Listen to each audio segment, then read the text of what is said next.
My grandparents had passed away within a few months of each other, leaving their house empty. There was talk of renting it out initially, but because of its poor state of disrepair, the family decided against it. No consensus about what to do with it could be arrived at. Therefore, we let it decay for another decade or more before I would stumble upon it. My aunt and I were going through my mother's things and discovered an old family photo album. Mom had gone off on one of her journeys, and no one was sure if she had ever returned. She and I had been having an on and off relationship for years, so there was a lot about the family I didn't know. I came across a picture of her and me when I was just a baby, but I didn't recognize the house we were standing in front of. I inquired, and my aunt told me about the old Wheeler family house that had once belonged to her parents. No one had been there in over a decade, and she wasn't even sure if it was still standing. So, after half an hour of badgering, she agreed to take me out to see it. The following morning, we headed out of town through 30 miles of cornfields until we came to a turnoff that led down a long, weedy gravel road. As we crested the hill, I was taken aback. The house I saw before me, despite being run down, was still breathtaking. In its prime, it must have been the finest home in the county. My aunt pulled up within a few yards of it, and we got out. From what I could see, nobody but the occasional mowing company had been there in a very long time. I couldn't help but be in awe. I loved the place. The vibrant pink and blue paint had long faded from its soaring towers, and the massive porch was beginning to sag in a few places. Before I entered, I wanted to take in every bit of the wonderful facade I could.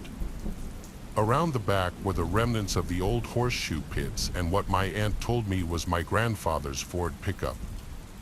Although the big house had long seen its best days, I knew I hadn't seen anything that could compare. Maybe one of those beautiful Victorian mansions in San Francisco, even those would be dwarfed in comparison to this. When I was ready, we climbed the concrete steps and entered through the back entrance. From the moment we cracked the door, we were overwhelmed by a hideous smell coming from inside. We assumed it was a normal part of having a house sealed for so long and continued with our search. Everything appeared as if it had been left where it was on my grandmother's last day, almost like a time capsule or museum. The lights were even still working. Only later did I discover that my mother had been paying the bills all these years in hopes someone would return and live there someday. Walking from room to room and seeing all the beautiful antique furnishings, I couldn't stop wondering why I had never been told about the house.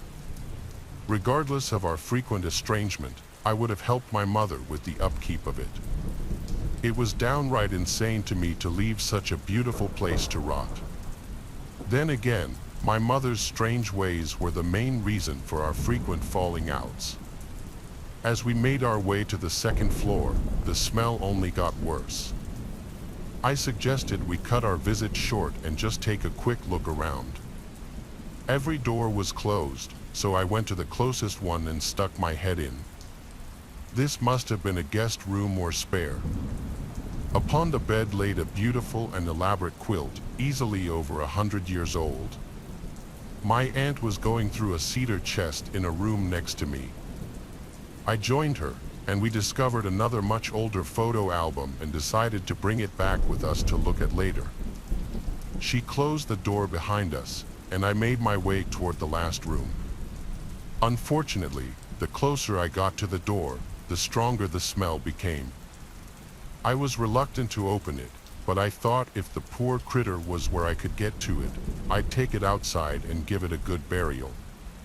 Cracking the door, the stench slapped me in the face, and I lost focus for a moment.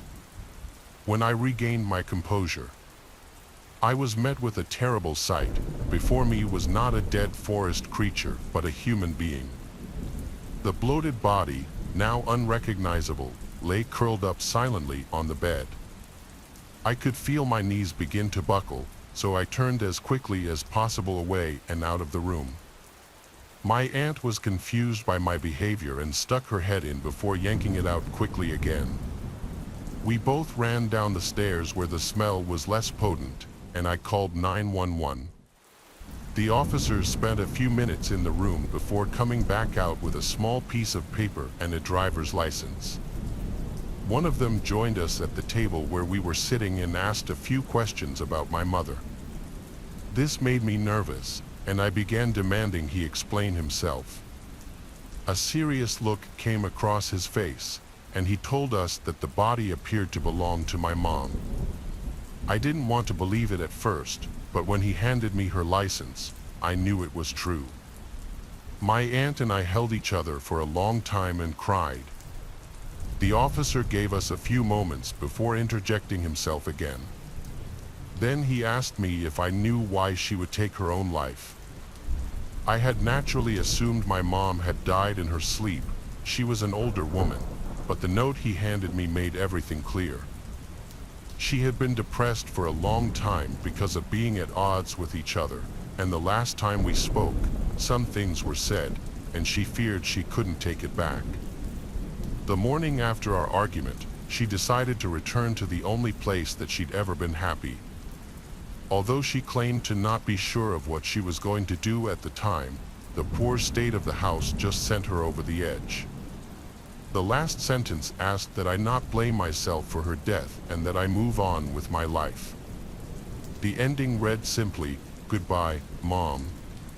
A couple of weeks later, after everyone had time to deal with their grief, I brought the remaining family members together.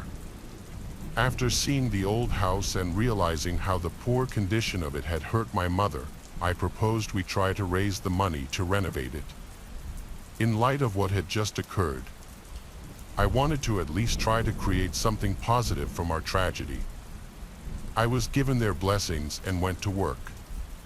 It took some time, but on the first day of spring 2018, the Historical Society allowed me to lead the first tour of the newly restored Wheeler Mansion.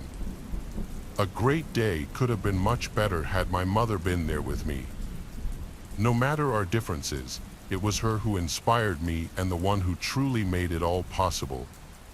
For the hunting season of 2017, I got in on a lease with a guy from work. I didn't have time to check the area out before the season started, so the inevitable occurred, and I got lost my first day. That morning, I left the camp just before dawn. I'm not the kind that hunts from a stand. I'm your traditional stalk and shoot type of hunter. Since I wasn't familiar with the lease, and I stupidly left my GPS back at the camp, I had to stick to the main paths in order to not get lost. Most of the morning, I did well. However, as I grew tired, I lost focus and veered from the trail. In my defense, I came across this really fresh set of tracks. Of course, I had to follow them. The sucky thing was that they continued on to a neighboring property, and I had to stop following them. When I looked up, I realized I was way off the trail and didn't know how to get back. The rest of the day was spent trying to find my way back to camp. About an hour before dark, I noticed a rundown house and cabin in the distance. By now, I wasn't sure whose property I was on. I hoped that if somebody was living there, they could help me. But as I got closer, I could tell the place had been abandoned for a good while. I knocked to make sure, but with no reply, I made myself at home. My first goal was to get a fire going. After I did that, I began combing through the cabinets for food and other things I thought could help me. Not much, but a questionable can of chili and some candles were found. I heated up the chili over the fire and combined it with a half-eaten bag of chips. After dinner, I looked through the bedroom and discovered an old map of the area. I wasn't sure how accurate it would be after all that time, but I was happy to find it. I spread it out on the floor in front of the fireplace and planned my course for the morning. I was shocked to see that I had veered over 5 miles from where I'd started. At some point, I must have dozed off. During the night, I had a super vivid dream that a man was sitting in the chair next to me and just staring. He never said a word, and when I jerked awake and saw that I was alone, I was relieved and quickly fell back asleep. The following morning, I woke up at 6:15 and got my stuff together. I made sure the fire was completely out and headed back to camp. I just stepped from the house when I came face to face with a strange man, the guy from my dream, in fact. I was confused at first, and when he spoke, I knew my dream had really happened. This man was holding an old Marlin 30-30, not an odd sight for a hunter during deer season. This dude didn't look like a hunter, though. He wore an old, dirty backpack and normal, bright yet dingy street clothes. His eyes had a very crazed look to them that made me uncomfortable to gaze at. I was surprised but regained my calm and said good morning. Instead of saying it back, he just stared at me with those crazed black eyes. I began to say something, but he interrupted and asked what I was doing in the cabin.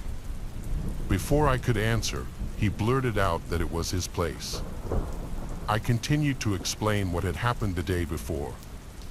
The entire time I was telling him this, he was gripping the rifle so tightly his knuckles were beginning to turn white. His behavior was beginning to scare me. The only thing I wanted to do was get back to camp and then home. The last word had barely left my lips before he angrily told me that it was his place. It appeared to have been empty for quite a while, but I wasn't going to argue with him. I apologized as quickly as I could and went on my way.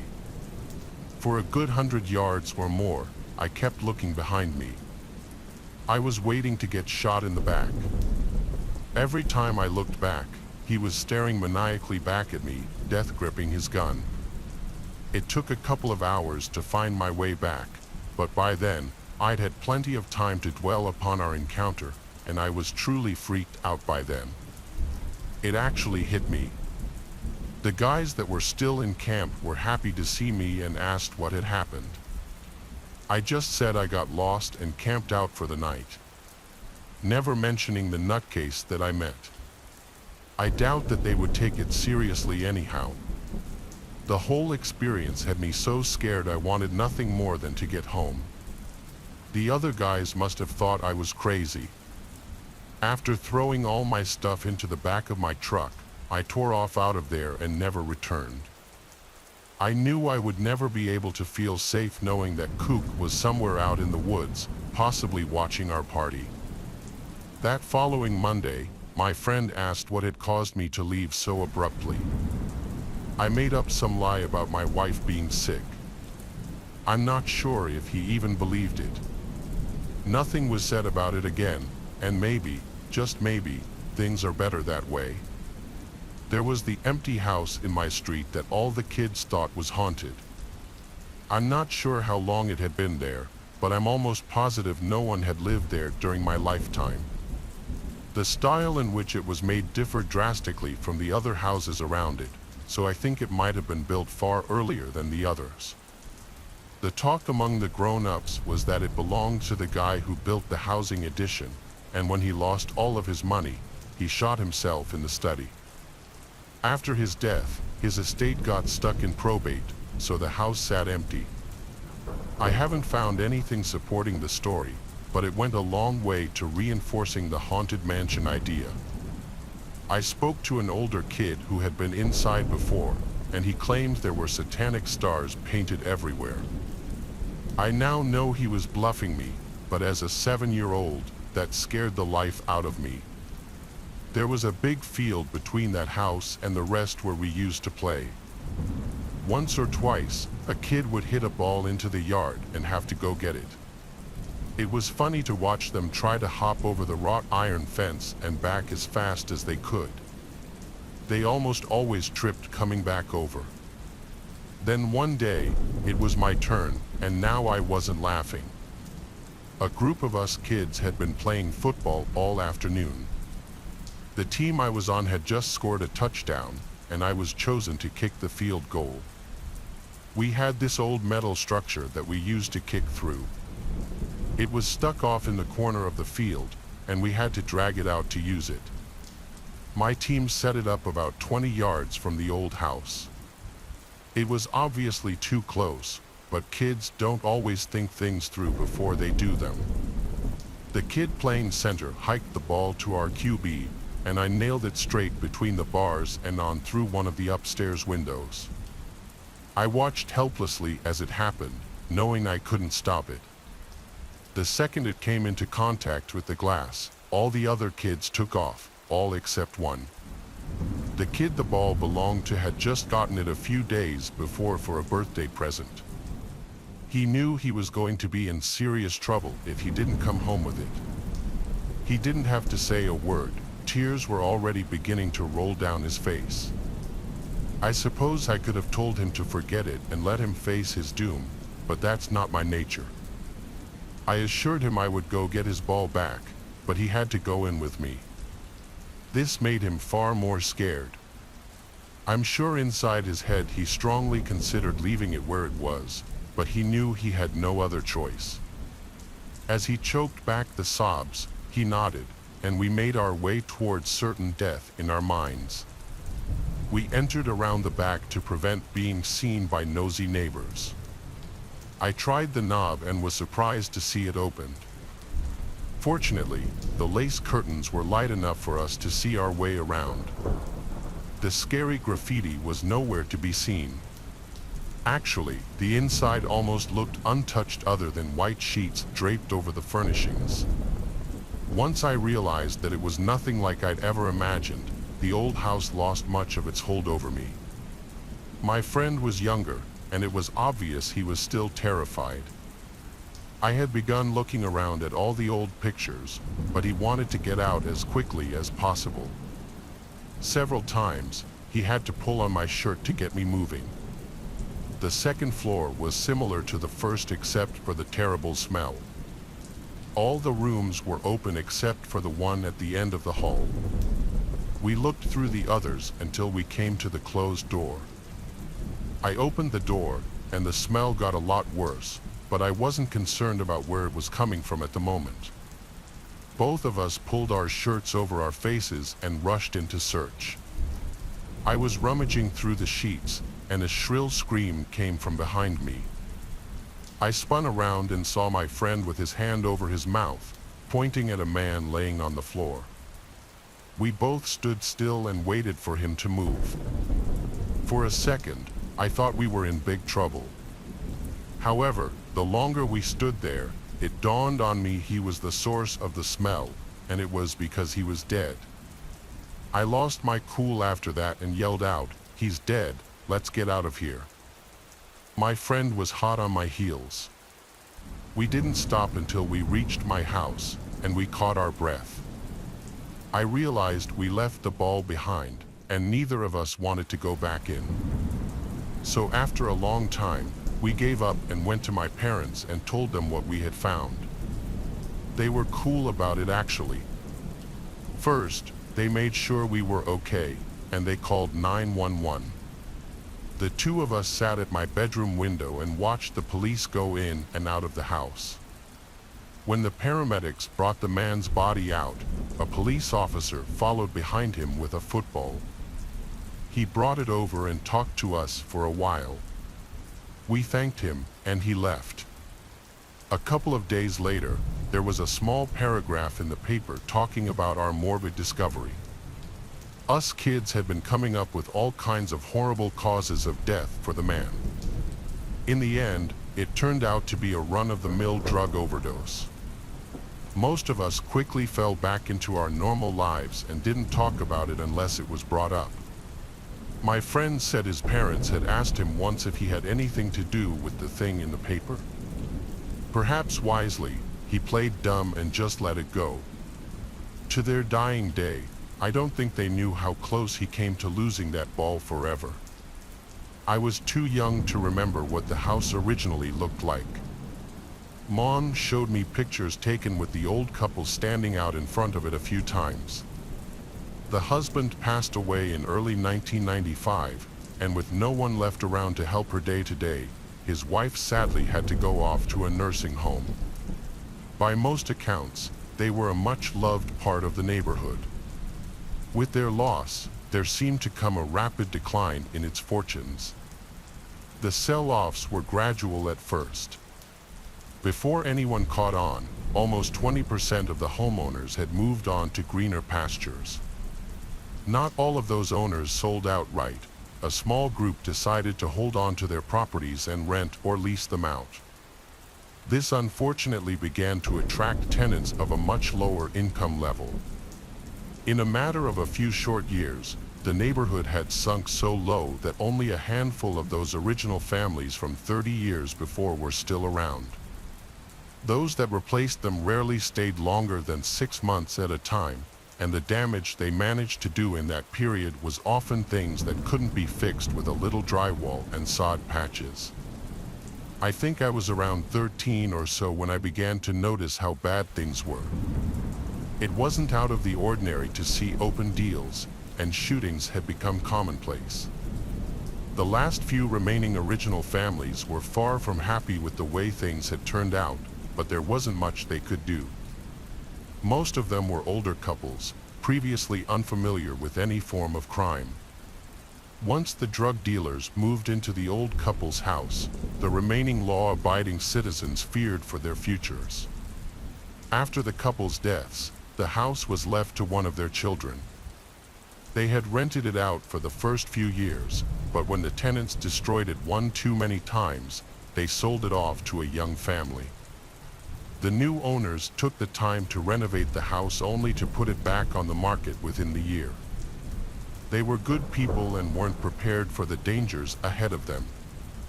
The current homeowners are largely a properly invested company.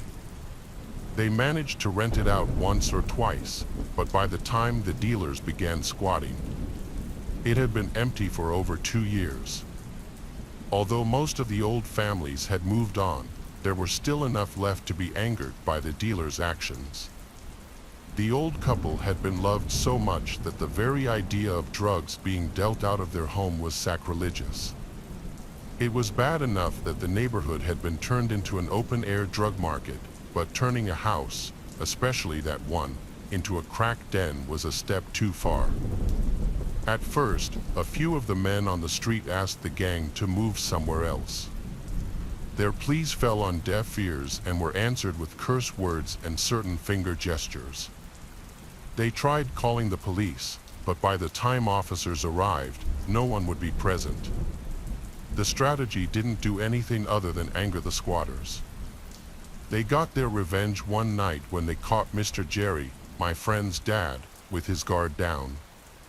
He had gone out to put a letter in his mailbox when the dealers pounced on him. It was initially just a beatdown, but when he tried to fight back, he was pistol whipped almost to death. This ended up being the final straw. The gang wouldn't see what was coming, and after it was all over, they would cease to ever be a problem again. My friends and I began to notice our parents acting extra strange, sneaking off to talk and going mum the second we approached them. Things went down a few weeks later. Early one morning, at around 4 a.m., I was awakened by sirens and lights from across the street. When I rushed to the window, I got there just in time to see the roof of the dope house collapsing in flames. The fire department did their best, but the house was completely consumed by the time they arrived. I noticed my folks were already out front watching, which seemed odd. I joined them and the rest of the neighborhood on our lawns to take in the festivities. I don't remember there being a single person upset to see the house go. After the attack on Mr. Jerry, the house went from being a beautiful symbol of a greater time to a den for dangerous animals. The fire had burned itself out by dawn, and that was when they began to bring out the bodies. 6 in total lost their lives in the fire. The smiles on many of the men's faces struck me as a little cold, but given the trouble they'd had, I couldn't blame them for being a bit happy. I was still shocked to see what came next. The arson investigation began within days. The suspicion among most of us was that it was electrical or the result of a lit cigarette. It eventually turned out to be a blatant arson. The evidence showed several trails of accelerant around the outside of the house. A few investigators traveled around the neighborhood asking each owner if they had seen anything suspicious. No one had, or so they claimed. One incident still sticks with me today. I overheard my parents speaking to the investigator. My father mentioned more than one attack upon the house by an opposing gang. The problem is, I don't recall the gang ever having trouble with anyone but the neighbors. I have since come to form my own opinions on the fire's cause. By the end of this month, the case was closed and ruled an arson attack from a competing drug gang. A demolition company came along right before Christmas and leveled the remaining structure, and that was in 2017. The lot has been empty since then. The neighborhood, while not as good as it supposedly once was, is a happier place without the dealers. While the drug trade continues in the surrounding area, our neighborhood has remained rather quiet. As I grow older and think of starting my own family, I am of the opinion that the fire could be seen as a sign of better things to come. Maybe the way it was done shouldn't be so important. I was on my postal route one morning when I got the idea. A small part of my route cuts through this old abandoned neighborhood. At the end of the cul-de-sac sits the decrepit two-story house, something like you'd see in an old horror movie. This is where I was going to do it. You see, I have this friend Philip. We are part of a ghost hunting group in our spare time. It's a pastime I really enjoy and derive a lot of excitement from. Philip, however, is terrified of anything supernatural. Something as average as a cheesy ghost video on YouTube scares the life out of him. I'll never understand why he puts himself through one of our investigations. I asked him once why he did it, and he said it was a way to face his fears, something he'd heard about on TV. This was the kernel of an idea in my head when I saw the house, and it grew into a full-blown plan. I was going to pull a joke on Philip. When it was over, hopefully, his fear of spooky things would be defeated. Any time I can get a good laugh and help a friend at the same time seemed like a win-win to me. I called him up that afternoon and told him we had a new house to investigate that Friday night. He sounded excited, and I couldn't help but laugh knowing what I had in mind for him. I had 2 days to get what I needed and set everything up. I had stopped in during my route and looked for the best places to rig my equipment. There were signs of people, but from all I could see, they had not been around for a long time. Finally, Friday night came. After work, I parked my car a few streets over and walked to the house. I wasn't expecting Phil for another hour, so I took this time to complete any last-minute tasks. I got done with 15 minutes to spare and crawled into my hiding place.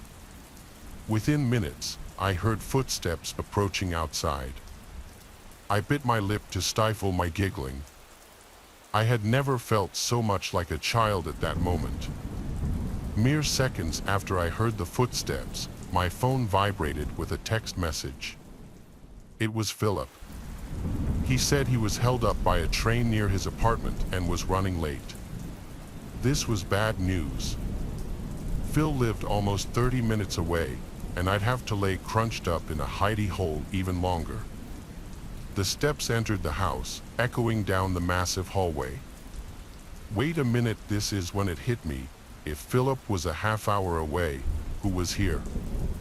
Voices of at least 2 men came bouncing down the hall toward me. One man had noticed my equipment and sounded very angry. I heard loud bangs a few seconds later from what I can assume was my stuff being smashed. The second man had a slight slur to his voice, and his words were far more aggressive. If I find out who did this, I'll cut his head off and put it on a pole outside. Maybe that'll keep people out, he said. My heart began to beat like it was trying to break loose from my body. I wasn't sure what they were capable of and hoped that they would leave without realizing I was still there. I did my best to not make any noise. I continued to listen and then heard something I dreaded. One of the men, the drunk one, found my bag. I had stuck it in the hole under the stairs to hide it.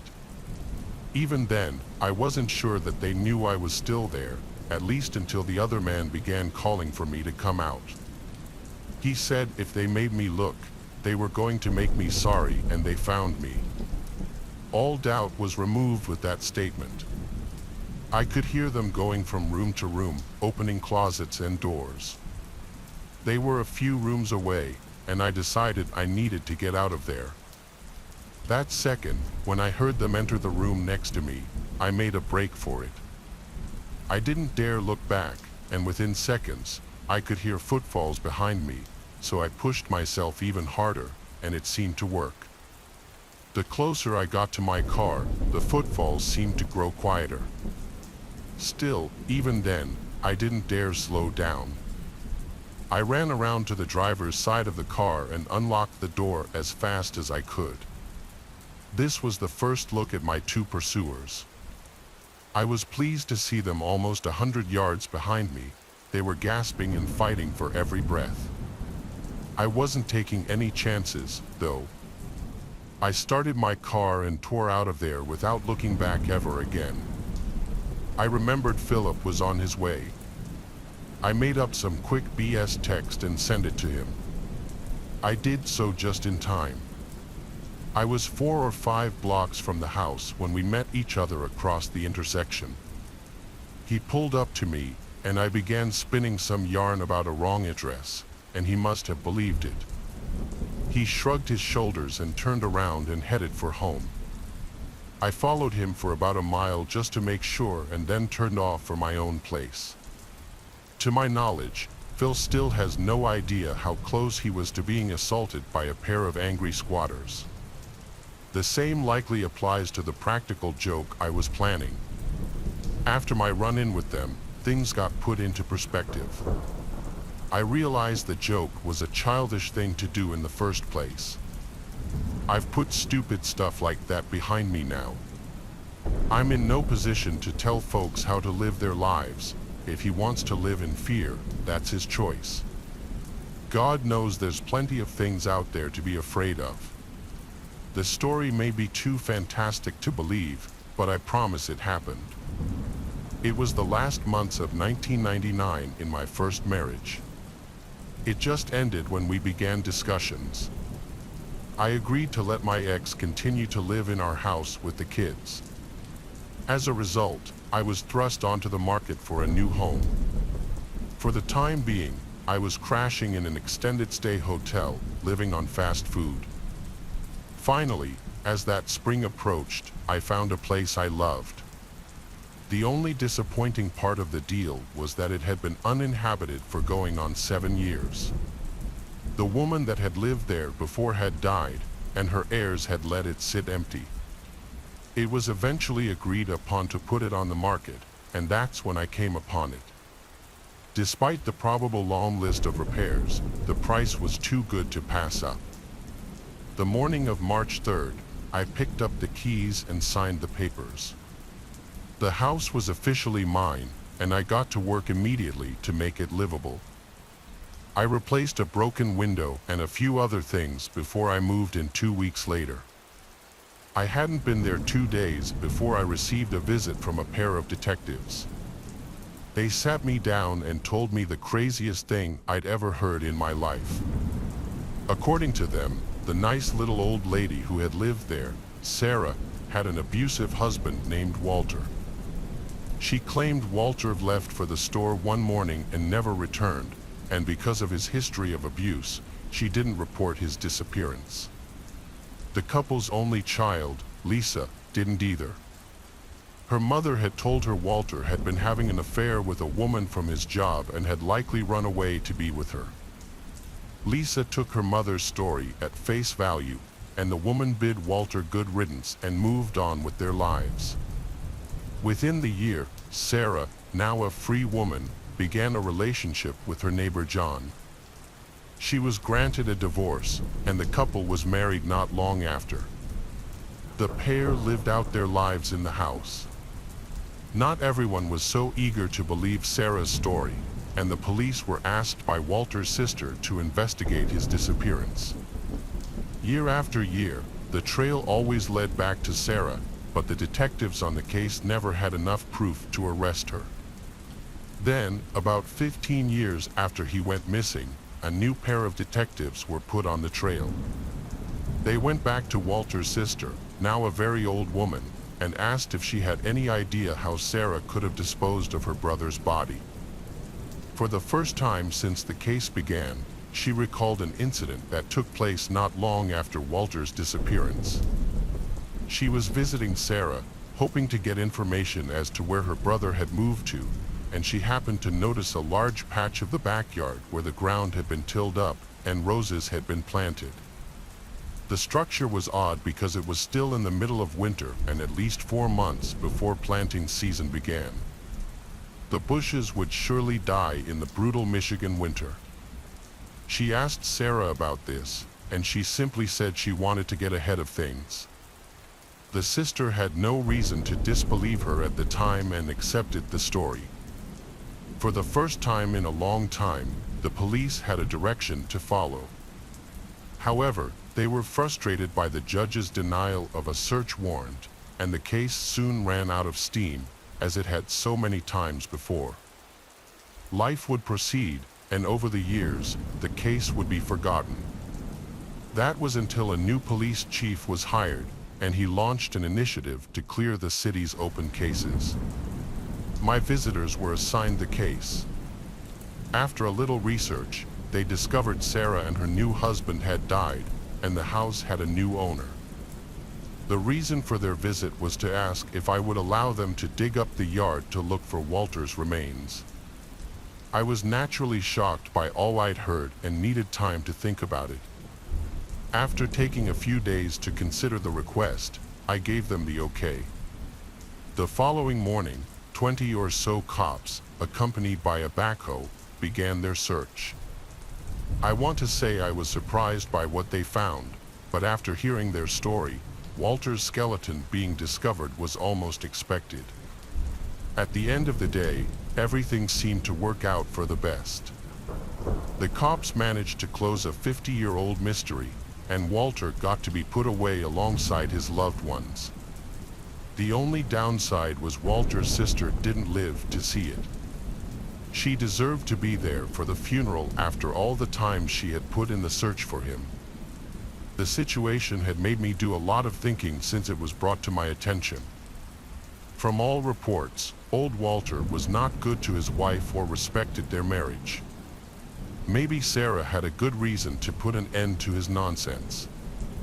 The problem I have with what she did is that, by killing Walter and hiding his body away in the garden, his innocent sister, who had hurt no one, was left with a terrible notion that she and the rest of his family had been abandoned by him for a young piece of tale.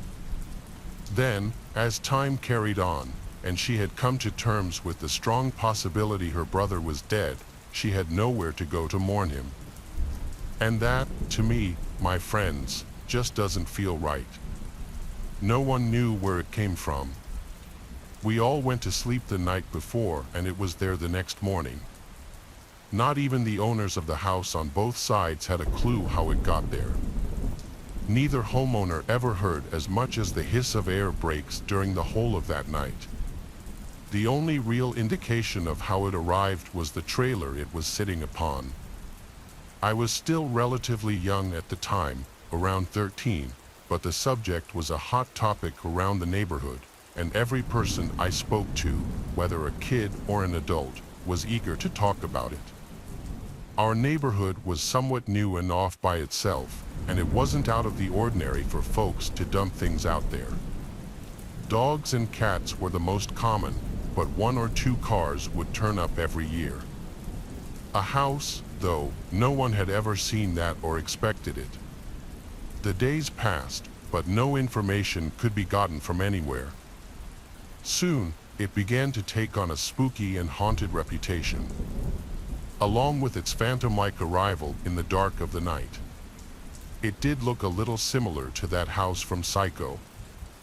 The stories first reached me while I was talking to a friend's younger brother. Among the grade school kids, the house was becoming a very real symbol of fear, although it was just an old empty house to me. This fear didn't prevent some of the more adventurous of them from entering and exploring it. I witnessed a particularly funny episode just by chance while loafing aimlessly around the streets. I was passing by in time to see a preteen boy running from the house in terror, claiming that something had grabbed him. Whether his imagination had gotten the best of him or an older kid was having a bit of fun, the horror put upon this abandoned house had fully taken root in the neighborhood. While all this was going on, a real boogeyman had been forgotten about. I'll not put his actual name here, not because of privacy, but that of the victims. We'll call him Alex. Alex had grown up in the neighborhood and until he was arrested, was well liked. But a lot of the parents had voiced their fears early on because of his habit of hanging around younger boys. When he was released from jail, he was allowed to move in with his folks.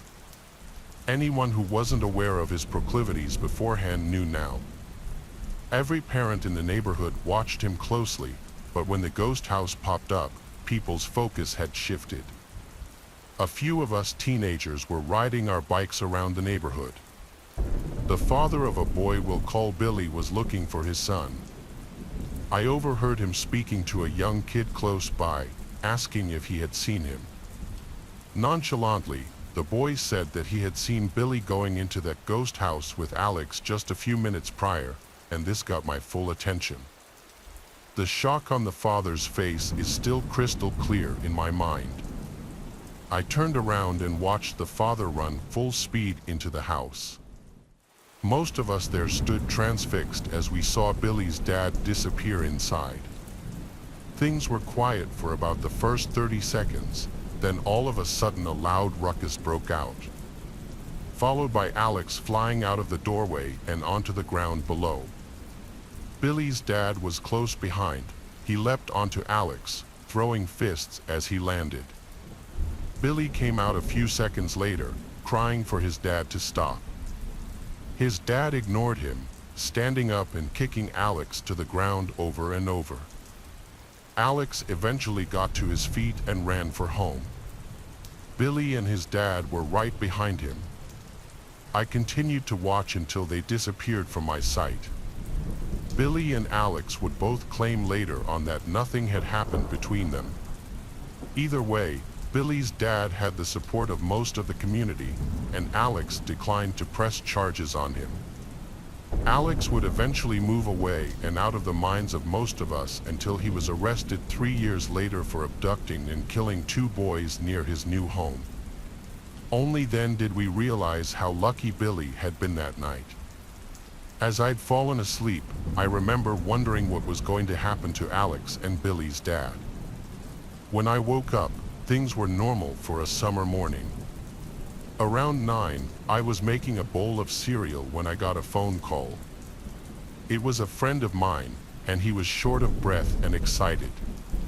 "The ghost house, it's gone, man." I hung up and hopped on my bike.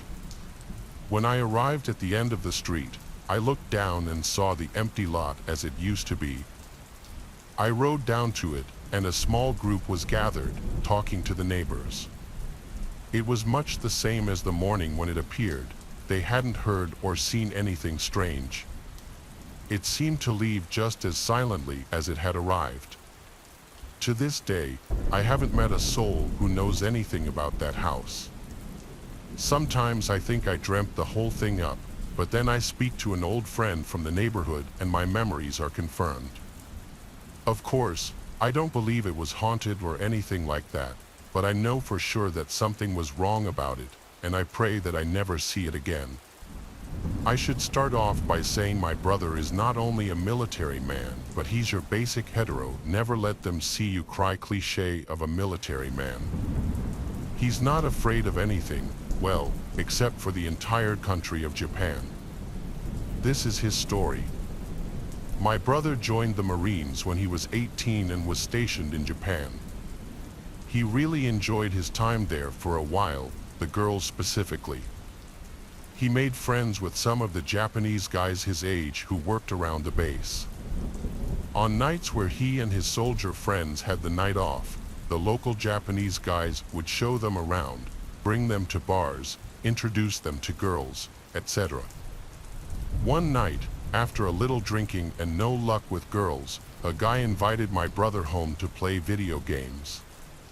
My brother accepted the invite, and they played video games for a few hours. During this time, the guy tells my brother the main reason he wanted to get home early was because his little sister had been suffering from night terrors, causing her to wake up screaming, crying, and sometimes vomiting. He was worried about her and wanted to be home in case she had an episode. At this point, the story should explain how this guy's house was shaped. The house was built in the shape of a horseshoe with the garden in the middle. His bedroom was at the very edge of one side of the U-shape, and his sister's was all the way on the other end. So they are essentially across the garden from each other. If he looks out of his window, he can see into hers and vice versa. So anyways, they decide to call it a night, and the Japanese guy walks over to the window to look across the garden into his sister's window to check on her.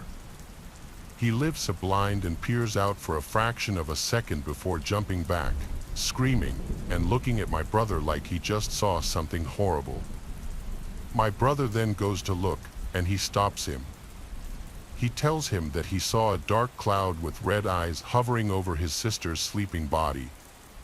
My brother naturally doesn't believe him and decides to look for himself. He creeps quietly over to the window and lifts the blind, but this time he finds himself eye to eye with what he describes as a dark black puff of smoke with a face. My brother and this other guy admit that they got under the covers and stayed there until it was light outside, too afraid to lift the blankets and see that the smoky figure had come a little closer and was in the room with them, just on the other side of the thin sheets. I don't know what to believe, or maybe they drank more than what they said they did that night and imagined it all, but I know my brother believes what he saw. He sticks to his story, and when he tells it, he looks like someone who saw something truly sinister.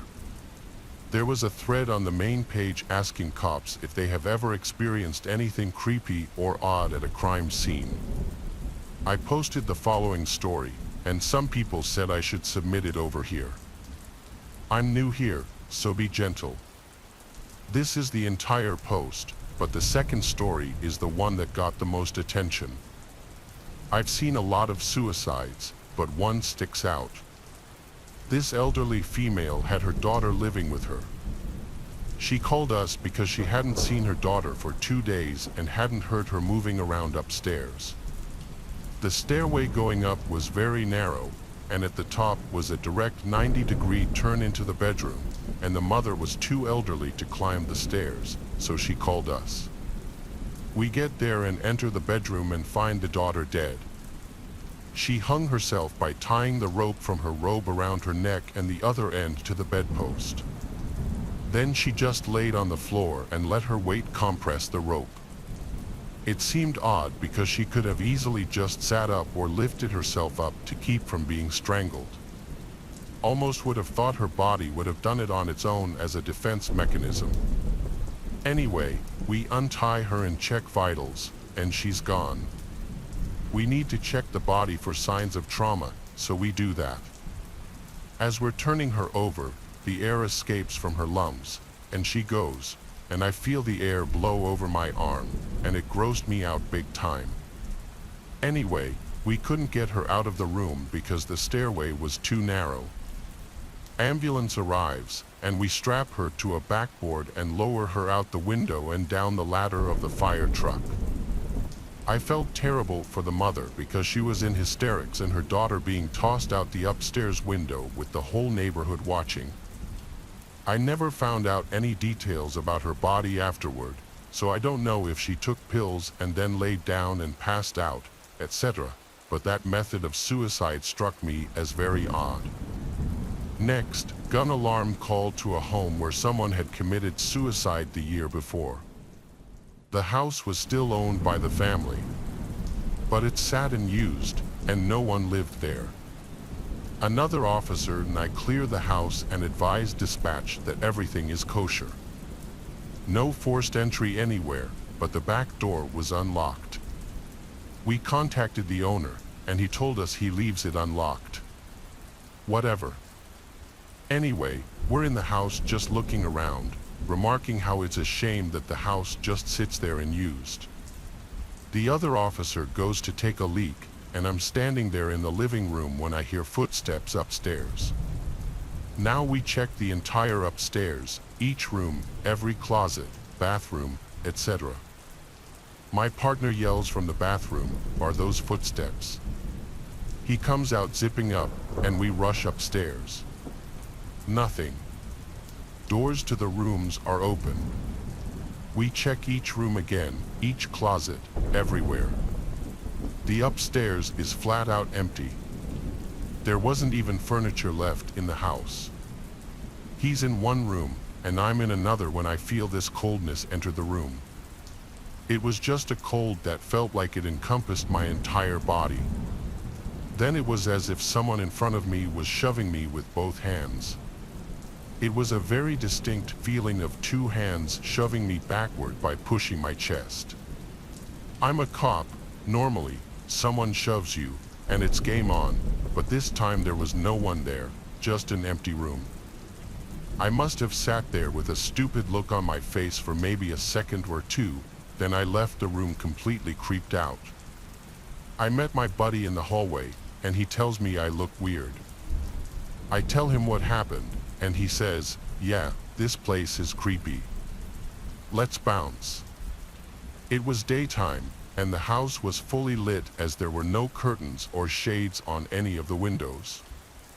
Later, I told my supervisor about it, and he said he went to an alarm call there as well, and as soon as he went inside, he got that creepy feeling where it feels like you're being watched. There was a house by me nicknamed the Ghost House because construction was never finished on it for the longest time, and it had been sitting vacant and unfinished for years. It was on an already kind of sketchy block with a lot of houses that appeared to be either vacant or the owners of the houses just didn't care about their properties because there was a lot of overgrown grass and weeds. My friends Rose, Louis, Eva, and I were bored, just driving around town late one night. We got some fast food, then Louis floated the idea of checking out the ghost house, like actually checking it out by going inside. The girls were on board, and so of course, so was I. Then we parked a few houses down. This street only had one street light, the rest of it was dark, and a lot of the houses didn't have any lights on, so it really was a dark and kind of creepy block. Like I said, the neighboring houses seemed abandoned too, even though they weren't, due to cars being in some of the driveways. We were all sure to be extra quiet getting out of the car and walking over to the ghost house. Seeing this unfinished two-story house in the dead of night gave off eerie vibes for sure. Next up, we had to figure out a way in. Of course, we tried the front door, and it was locked.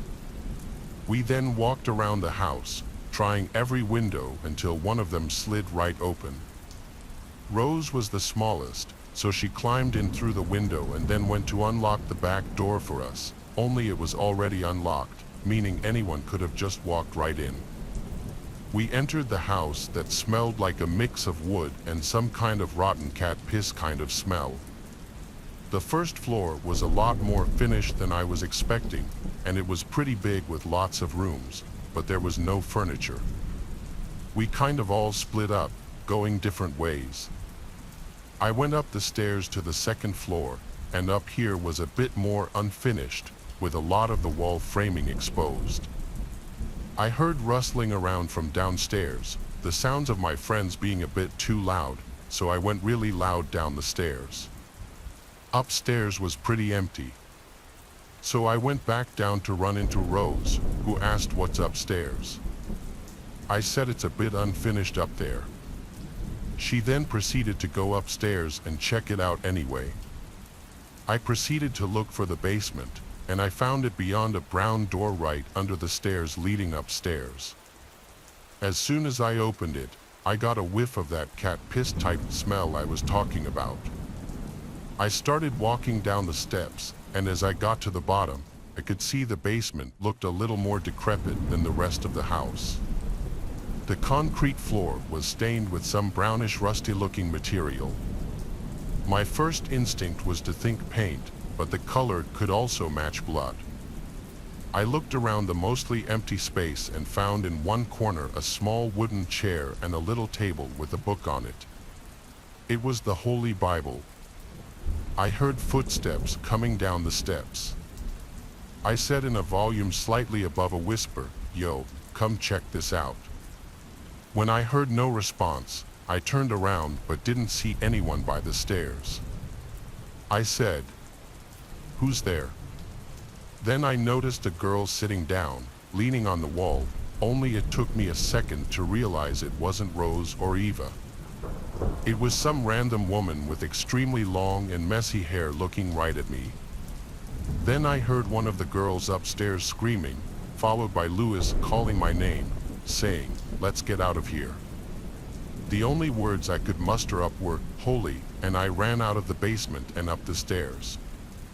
I saw my friends running out through the back door. I had no idea what they had seen, but I was right behind them. We ran back out front towards the car and didn't stop until we were in. I asked them as we started to drive away what they saw because I saw some deranged-looking woman come down to the basement. Everyone was talking over each other, but one of the girls finally managed to explain that they saw two men standing in one of the empty rooms on the first floor. They saw some dark objects on the floor in that room, but they couldn't find out what they were in those brief seconds before running away.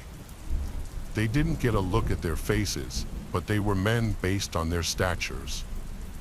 I don't know what the hell was going on in that house and if we ran into some satanic cult or if we just ran into some homeless people. You couldn't pay me to ever go back to that house again. I don't live in that town or state anymore, so I don't know what became of that house, but based on the most recent Google Maps picture from 2019, it still wasn't ever finished. My friends and I live in a very nice area. Try and picture the quintessential suburban neighborhood. It's relatively quiet, and people are used to the secluded, isolated feel it provides, the last place you'd expect anything dangerous to really happen. With the exception of what I'm about to tell you, my town radiated the calming silence you'd eventually come to crave. This happened a few summers ago, and as much as I try to resist it, I will never be able to erase the memory from my mind. Anyway, my friend Daniel and I had always been those kids who tried to cause trouble wherever we could. Looking back, I struggle to justify our behavior. I guess it was our teenage manifestation of a rebellious spirit or something like that. We lived on the same street and hung out after school every single day. Because our neighborhood consisted of nothing but very large houses and towering trees, we didn't usually have much to do on weekdays unless we wanted to journey a few towns over, so we ended up making our own fun most of the time. In our neighborhood, there was a well-known mansion at the top of a hill that had been abandoned for as long as people could remember. It wasn't really special. Every kid who lived in my town had been inside. The rooms were essentially stripped of anything of value, and finding a wall that wasn't coated with multiple layers of spray paint was almost impossible. It was especially creepy because it stood at the edge of a massive cemetery. For Daniel and me, this cemetery mansion was a kind of default, a plan B if you will. If we had nothing else to do, we'd throw some graffiti up inside her or just smoke and chill on the roof. This was one of those nights. It was like 3 a.m. on a Wednesday, and Daniel and I had just been flaked on by a couple of girls that we made plans with. The two of us were kind of upset, so we figured chucking rocks at the cemetery mansion would be a decent way to release some energy. Had we been sober, we might have been more cautious about doing something so stupid. But it was late, it was summer, and we didn't care. I convinced Daniel not to drive. We were more than a little drunk, and after about a 20-minute walk, we crested the hill and were met with a familiar yet eerie sight. Vines twisting and hanging down the muddy bricks, most of the windows shattered, menacing points at the tip of the roof, definitely a sinister feel, especially at such an ungodly hour of the night. Without warning, Daniel picked up a stone and chucked it towards the house. It sailed gracefully before smashing through one of the fourth-floor windows. It was difficult to confirm in the low light of the moon and surrounding streetlights, but the deafening sound of the shattering glass confirmed it. Gleefully, I picked up a rock and did the same, puncturing one of the second-floor windows. Before the mansion's fourth floor, there was a single small window, probably an attic, that stood lonely as the highest room in the house. Daniel challenged me to hit it. I missed a good 10 throws before giving up with an aggravated sigh. Daniel grinned, picked up a rock, and said, "Watch this." He took a long look at the tiny target and launched it. I watched in awe as the rock flew through the air, shattering the attic window with a satisfying crash. I was shocked. The two of us stood there for a second, admiring what just happened. Daniel was about to pick up another rock when I, still looking at the shattered window, saw a dark object fly out of the emptiness and sail down towards us. I literally jumped, confused as to what I just saw. Daniel and I looked down at the rock that had just landed on the gravel in front of us, the exact same rock Daniel had just thrown. It was easily recognizable, as it had a sort of Z imprint on one of its faces. The two of us stood there in silence, obviously a little shaken up. It was really late for other kids to be doing the same thing we were, but that was the only explanation we could come up with. We agreed that it must have been a group of teenagers trying to mess with us, an idea that actually excited us. The devious grins on our faces told the story. We were going to try and get the jump on them before they could scare us. The two of us quietly made our way to the front door, ducking under a thick vine that hung from the towering pillars above. The door was slightly ajar, but it always was.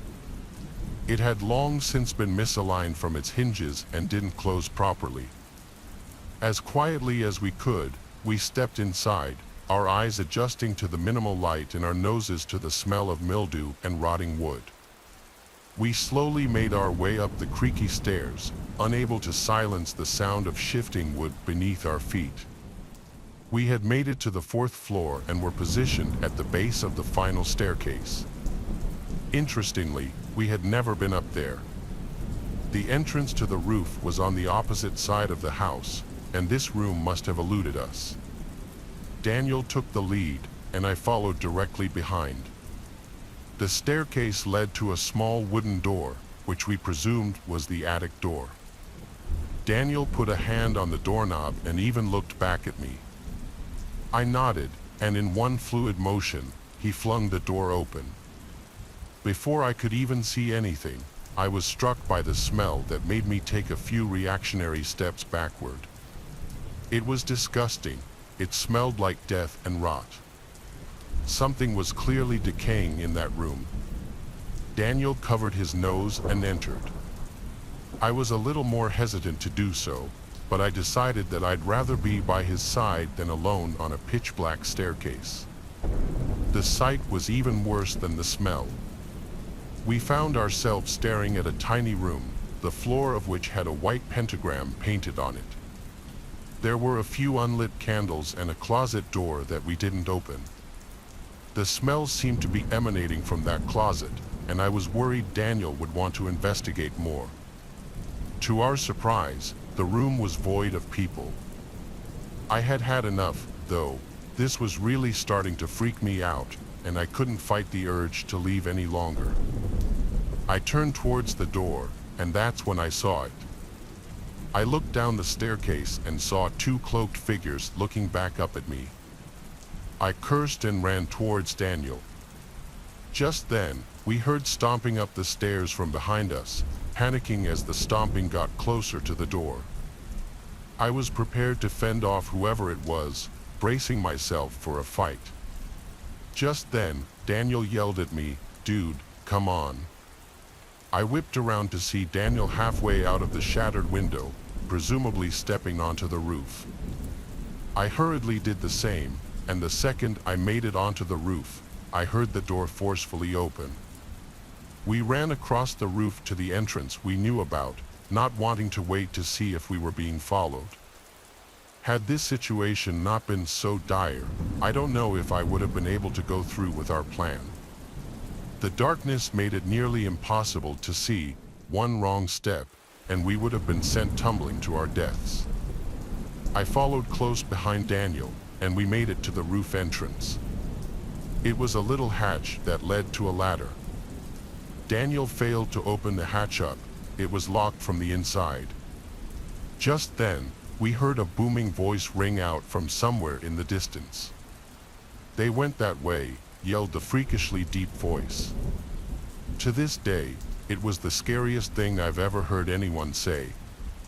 Without thinking, I stomped on the hatch as hard as I could with my right foot, and it gave way in a crash loud enough to reveal our position to anyone in the house, let alone someone chasing us on the roof.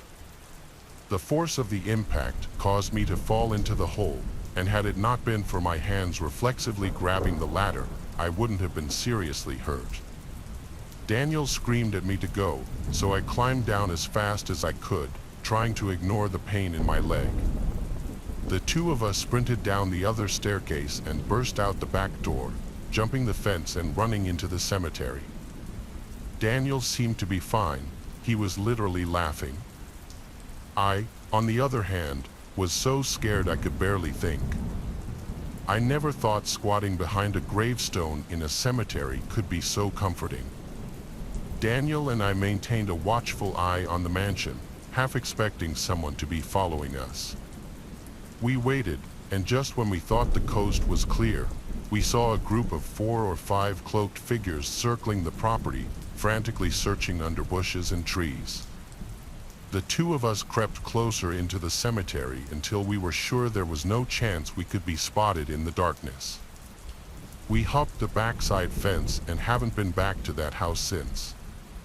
I can only assume that we stumbled upon some kind of cult meeting or ritual. Why they decided to do it in an abandoned house is something I still ask myself.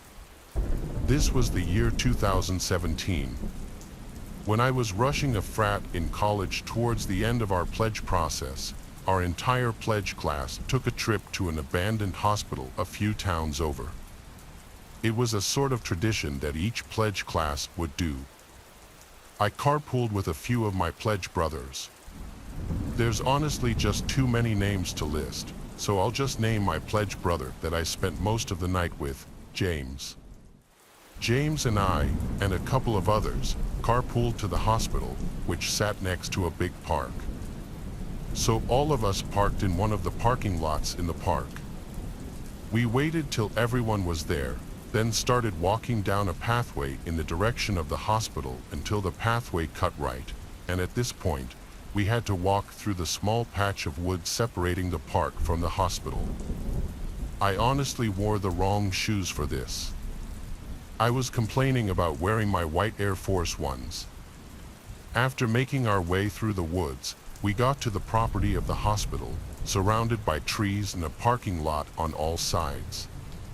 Seeing such a tall building, once full of people and lights, standing completely dark in the night was really creepy. It was my first time ever exploring this building. A couple of the guys in the group knew the secret ways in, one of which being simply climbing through one of the lower windows that was smashed through. I followed close to the back of the group. One by one, we stepped down through this window leading to a level beneath the ground. The floor on this level was wet, making me really regret my shoe choice now. James and I stayed in the back, following behind the rest. There were like 10 of us, so being in such a large group took away most of the scariness of being in a place like this. We went up the stairs, everyone's steps echoing through the building. We traversed the creepy hallways that had been abandoned for decades, the walls surprisingly not littered with graffiti. James, one of the guys who was very experienced with this place, said not a lot of people break in because no one thinks to cut through the park to avoid the security in front of the parking lot. Eventually, the group started to split up a little bit. A small group of guys went this way, a small group of guys went that way. We were on, I think, the second floor when James and I decided to go down a separate hallway/corridor. Some of the rooms in this place seemed like they hadn't even been gone through since the place closed down. Others looked like they had been rummaged through and had small amounts of graffiti in them. James and I were in a hospital room with the bed and medical equipment still in there when we heard someone walk past the doorway to the room. We both turned and caught just a glimpse of a black shadow walking past the door out of view. We both looked at each other, then said, "Yo, who is that?" I walked into the hall, and at the end of it, I saw someone standing there. I couldn't tell if they were facing me or facing the wall. All I saw was their body. I said, "Who is that?" Then whoever it was walked into the room next to them. James came into the corridor now and was confused at what I saw. I told him someone was here. We should just go back to the group. We left down the opposite direction, back towards our group. We eventually started to hear the echoing voices of our pledge brothers as we were getting closer. All of a sudden, there was an almost deafeningly loud, blood-curdling scream of a woman coming from the direction we just came from. If I had to describe the screams, it sounded like a woman being brutally stabbed to death. I noticed the sounds of our pledge brothers went silent now, or maybe the screams just overpowered the sounds of their voices. We ran back towards our friends and screamed, "Go!" All of us ran back downstairs to the lower level where we entered from. Somehow, I found myself in the back of the group again. One by one, we all crawled out from that window. The screaming stopped, but now we heard footsteps stomping down the stairs. They weren't the footsteps of anyone in our group. Screaming, "Go! Hurry up!" Finally, after James crawled out, I crawled out. The whole time fearing someone would grab my feet. We booked it back towards the cars through the woods. After we got to the cars and caught our breath, I told everyone I saw a person in the corridor where James and I were. That's where the screams were coming from. We all left shortly after that, definitely freaked out. I'm not really interested in urban exploration anymore. About 2 years ago, my friends and I found out about an abandoned and insane asylum located in Downey, California. Being the curious 17-year-olds that we were, we decided it would be a good idea to explore this abandoned facility just to see what we could find inside. On a Saturday night, we gathered a few more of our friends and made the drive out to Downey to explore the building for ourselves. After about 30 minutes of driving, we arrived in Downey and made our way through the city to where the asylum is located. The closer we got, the shadier the neighborhoods we were passing through became. After another 15 minutes of driving, we arrived at our destination. We parked the car, climbed through a hole in the fence, and made our way into the building to see what we could find. To be honest, it didn't start out being too bad. Considering we had about 10 people, we thought, what's the worst that could happen to a group of 10 people? We meandered through the building, looking at all the broken furniture scattered throughout the rooms. There were patient files thrown on the floor, and the whole place was as messy as you would imagine. Nonetheless, we were pretty much just having a good time looking around the weird and abandoned mental institution. But this is where things started to get weird. As we were walking, we had a flashlight pointed down the hallway because the power that was once on in the building was clearly still out. As we were walking with our flashlight pointed ahead of us and came to a corner, we saw the adjacent wall of the corner light up from what we assumed was another flashlight. Sure enough, we turned the corner, and there was another group of 4 kids.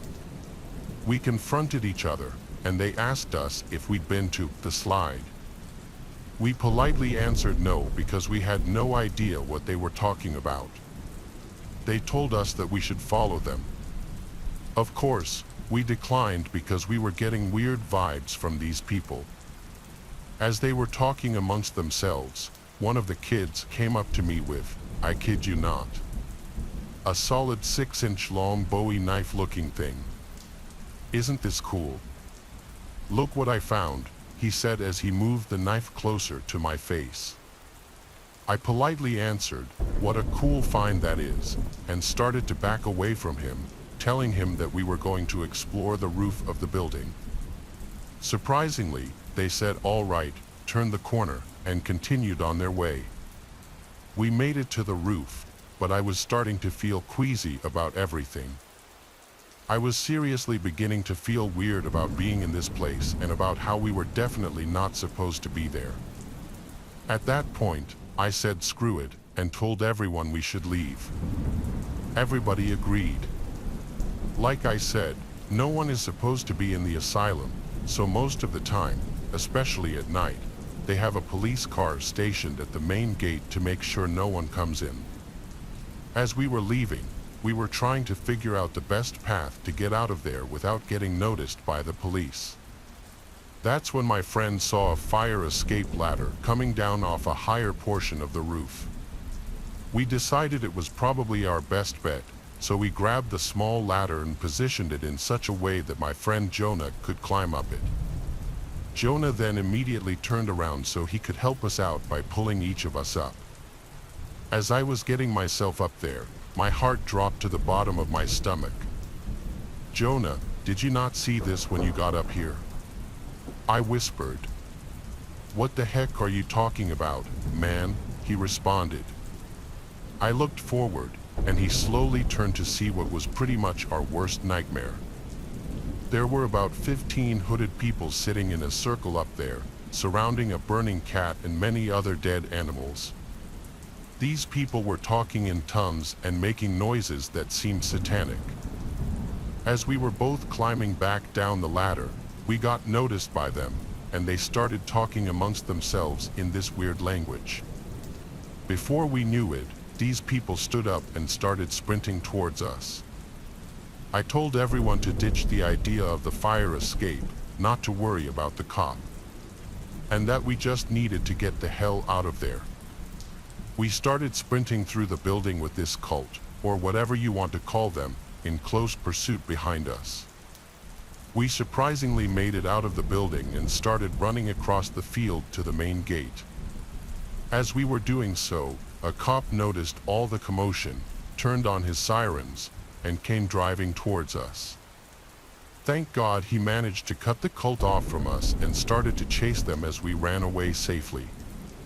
Honestly, I can say this was the scariest experience of my life. What would we have done if they had taken one of our friends? Would we have had to go back in and confront them? Well, I don't know, and I'm glad we didn't have to find out. My name is Mike, and this is a story about me, my friends Jack and Jeremiah. The story starts off smack dab in the middle of 2019 with Jack and me. In 2019, my friend Jack and I found this abandoned house when we were driving around on a dirt road one night. Exploring abandoned houses was what we liked to do, and it was kind of our thing at the time, so we got excited when we found this house. We decided to come back the next day in the daytime to check it out so we could see better. That way, we could look at everything there and then come back during the night so we would have a good feel for everything. This is what we usually did when we found a new abandoned house to look at. Anyways, the next day we went driving around trying to find it, and we couldn't find it for the life of us. We just decided to forget about it and we agreed that we would find another house. Fast forward to the summer of 2020, I was bored of just sitting at home, so I decided to go out and try to find that house we wanted to check out months prior. After about an hour of just driving down the dirt roads, making a countless amount of turns, I finally stumbled upon the house. I had finally found it. I texted my friend Jack right away about it so we could go back there later that day when he got off work. When we finally got there, our faces lit up with the same excitement that we had when we first found it. It was a decent-looking house for being abandoned. It just had a few broken windows and tall grass around the property. We went through the back door, and we had to go through some branches to get inside. When we finally made it in and we looked around the house, we were surprised it still looked nice in there. It was a basic 2-story house, and it had a finished basement. We mainly only checked out the first floor because we didn't want to be parked out there for too long just in case we got spotted by a cop or someone driving around that would snitch on us. There wasn't really much on the first floor except for maybe some broken glass scattered around and a few different items on the floor. And a nice chandelier in the living room area. After getting some pictures and looking at the place, we planned to come back around midnight with a couple of friends to make it more fun. Around 11:30, we picked up our friends and Jeremiah and headed back to the house. When we got inside, we did exactly what you would think a group of teenage boys would do. We were probably being loud and obnoxious, and we were definitely trying to scare each other. We were mostly just roughhousing and being crazy. We made our way upstairs and spent some time looking around the rooms. At this point, we had been there for over 30 minutes, and there really wasn't much to see in the house, so we decided it was time to leave. As we were deciding who should lead the way down the stairs first, we were joking around about how someone would be around the corner waiting for us or something, just dumb stuff. I decided to go first because I wasn't scared, but as I was going down slowly, we heard a loud crash on the main floor. We just stood there, all shocked, staring at each other. My first thought was that Jeremiah was behind this because he was known for doing stuff like this, but there was no way it could have been him though, because I quickly remembered that he was behind me and that simply just wouldn't make any sense. After a few seconds of standing still, I slowly made my way downstairs to the main floor. No one was there, and there was nothing on the floor that looked like it fell. I thought it would have been the chandelier, but it was still hanging from the ceiling. We all just decided to bolt and get out of there as fast as possible.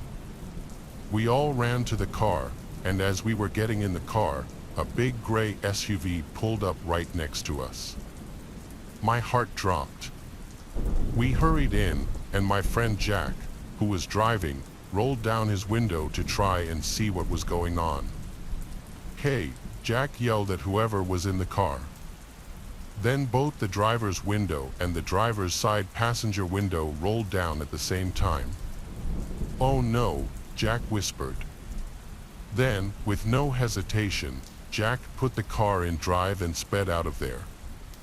As we started driving down the street, I asked Jack what he saw, and what he said still gives me the chills. He said when the guy rolled down the window, he saw 5 guys, 2 in the front and 3 in the back, and that all of them had baseball bats or some type of weapon in their hands. As we were speeding down the dark road, headlights started speeding up behind us, and it was the same SUV that was so close to us that if Jack were to even tap on the brakes, they would have hit us. Jack picked up the pace and floored it. There was a highway up ahead of us. We merged onto it and were going nearly 100 miles per hour. After a couple of minutes of them following us, we saw them turn their car around. They started heading in the other direction. We turned off the highway, stopped the car, and regained our thoughts. We sat there in silence and waited for a few minutes until we got back on the highway to head back to that house to see if the car was still there. As we were parked across from the house, realizing that the car wasn't there that chased us, we started talking amongst ourselves about what just happened, and then Jeremiah's phone started to ring. It was his girlfriend, and what she said made us all look at each other in fear. "Did you guys go to that one abandoned house that one kid got killed at?" Me and Jack looked at each other with wide eyes, and then I looked back at Name and Jeremiah. To keep the phone call short, she said that the house used to be known as an abandoned party house for teens and that the owner of the property saw a party going on there one time because he had cameras set up that were hidden in the house. When the owner got there, he shot one of the kids at the party and killed him. Jeremiah asked her how she knew we were there, and she said she saw his location from his phone, and she said she knew where that house was because she said that she had been there before. They finished their conversation, and Jack took everybody home one by one. Later that night, when I was home sitting in my bed, there was a lot I was thinking about.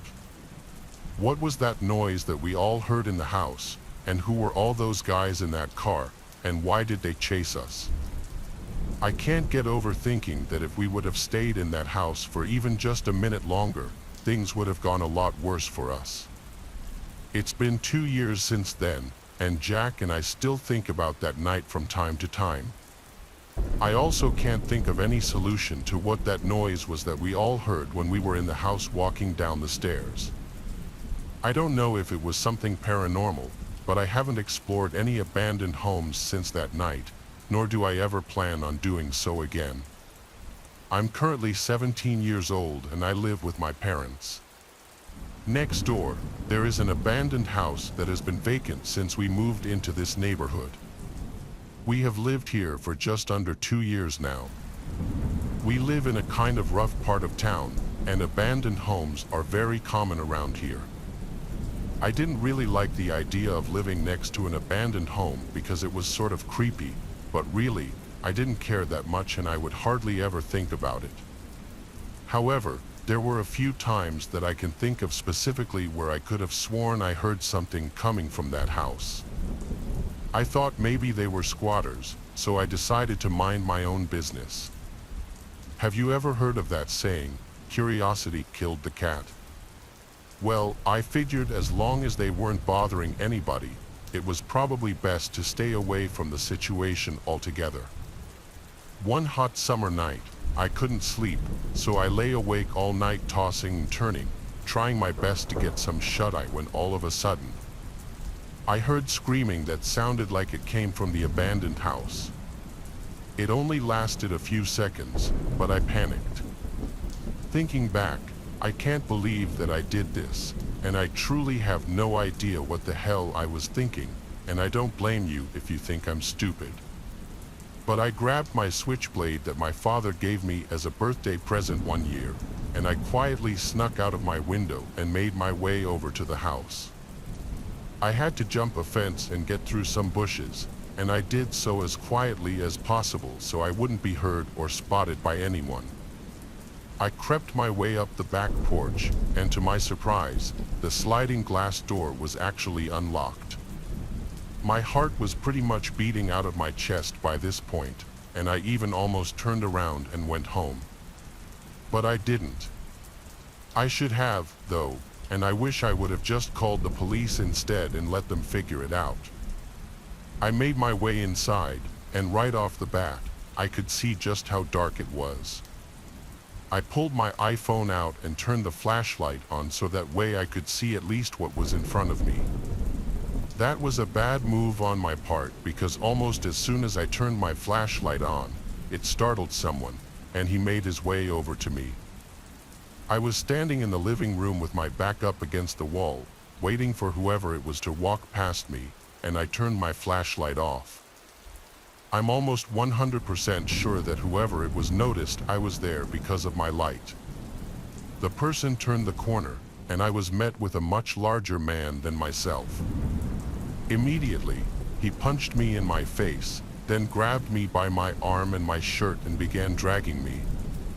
My survival instinct kicked in, and I did everything I could to break free of him. He then opened a door, and I realized right away he was trying to put me down in the basement. I managed to kick him in the balls, so I pushed him down the stairs and ran like hell out of the house and all the way home. I snuck back into my window and shut it and locked it as fast as I could, but I didn't think anyone else saw me, so that helped me feel a little better. I rushed to make sure that both the front and back doors were locked as well. I then called my mom, and she told me to get the police over there as soon as possible. I hung up the phone call with my mom and dialed 911. I told them what was going on and that they needed to send an officer over pronto. They told me to keep an eye on the home while I waited for the police to get there, so I did. I looked out of our living room window, and that's when I saw the creepiest thing I've ever seen in my whole 17 years of living. There was a man staring out of the window, looking directly at me in that abandoned house. I could barely see what he looked like, but I assumed that it was probably the man I had just pushed down the stairs. He made eye contact for probably 10 seconds before he shut the blinds and disappeared from the window. By now, I was even more terrified that he was going to come for me. I hid in my room and waited for the police. I was really hoping that he would still be there when the police arrived, but with my luck, he was already long gone by the time the cops showed up. I wasn't surprised by that at all, only I was freaked out that he was going to come back for revenge. The police didn't find anyone or anything suspicious in the house either, which makes this whole thing even creepier. What the hell was going on in there that night and all the other nights I heard noises coming from that house? I have not a single clue, and I probably won't ever know. I can't imagine it's anything good.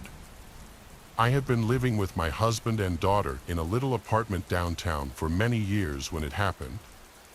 It all happened one year during the 4th of July. My husband and I had been married for many years at that point, and our daughter was in middle school. My husband was a good bit older than I was, and he had begun to need a cane to walk around most of the time. We didn't let the age gap bother us, though. My husband and I loved cooking out, and we especially enjoyed the fireworks. Our neighborhood always put on a big show, and we had a great view from our balcony. We had decorated the apartment with flags and other patriotic stuff, and we were all having a great time. Just before evening, I was in the kitchen cooking dinner so that we could all eat on the balcony while we watched the fireworks. My husband and daughter headed out to the balcony early while I got everything prepared. I had the food ready a little before the show was supposed to start, so we all sat outside and ate while we awaited the fireworks. Just as they started, my husband said that he had to go to the bathroom. He headed inside when my daughter and I watched the show begin. "Hurry up, dear, you're going to miss it. Don't worry, the real fireworks will happen in the bed later tonight." He then laughed and said he would be back in a flash. A few minutes later, I heard loud noises coming from inside. I didn't know what it could be, so I got up to check. I opened the sliding door and went inside, and that's when I saw the most horrifying thing ever. There was a masked man wearing dark clothing standing in my living room. Oh my God, who the hell are you? I was scared out of my mind. I had no idea who the man was or how he had gotten inside. That's when my husband suddenly came charging out of nowhere. He gestured me to stay back and then started yelling at the man. "What do you think you're doing? Get the hell out of here before I call the cops. You think I'm scared of you, old man? Shut your mouth before I shut it for you." The masked man and my husband kept yelling back and forth at each other, but neither of them moved. Meanwhile, I continued to freak out. I felt frozen in place.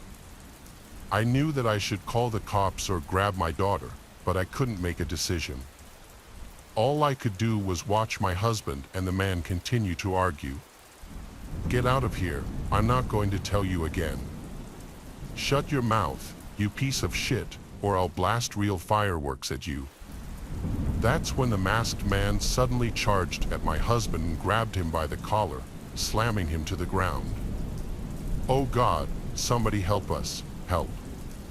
I watched in horror as the man picked my husband up and threw him across the room like a rag doll. Then he picked up my husband's metal cane and started to threaten me with it. You want to end up like him, huh? I'll bash your skull in. My daughter came running in at that moment. I instinctively grabbed her hand and ran to the washroom as the man chased after us. I was able to pull my daughter in and slam the door and lock it behind us in the nick of time. One more second and the intruder would have gotten a hold of us. He started banging on the door and yelling at us as my daughter and I cowered inside. Open this door, I'll kill you, you hear me? He then started whacking at the door with the cane. He hit it over and over again like some kind of lunatic. With every swing, the door shook more and more, and it seemed like he was going to break it down. I wanted to call the police, but I didn't think that they would get there in time. I immediately called my husband's brother instead. He lived very close by and I knew we needed help immediately. There was no way that my husband would last very long with the intruder since he was on the older side and the crazy man had a cane. As I called his brother, I heard loud tussling coming from the other side of the door. I begged him to hurry up. Please, you have to help us, he's going to kill him. I thought I had made the right decision, but to our demise, my brother-in-law's car was being repaired. He had no way of getting to us in time. I knew then that it was too late. Just stay in the washroom, I'm coming as fast as I can. I'll take an Uber. He hung up the phone and I immediately started calling the cops, but just at that moment, I heard my husband screaming mixed with the sound of fireworks. It was absolute pandemonium. I wanted to try and help him, but I was too afraid to open the door and run the risk of my daughter getting hurt. I was completely helpless. I told the cops where we were and they said they were on their way. There was no way that they could get there fast enough. The tussling sounds continued and I heard my husband scream a few more times. Then after several intense minutes, the loud noises stopped. The cops and my brother-in-law eventually arrived, but when they got there, the suspect was already gone. My husband was found laying on the floor, still conscious but barely responsive. His face was bloody and bruised. They took him to the hospital right away, but there wasn't much they could do by that point. He died later on from blunt force trauma. The masked man was never found. Ever since that day, my daughter and I have been traumatized by the 4th of July. We don't even celebrate it anymore.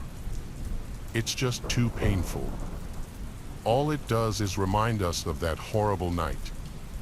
This story was inspired by a horrific 4th of July incident regarding a 64-year-old man who was taken out inside his Lincoln Heights apartment while confronting an intruder during a hot prow burglary. It happened just before 9:30 p.m. at the apartment. At the scene, responding officers found the victim, later identified as Jose Mania, inside suffering from blunt force trauma. Mania was pronounced dead at the scene, according to the LAPD. Mania was outside watching fireworks with his wife when the suspect entered the apartment. At some point, the victim went inside and encountered the suspect.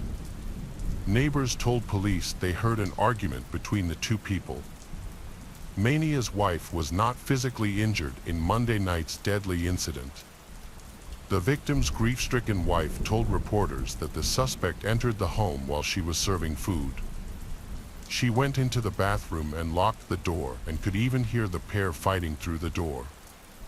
Oscar Mania, the victim's younger brother, said when he got the frantic call that his brother had been attacked, he felt helpless because his car was not working, preventing him from rushing to his brother's aid. It was unclear if the male suspect stole anything from the apartment, but the victim's wife said she saw the suspect leaving with a bag. The suspect is described as a man wearing a mask in dark clothing and remains at large. The investigation remains ongoing. This happened last year on the 4th of July. My wife's birthday was only a few days apart from America's, so she had all the more reason to celebrate. As for myself, my favorite part is that it's one of the handful of days out of the year where it's acceptable to drink beer in a public park. All the neighborhood dads did it, and their respective families would gather around to watch the fireworks display. Luckily, my family lives within walking distance of the park. If we wanted to, we could get a decent view from our front yard, but we preferred to walk the couple of blocks it takes to get the best view possible. Last year was no exception, but we happened to be running late. It was already starting to get dark, but none of the snacks were packed, and there was no beer or ice in the cooler yet. I told my wife and son to go ahead of me in the hopes of getting a good spot last minute.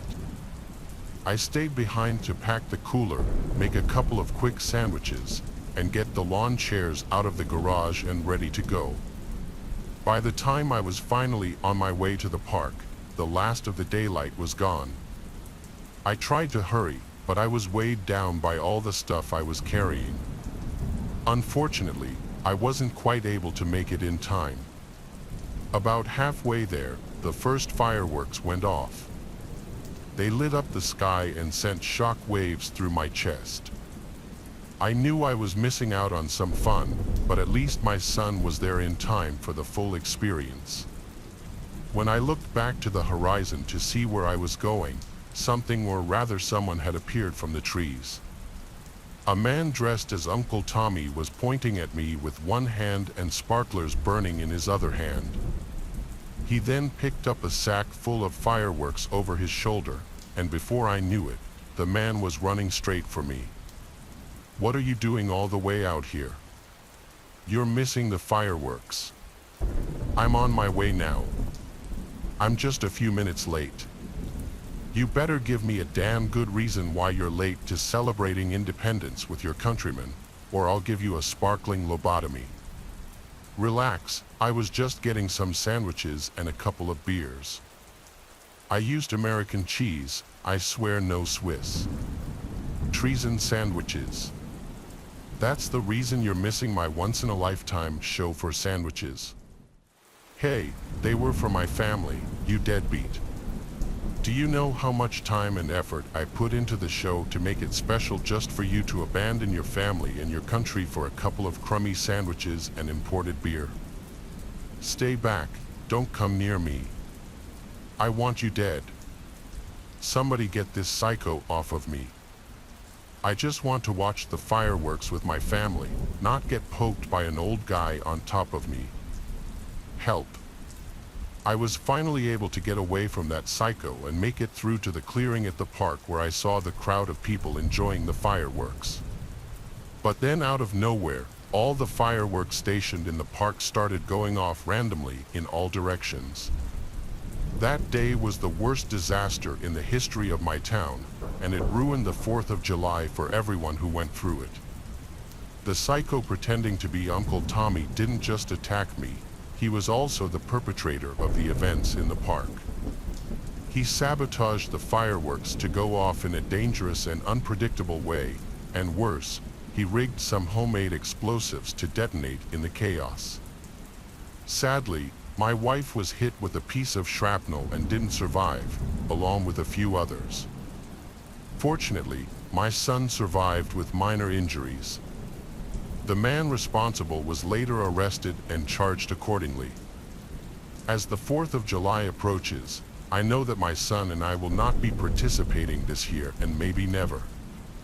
This story was inspired by a horrific incident regarding a 37-year-old man named Anthony John Mayer, who was charged over a Michigan 4th of July fireworks disaster that left 1 dead and 9 injured.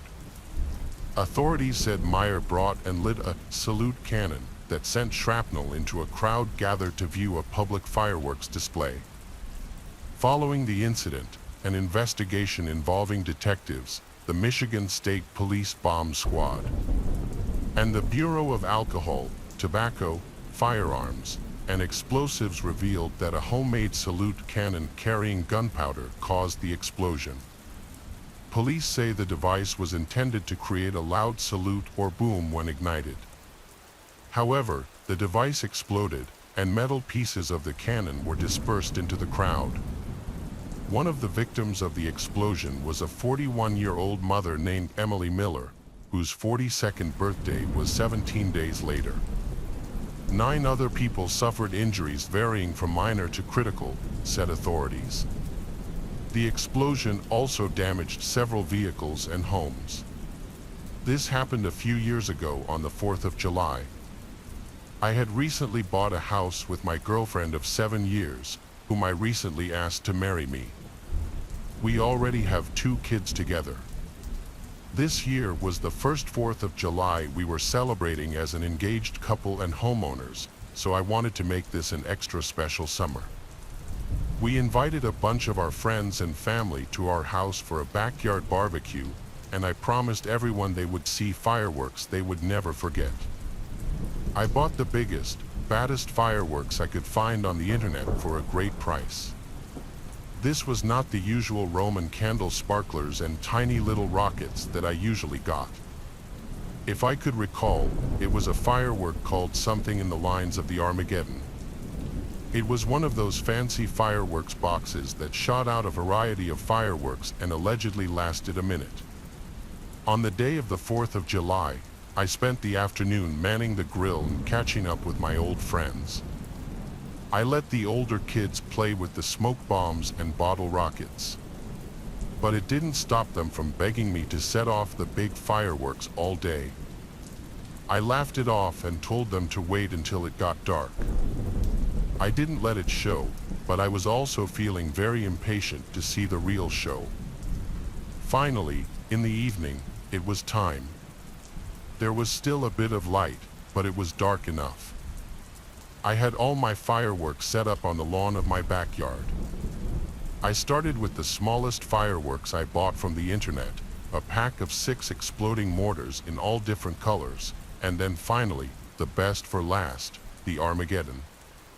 I then picked a spot in the backyard and started digging a hole.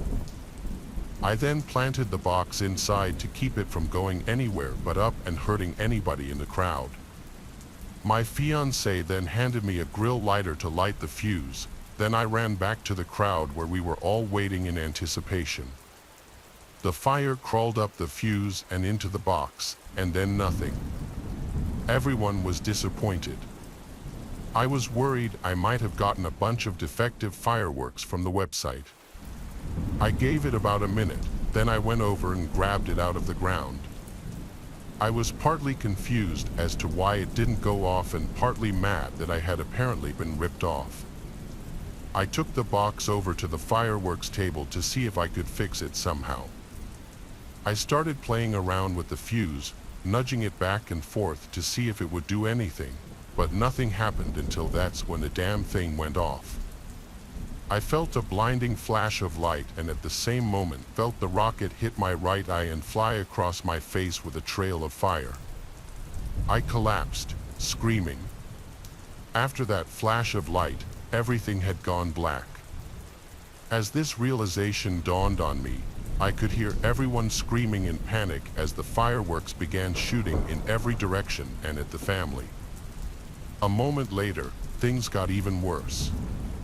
The rocket managed to light the entire table of fireworks on fire, and after just a few seconds, every single one of them started going off as well. It was a brutal barrage of explosion after explosion. Everyone screaming and crying and trying to get away. I couldn't see a thing.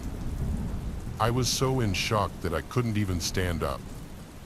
I just cowered with my head in my hands and screamed helplessly as I listened to my family and friends being bombed by the fireworks I brought into my own home. It seemed like an eternity. I spent the entire time hoping that nobody else got hurt and that I wasn't going to be blind forever. I wished that I could get up and help, but my body kept telling me there was nothing I could do because I was already dead. It was like my entire life had been struck from existence by a single rocket. I thought for a minute that I was actually dead, but eventually, the fireworks died down, and my wife was able to come to my aid. She brought me a wet rag to cover my eyes, but I'm sure she had misunderstood the severity of my injury. She kept asking me to open my eyes despite me screaming and wailing in pain.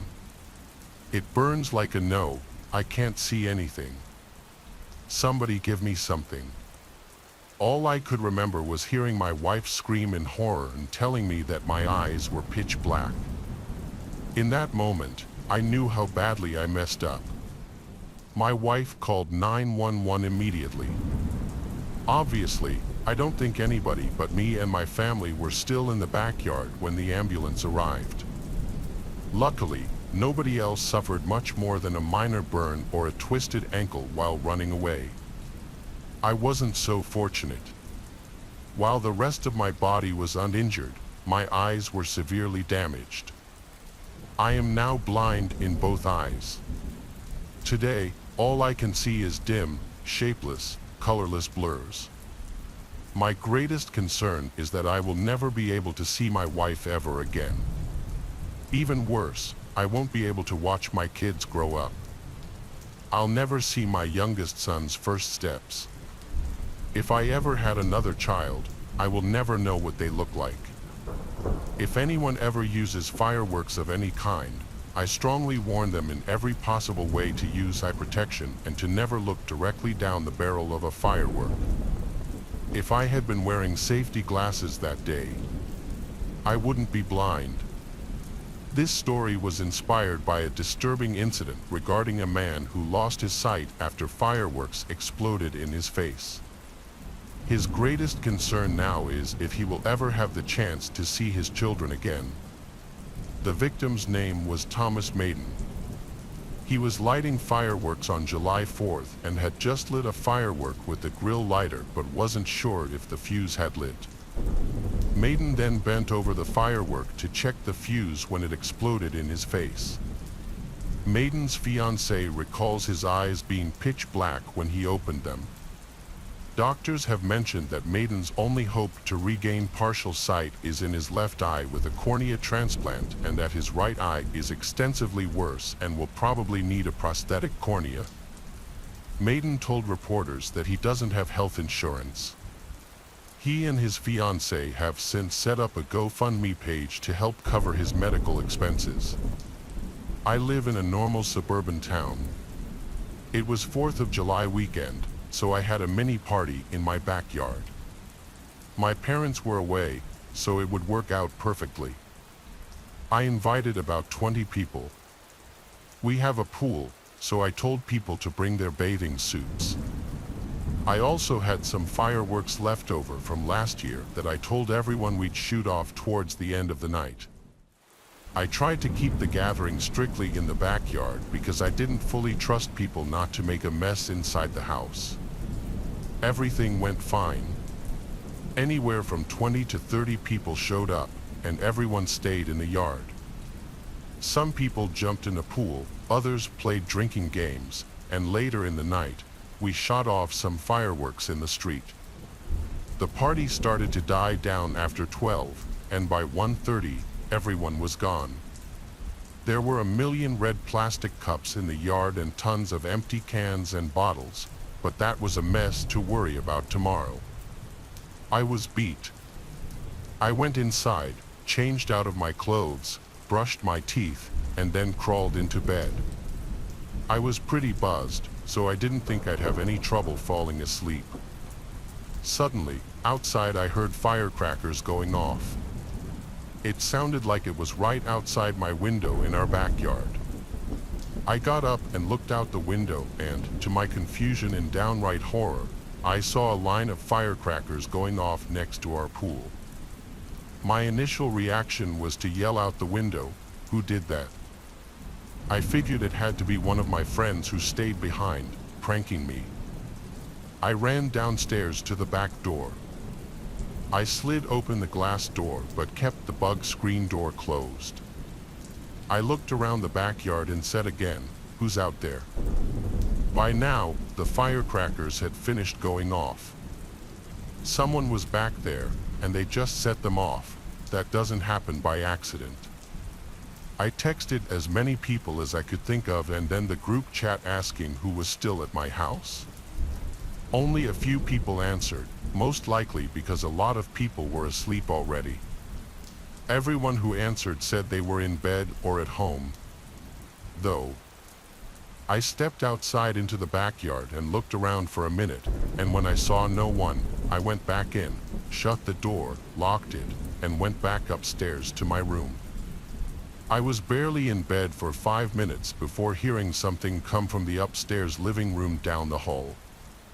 Then I heard the sound of a beer pong ball falling off the table and bouncing on the wood floor. My heart started to race.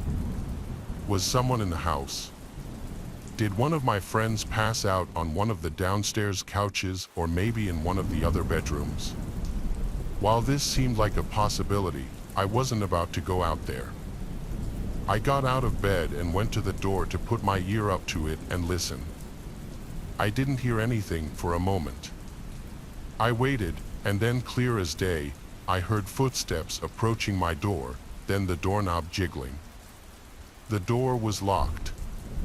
There was a loud bang on the door. I screamed through the door to get out of here or I'll shoot you. A deep male voice on the other side said, "Jack, you in there?" And I heard another deep voice in the room with me say, "Yeah."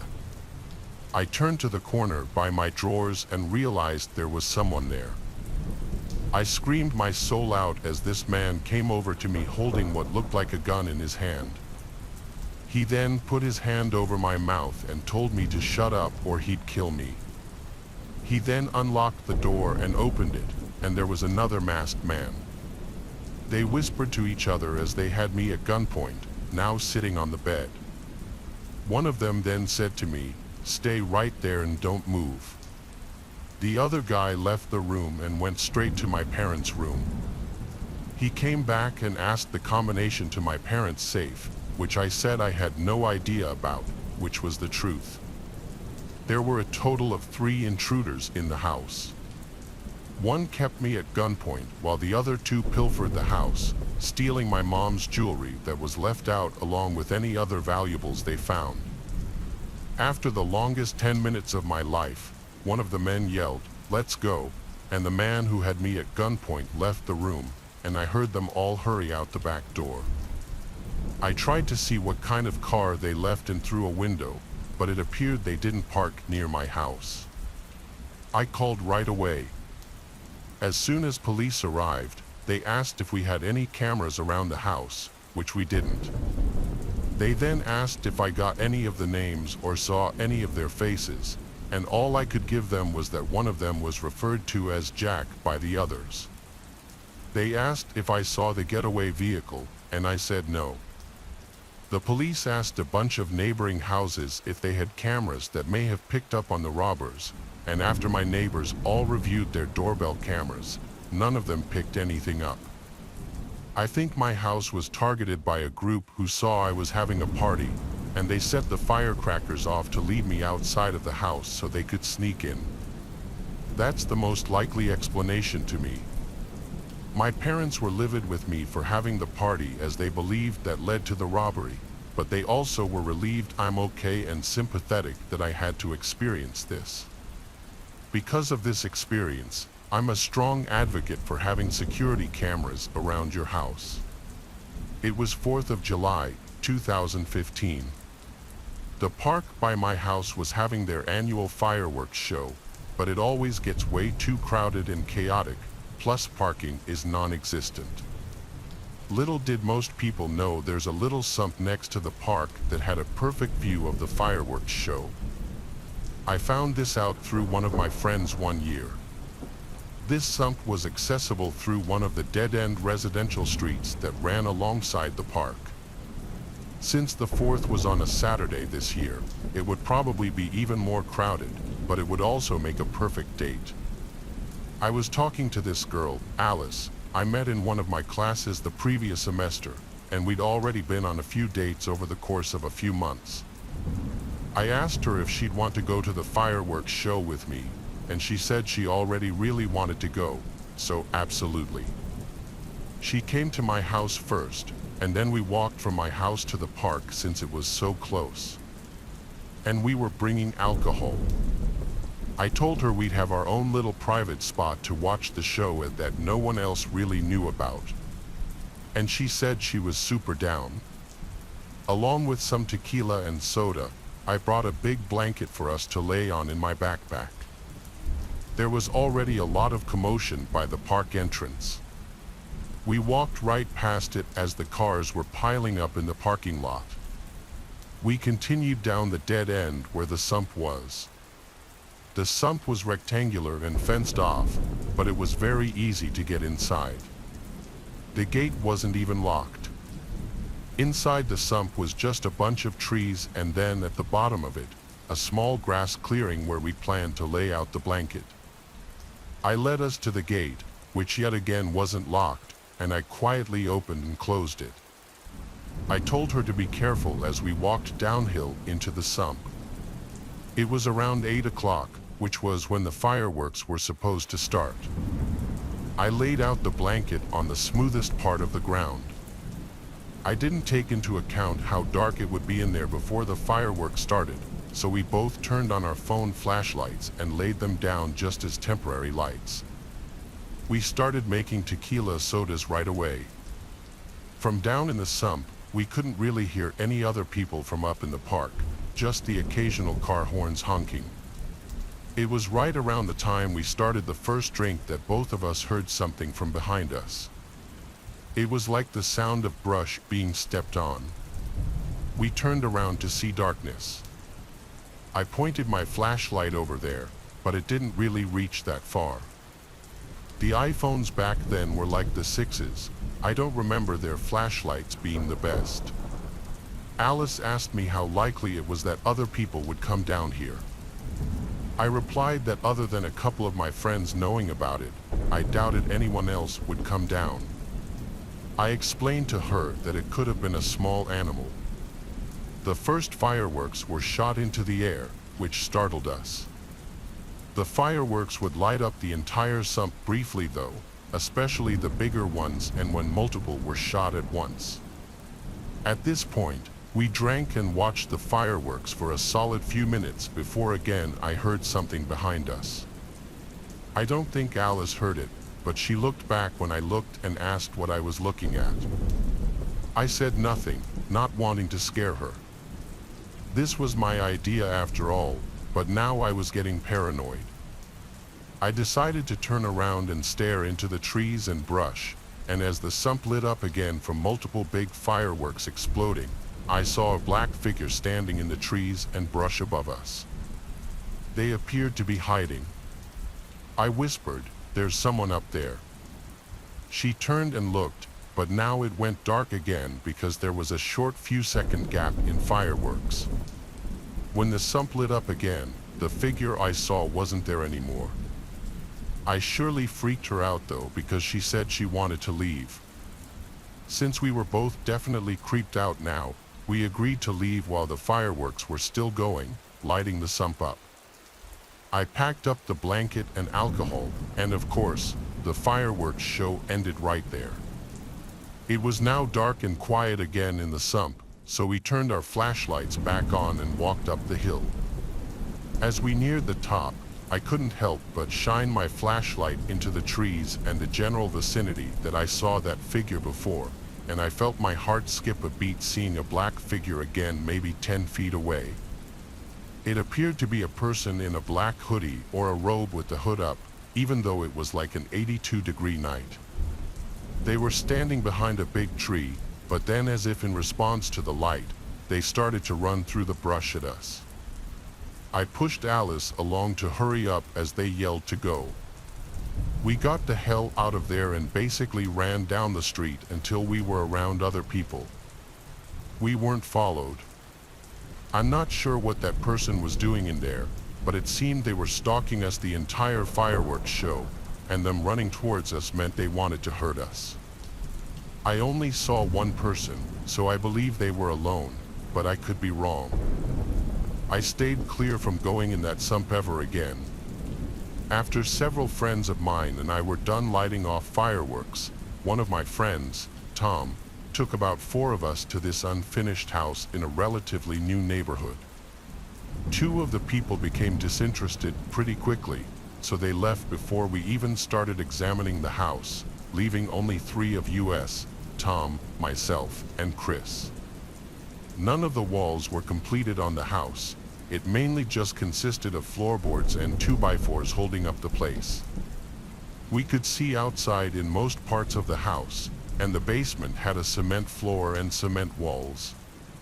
The house consisted of 2 floors and a basement, so 3 floors in total. The steps were completed enough so that we could travel up and down them easily.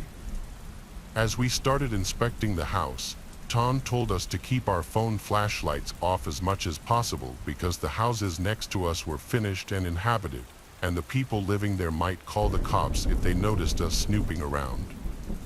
We, therefore, were mainly just going off the moonlight from outside for vision. The 3 of us stuck together most of the time. As soon as we walked upstairs, we could hear a voice from the main floor or the basement, so we would run downstairs to find out what it was, and as soon as we did that, we would hear a noise from upstairs, so we would run up there. This pattern continued for a good while. We assumed the noises were just the wind knocking over pieces of wood, pipes, or whatever else was lying around, or it was some kind of animal running around the house. Eventually, as we were walking slowly in the basement trying to discover who or what was making the noises, I saw someone slowly walking up the stairs next to me. I could see a light emanating from his or her phone, but it wasn't strong enough for me to be able to see who he or she was. I whispered to Tom and Chris, "Is that you?" They both said it wasn't them, and it turns out that they were both right in front of me. Shortly after I asked that, I saw a bunch of pipes that were leaned against the unfinished wall fall over down the stairs. It didn't look like they fell over by accident. It looked like someone deliberately pushed them over. At that point, I knew whatever we were hearing was not an animal or the wind. I knew that someone else was in the house. After that encounter, the 3 of us stormed out of the house. We all stood on the neighborhood road a decent distance from the house, discussing what just happened. Tom was convinced that the person I saw was one of the 2 friends who decided to leave earlier. I told him that there was no way it was either of them. One of them was a girl who didn't want to get her shoes dirty, and the other was a guy who was dating this girl and was around her all the time, so I couldn't picture either of them doing that. I tried to convince him that it wasn't them, but he didn't fully believe me. He then realized that he lost his keys and had to go back in the house to find them anyway. That left Chris and me to stand around to wait for him. As Chris and I were waiting for Tom, I thought I could see a big dark figure coming from around the right side of the house. But I couldn't tell for sure. We were still trying not to use our flashlights so the neighbors wouldn't notice us. After a few minutes, Tom came back with his keys and said he saw someone in the house again. I told him what I saw, still convinced that it was our other 2 friends messing with us. He walked around the left side of the house, and Chris and I followed him. When he got to the back of the house, I saw him jump up and say, "Run."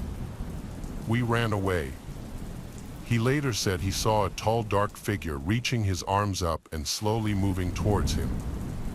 I ran out to the road in front of the house. I thought both Chris and Tom were following me, but I could only see Tom behind me. When I stopped running, there was a giant dumpster in front of me. I was on the left side of it, and Tom was on the other side. I saw Tom look to his right to an area behind the dumpster that I couldn't see from where I was standing. I heard him say, "We don't want any trouble." He then told me to run to his truck. He drove me to the house in his truck. And Chris drove separately.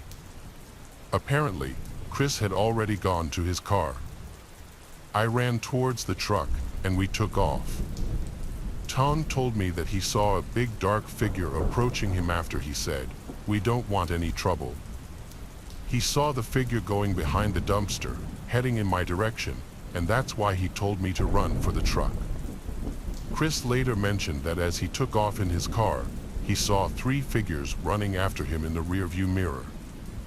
Chances are these figures could have been neighbors messing with us, but the way in which they acted was very strange considering how big and tall some of them seemed to be. It's hard for me to believe that they were just teenagers. Tom was in his early 20s, Chris was in his late teens, and I was in my late 20s when this happened. I can't help but wonder who those people were and how capable they were of doing something far worse than just messing with us and scaring us away. I can't help but wonder if maybe there were some weird members of a cult who regularly got together in that house late at night. And that's why they were trying to scare us away. Since this was the 4th of July, there was a bigger chance of weirdos walking around, but Tom said that there were people who chased after him another time he was at that same house. I wasn't there with him that time, so I can't go into too much detail on that story, but I wonder if those were the same people. This is something that happened back when I was a 10-year-old kid. During this time, I lived with my parents and sister in a very populated neighborhood. It was a residential area with countless streets, houses, and parks. Every year on the 4th of July, there would be a huge parade. The parade route would go down our street every time, so we would go outside, sit on the edge of the yard, and watch it. Our house was somewhat uphill from the road, so the yard slanted down a little, giving a good view of the parade. The parade would be sometime in the late morning, and I remember on the year of this story, we went outside a while before it started. Some people had already started to gather around and sit on the curbs of the street and such. We went to our usual spot, and I remember that my sister and I would always go really close to the street. Soon, the parade started. I enjoyed it because a lot of the people in the parade would toss candy at the kids, and I would get a bunch every year. The parade was ongoing, and there were tons of people involved. There were a lot of floats as well as people walking. The first strange thing I noticed was a guy dressed in a red, white, and blue jacket with a long beard. He was walking and waving to people, but then, when he went past us, he appeared to walk into our yard. There were these 2 huge trees at the end of our yard. Well, one of the trees was in our yard, and the other was on our next-door neighbor's property technically. He sort of went between the 2 trees, and I didn't really know what he was doing there. That area is sort of out of the way because there was also a really big bush nearby.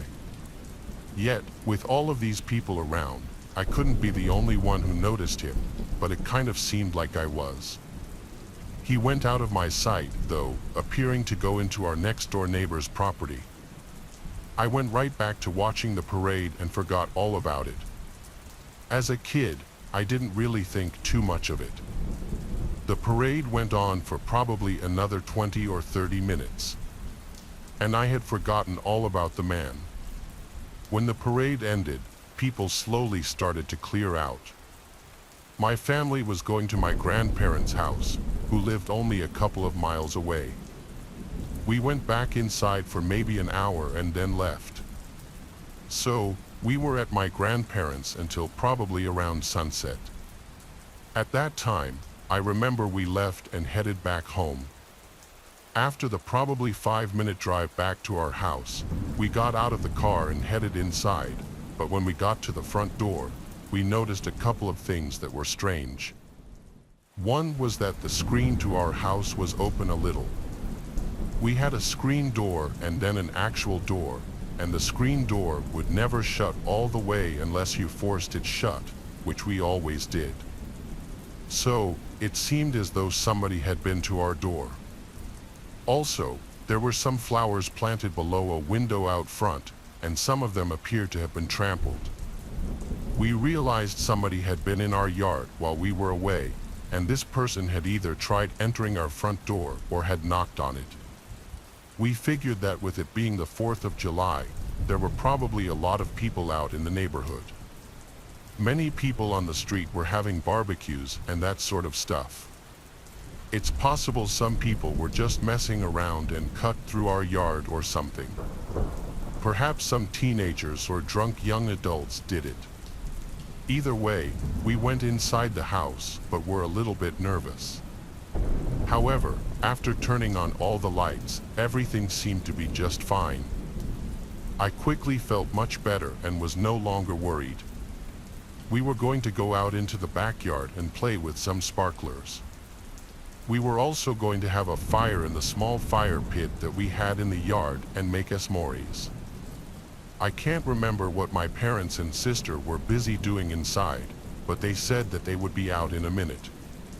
I decided to go out into the backyard first. I went into the dark backyard, which was only lit by a light in the back of the house. When I got back there, almost instantly after closing the back door, I heard a noise. I really wasn't sure what it was, but I knew that a bush had moved. In our neighborhood, with how populated it was, we really didn't get many animals, maybe an occasional rabbit and lots of squirrels, but whatever made this noise was definitely much larger. I looked over in the direction but did not see anything. There were several trees and bushes in the yard all around, and it wasn't well lit. I stayed out there, and after a few moments of nothing, I convinced myself that it was just some sort of an animal. I started to walk around the yard just waiting for my parents and sister. During this time, I was walking near the back of the house when I saw something. There was something blue on the ground underneath a bush. I honestly don't know how I spotted it, but I walked over and looked closer. There was a big blue jacket like the one the man in the parade had been wearing. It was all crumpled up and really small. I noticed that it was also red, white, and blue, and I looked inside the jacket. And there was the fake long white beard that the guy was wearing, too. This probably belonged to the same guy who was walking into our yard at the parade. I then remembered that I was creeped out and wanted to go back inside. Now, when I moved away from the bush, that's when I saw the guy. There was a man standing at the far back of our yard near the fence, and he was walking slowly along the edge of it. I quickly ran to the back door and went in. I locked the door behind me and found my parents. When I told them about the guy, they called the police. Then, we waited inside without hearing or seeing anything from the man. When the police got there, they searched the backyard, but the man was gone. His things that he had hidden in the bushes were also gone. After the police left, I was pretty nervous the guy would return, but he didn't. I think that when he noticed I saw him, he must have decided to leave. I don't know what would have happened if I hadn't noticed him. This happened a few years ago. I was hosting a 4th of July party at my house. It wasn't actually the 4th, but it was the weekend of the 4th. I live in a smaller and older house not far outside of the city. A few coworkers had been to my place before, and somehow I got nominated to host the 4th of July party. There would be over 30 people coming, most likely about 20 coworkers, and many were bringing their significant others. My house has 2 stories and a small front yard and a small backyard as well. The entire backyard is basically just a patio. There's a few feet along the west side of it that's grass. The backyard is entirely fenced in aside from my driveway, which leads to an alley and then my garage. The property is pretty closed off from my neighbors. I got ready for the party by getting a bunch of food and drinks and things like that. I set up, and when the day came, a bunch of my coworkers started coming over. It was a nice and sunny day, and people could be outside or inside in the air conditioning. I remember that after the party started, things were going very well at first. Everybody seemed to be having a good time, and I was outside but then went in. I was talking with a few people in my house for a while when I went into the kitchen. One of my coworkers approached me and said that a weird guy was there. She thought that maybe I knew him and said that nobody outside seemed to know who he was. I was very confused, and I asked her to show me the guy. We both went over to the doorway leading out to the backyard. When we got there, a bunch of people were in the yard. At first, she couldn't spot him, but she was telling me that he was saying weird stuff and making some people uncomfortable. Overall, something seemed off about the guy. Finally, she located him and pointed the guy out. I then walked outside and got a better look. The man was somewhat large, had kind of messy hair that went past his ears, and was drinking a beer. I did not recognize this man at all. He was sort of standing by himself in the corner near where the alleyway was. He appeared to just kind of be watching people. I started walking over to approach the guy. I was going to ask him who he was, but when I got about 30 feet away from him, he looked right at me.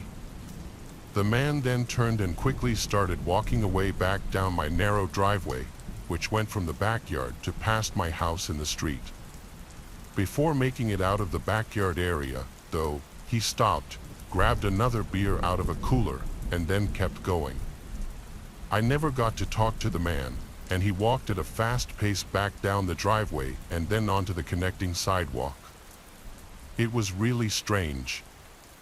I figured that some random guy was walking by and must have seen there was a party and just stopped in for whatever reason. The neighborhood was pretty busy and did get quite a few people walking down the sidewalks throughout the day and stuff, but this was still really weird. I went around and asked a few people about the guy. Apparently, he was approaching some people and asking strange questions. I was also told that he was just staring at a few people and did not look away for a really long time. At least he was gone now, though. I was outside most of the rest of the party, and luckily, the man did not return. After people started leaving to go home, there was maybe an hour before it was just me. Then I started to clean everything up. Not a whole lot needed to be done, just take out the garbage, take in a few folding tables and some chairs, as well as the food and drinks. As I was doing this, I walked past my narrow driveway to take some garbage out. When I was on the driveway, I looked down it into the street. I noticed that standing right in the middle of my driveway where the sidewalk intersected was the same man. He was just standing there and staring at me, it appeared. I didn't know what to do, so I sort of waved. The man did not wave back. Then I continued to take out the garbage, which was at the back corner of my backyard. When I was walking back, though, I noticed the man was walking up my driveway towards me. I didn't know what he wanted, but I stayed there to meet him. When the man reached me, I said hi to him. The man asked me if he could use my bathroom quick. I really did not want this guy in my house, and I said no. Then I asked the man if he was at the party earlier. The man denied it and said no. Clearly, this was the same guy. He then asked once more if he could go inside my house really quick. I said no to the guy again, but he still didn't leave. By this point, I was getting kind of nervous. I didn't really know what to do or say. I wasn't quite done cleaning, but I wanted to go inside, so I said, "Well, I'll see you later." Then I turned and started walking back towards the back door of my house, but when I did, the man began to follow me. I knew that I couldn't go inside anymore, and I turned to walk in another direction. I figured that the man would continue to follow me, but he didn't. The guy walked right up to my back door, opened it up, and went inside. When I saw this, I started to follow him. And I yelled at him to stop, but I realized that maybe this guy could be dangerous. Instead, I went back to the end of the alley and went to my car, which was parked in front of the garage. Then I called the police. I waited there until they arrived. When they got there, the man was found hiding in my basement. It really creeped me out when I heard that. I really don't know who the guy was or why he wanted to go inside of my house, but I remembered back to earlier in the party when he walked away from me after I started to approach him. He seemed to know that I was the homeowner. If he was talking to a bunch of other people but then walked away from just me, that was odd. I wondered if he had seen me before or something. I'm really glad that I didn't go back into my house after him. I'm not sure what he was capable of. On the 4th of July, back when I was 17 years old, is when this story takes place. During this time, I was in high school and living with my parents. Our house was in this neighborhood kind of near a park. It was a dense neighborhood with lots of other houses nearby. Each year on the 4th, there would be a huge firework display at the park near where we lived. Sometimes we would go to the park, and other times we would just watch the fireworks from our yard. They were still pretty easy to see from there. The entire neighborhood would always be extremely busy during this time. Many people from all over the city would come to watch these fireworks, and just about everybody who lived in the neighborhood would either go to the park or go outside. There would be a lot of cars parked on the side of the streets and a big traffic jam in the area before and after. That year, a few of my friends from school were going to the park for the fireworks, and I was joining them. Some lived in the area and others were driving. I think that it would be about a total of 5 of us.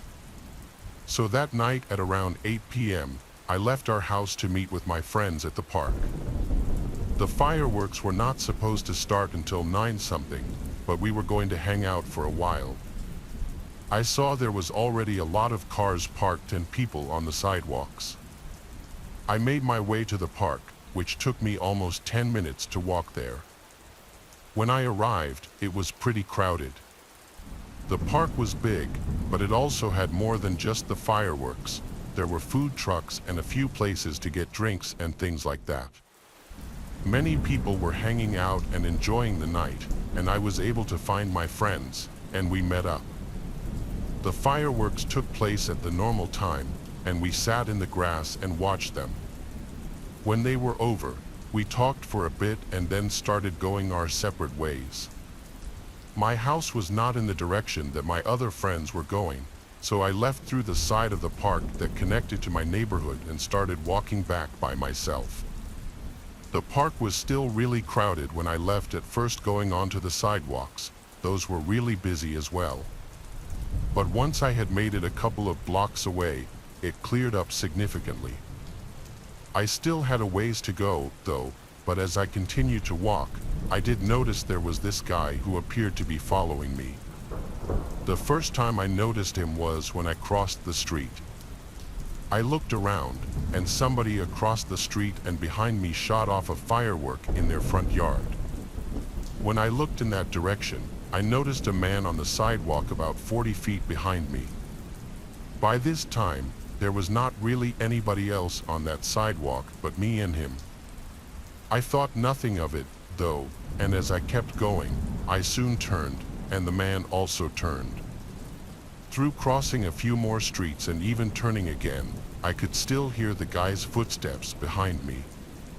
I was actually starting to get nervous. He followed me the almost 10-minute walk back, but soon my house was in sight. When I got to my house and was just out front of it, I made a really quick veer off to the right. I walked right up to the front step without looking back and got my keys out. I was able to quickly unlock the door and go inside. Once I was in, I locked the door behind me and looked back. When I looked out the window, I saw that the guy was now walking out of our front yard, and I saw him make it back onto the sidewalk. So it appeared as though maybe he had started to follow me to the door. I was really glad that I was able to make it inside so fast. I figured the man was gone, and that was that. My parents were in the living room watching TV. I was inside for maybe 30 minutes, and then there was a knock at the front door. This was pretty strange with it being about 11 o'clock at night. I went over and looked out the window. The same man who had followed me home was standing there.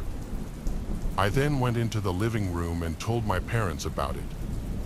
My dad walked over to the door, and after the man knocked again, my dad yelled at him that he was going to call the police. The man turned and sprinted away off the front step and quickly went back onto the sidewalk.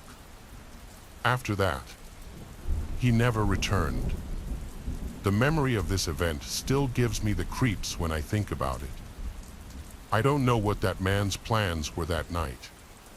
This was back a few years, sometime in 2019. I was at a friend's house. I'll call her Sarah for the sake of the story. I was pretty excited for this sleepover. I couldn't wait to talk about all the middle school drama. Now, something you might want to know is Sarah's house was deep in the woods. I mean deep. Anywhere you looked, there were woods, and their nearest neighbor was about a half-mile away. But on the back side of her house was a cliff that led down to the ocean. The night at Sarah's house started off pretty good. Our friend Ariel was there too. We played truth or dare, hide and seek, and other teenage games. It was getting pretty late, but we decided to go on a walk down the gravel road that led to the other houses along the way. We asked her mom, and she said yes, so we started walking. After another 10 to 15 minutes, we saw a man who was walking on the other side of the street towards us. At first, we weren't thinking much. Maybe this dude was just taking an evening walk as well, but something didn't seem right. This man was wearing pretty thick clothing. Zara talking, it almost looked like it was snowing here. And not to mention, it was pretty warm out. At that moment, it was like 60 degrees outside. We all looked at each other as we passed the guy, and that's when it hit us, the stench. The disgusting smell coming off that guy was absolutely horrible. Words could not describe how disgusting that smell was. It was so bad that after we finally got a few feet away, my friend took a deep breath, almost like she had been holding it. One of my friends ran into the woods and almost threw up. At this point, we felt it was best to head back. Our friend who almost threw up was begging to go back anyway, and we all agreed that it would be the best idea. On our way back, we passed him again, but this time we held our breath before we passed him. When we looked back, we realized he was no longer walking in the opposite direction, but instead, he was following us. This was really unnerving. That disgusting smelling man was now bringing his stench even closer. We had no choice but to speed up our pace. We started speed walking. We still had about a mile to make it back to Sarah's house. As we began to speed up, so did the random disgusting smelling dude. We all looked at each other, scared and annoyed. We picked up our pace even more, almost to the point where we were jogging. But, of course, the man sped up even more. Now, at this point, we were running, and my friend Ariel looked back, and then we heard it. Ariel let out a blood-curdling scream as she looked back, which caused Sarah and I to look back as well. And what we saw still to this day absolutely horrifies me. This man was full-on sprinting at us. He had what looked like a knife or something sharp in his grasp. Sarah, Ariel, and I started screaming as we were sprinting down the road. Our screams caused him to stop chasing us, and he eventually just stopped, but he didn't move. He just stood still watching as we left. We didn't stay around to see what his intentions were. We just ran straight back to Sarah's house. Once we got back, we slammed the door and decided on not telling her parents as they were already asleep.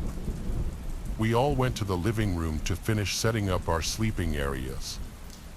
A few hours passed. It was about 2:00 Sarah. At this point, we were watching something. I can't remember what, but I know it was some horror movie. Now, I mentioned her house was on a cliff for a reason. Because of this, her house has a lot of windows on the backside overlooking the view. I was sitting on one of the couches that was set up right at the window. It was pitch black outside. All you could hear was the waves and occasional wind. All of a sudden, I heard footsteps outside. They sounded like they were right by the window. I told my friends, and Sarah said it was probably the deer that always comes by.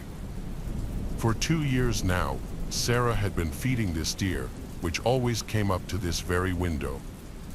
I got pretty excited as this meant this deer would come right up to my hand. I decided to look out the window, but I didn't see anything. It was too dark. I said that we should go outside to pet the deer, but Sarah and Ariel said no. They reminded me about what happened earlier, and I agreed, so we went back to watching the movie. Another hour passed, and we were all feeling tired. We turned off the TV and headed under our blankets.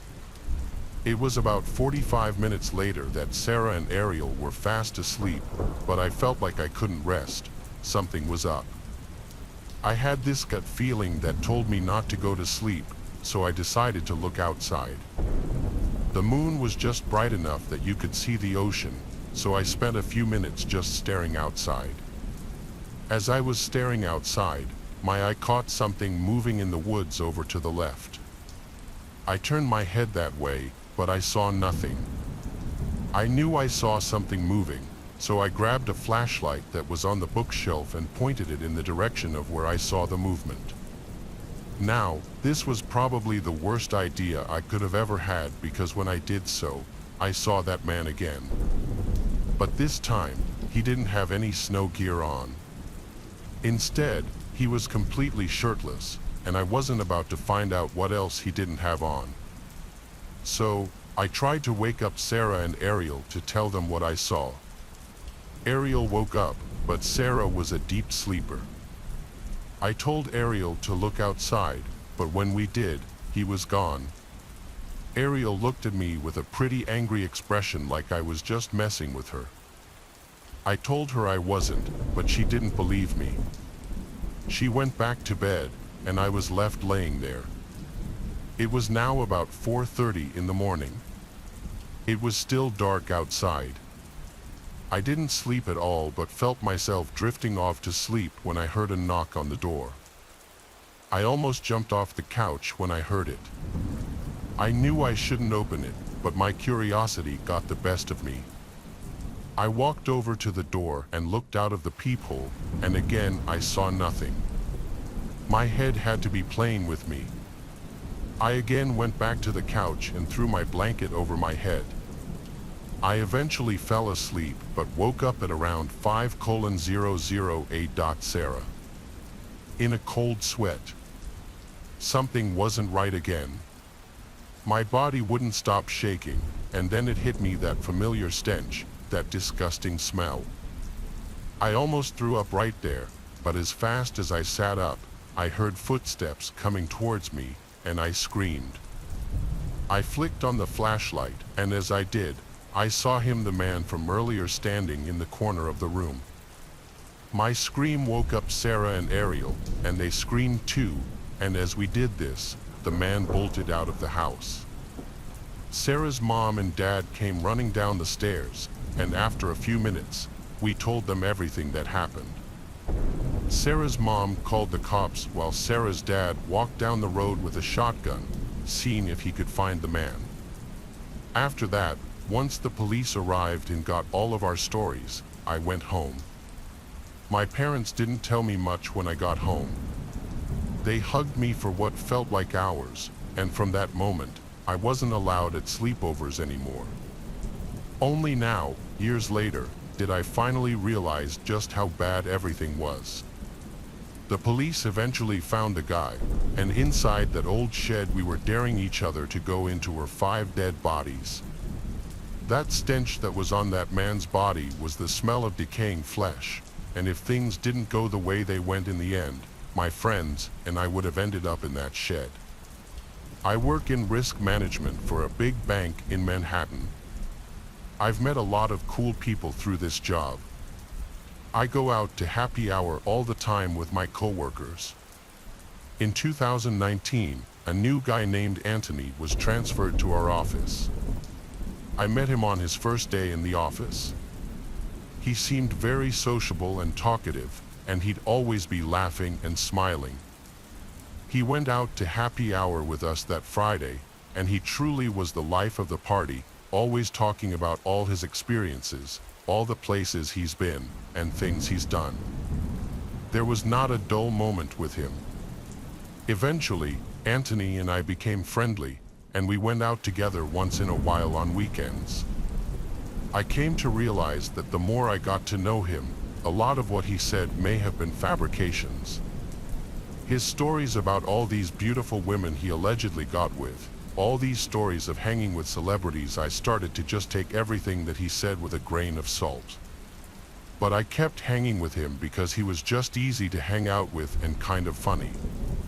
Anthony one day invited me to go with him and his sister to their condo in St. Pete Beach, Florida. His mom is very wealthy, owning a place in Beverly Hills, Colorado, and St. Pete.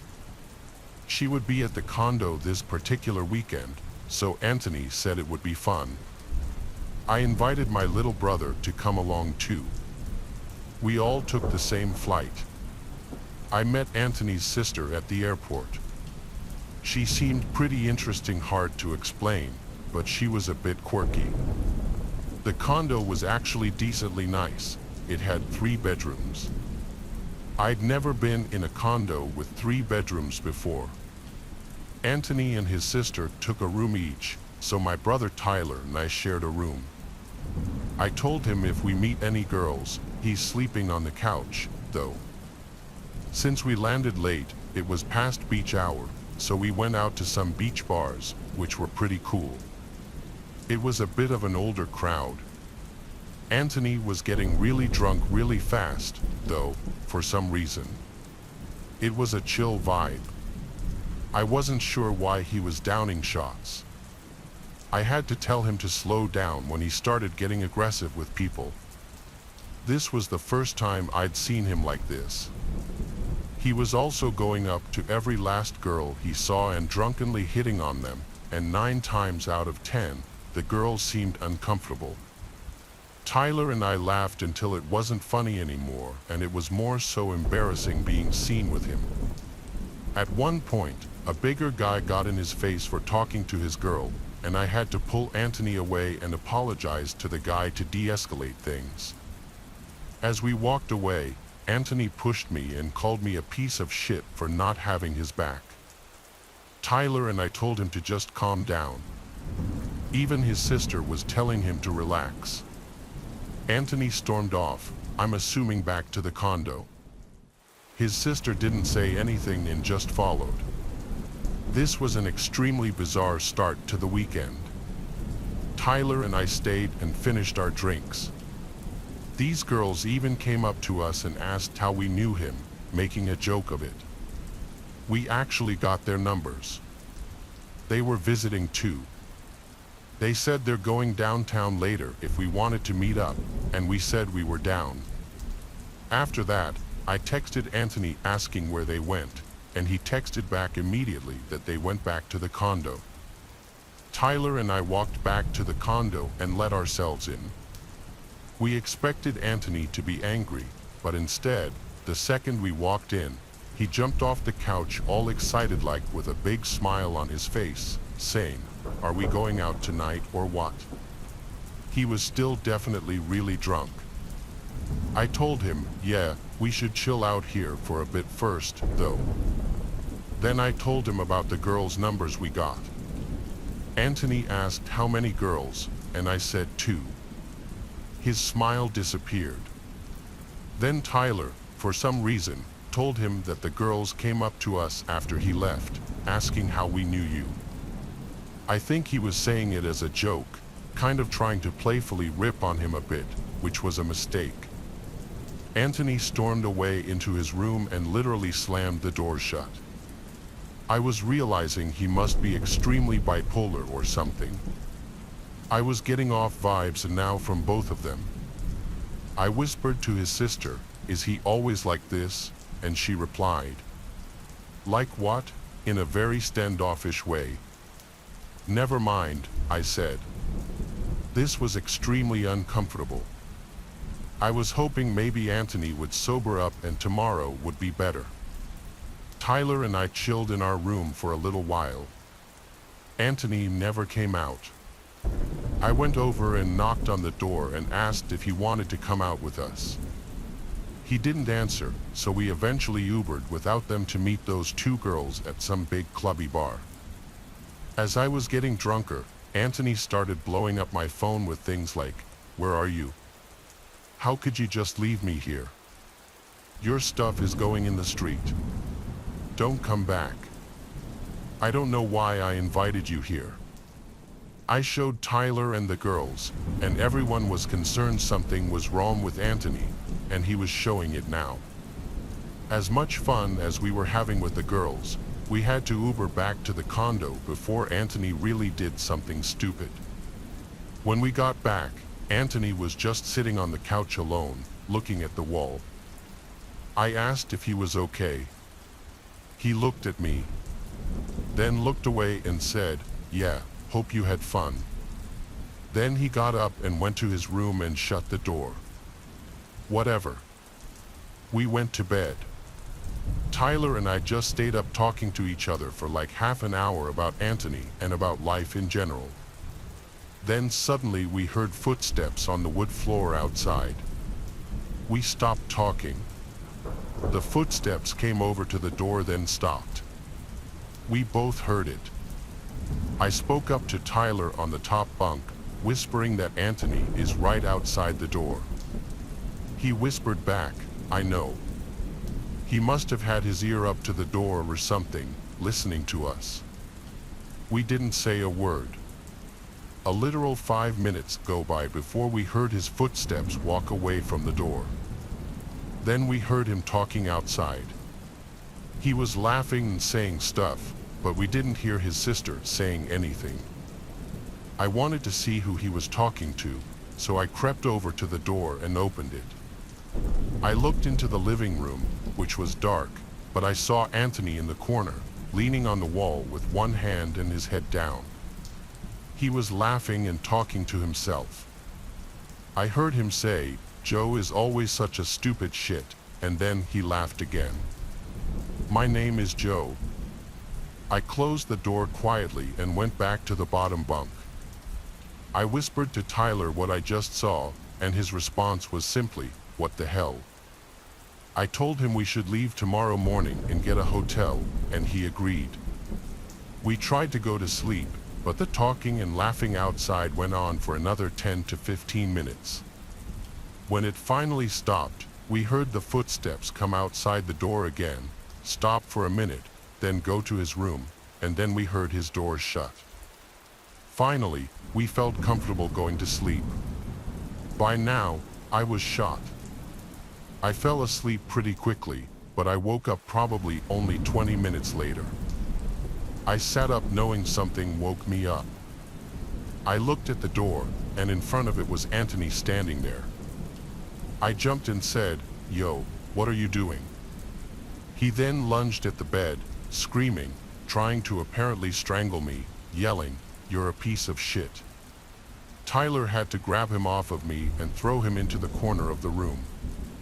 Anthony yelled that, "You suck, Joe," I invited you here just for you to fuck on my life and talk about me to my sister.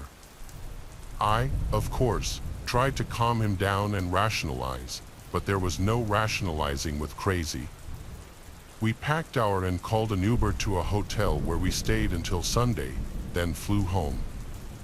I saw Anthony in the office the following few weeks, but he always avoided talking to me or looking at me, and he eventually transferred to a different office, probably because of me. Anthony seemed cool and normal at first, but he was an example of a very sick, damaged person deep down, and that night we spent in his condo absolutely terrified me. When I was a kid, before we lived in Texas, we lived in a home that had this huge backyard in Georgia that made me feel like the most popular kid in class. Anytime playing outdoor games or sports was ever an idea, my backyard would be the spot to go since we had a 2-acre backyard. The backyard was surrounded by woods on 3 sides. It also had many trees throughout the yard, a trampoline in one corner, a hot tub, a big detached 3-car garage, and an above-ground pool. For a middle-class area, we really had everything you could want in the backyard. There was enough open grass to play any sports, soccer, baseball, football, anything. We even played hide-and-seek tag or manhunt, as we would call it. One Friday, when we were in like 6th grade, my friends and I wanted to have a camp-out sleepover in my backyard. It was Anthony, other Anthony, who I'll call Michael, and Jason. We all had to get our parents' permission, of course, but we were like 11 or 12, and it was a Friday. None of our parents had any reason to say no. Plus my family had lots of camping equipment, including 2 tents that could easily fit 2 of us in each one. After all of us got permission from our parents, we made arrangements for them to get to my house around 5 o'clock so we could play sports in the backyard. We had too many soccer nets in the yard that we used to play soccer 2-on-2.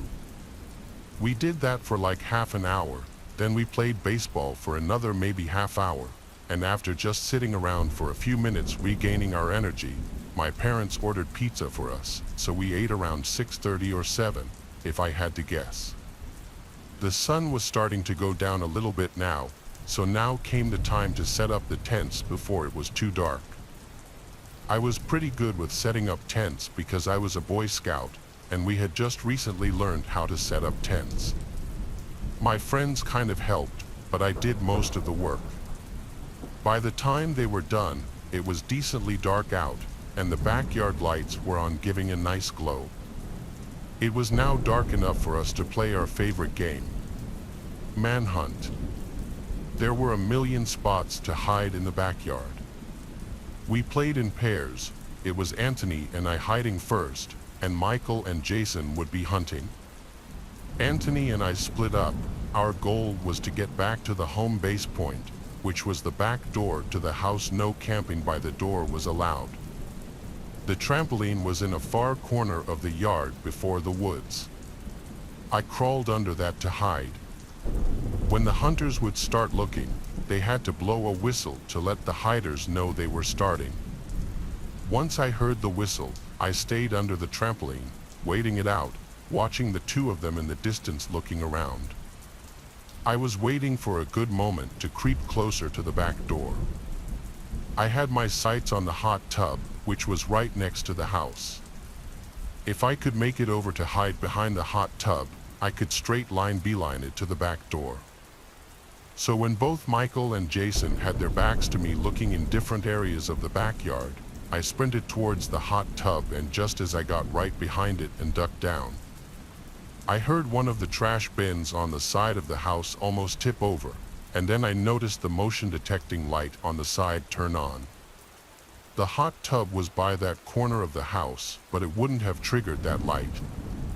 I went to peer around the corner to the side yard, and I saw a tall person dressed in dark clothes speed walking away in the direction of the woods before entering the woods.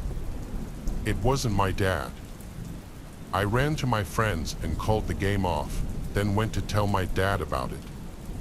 We came out and looked around the woods for a few minutes and then checked the street for any unusual cars. Nothing and nothing. He said we should sleep inside tonight, which obviously bummed us out. We went inside and just played a game on my PlayStation. I again described to my friends what I saw, just some tall guy walking into the woods on the side of the house after apparently almost knocking over one of our trash bins. We talked about just going back outside and sleeping in the tents since they were already set up anyway.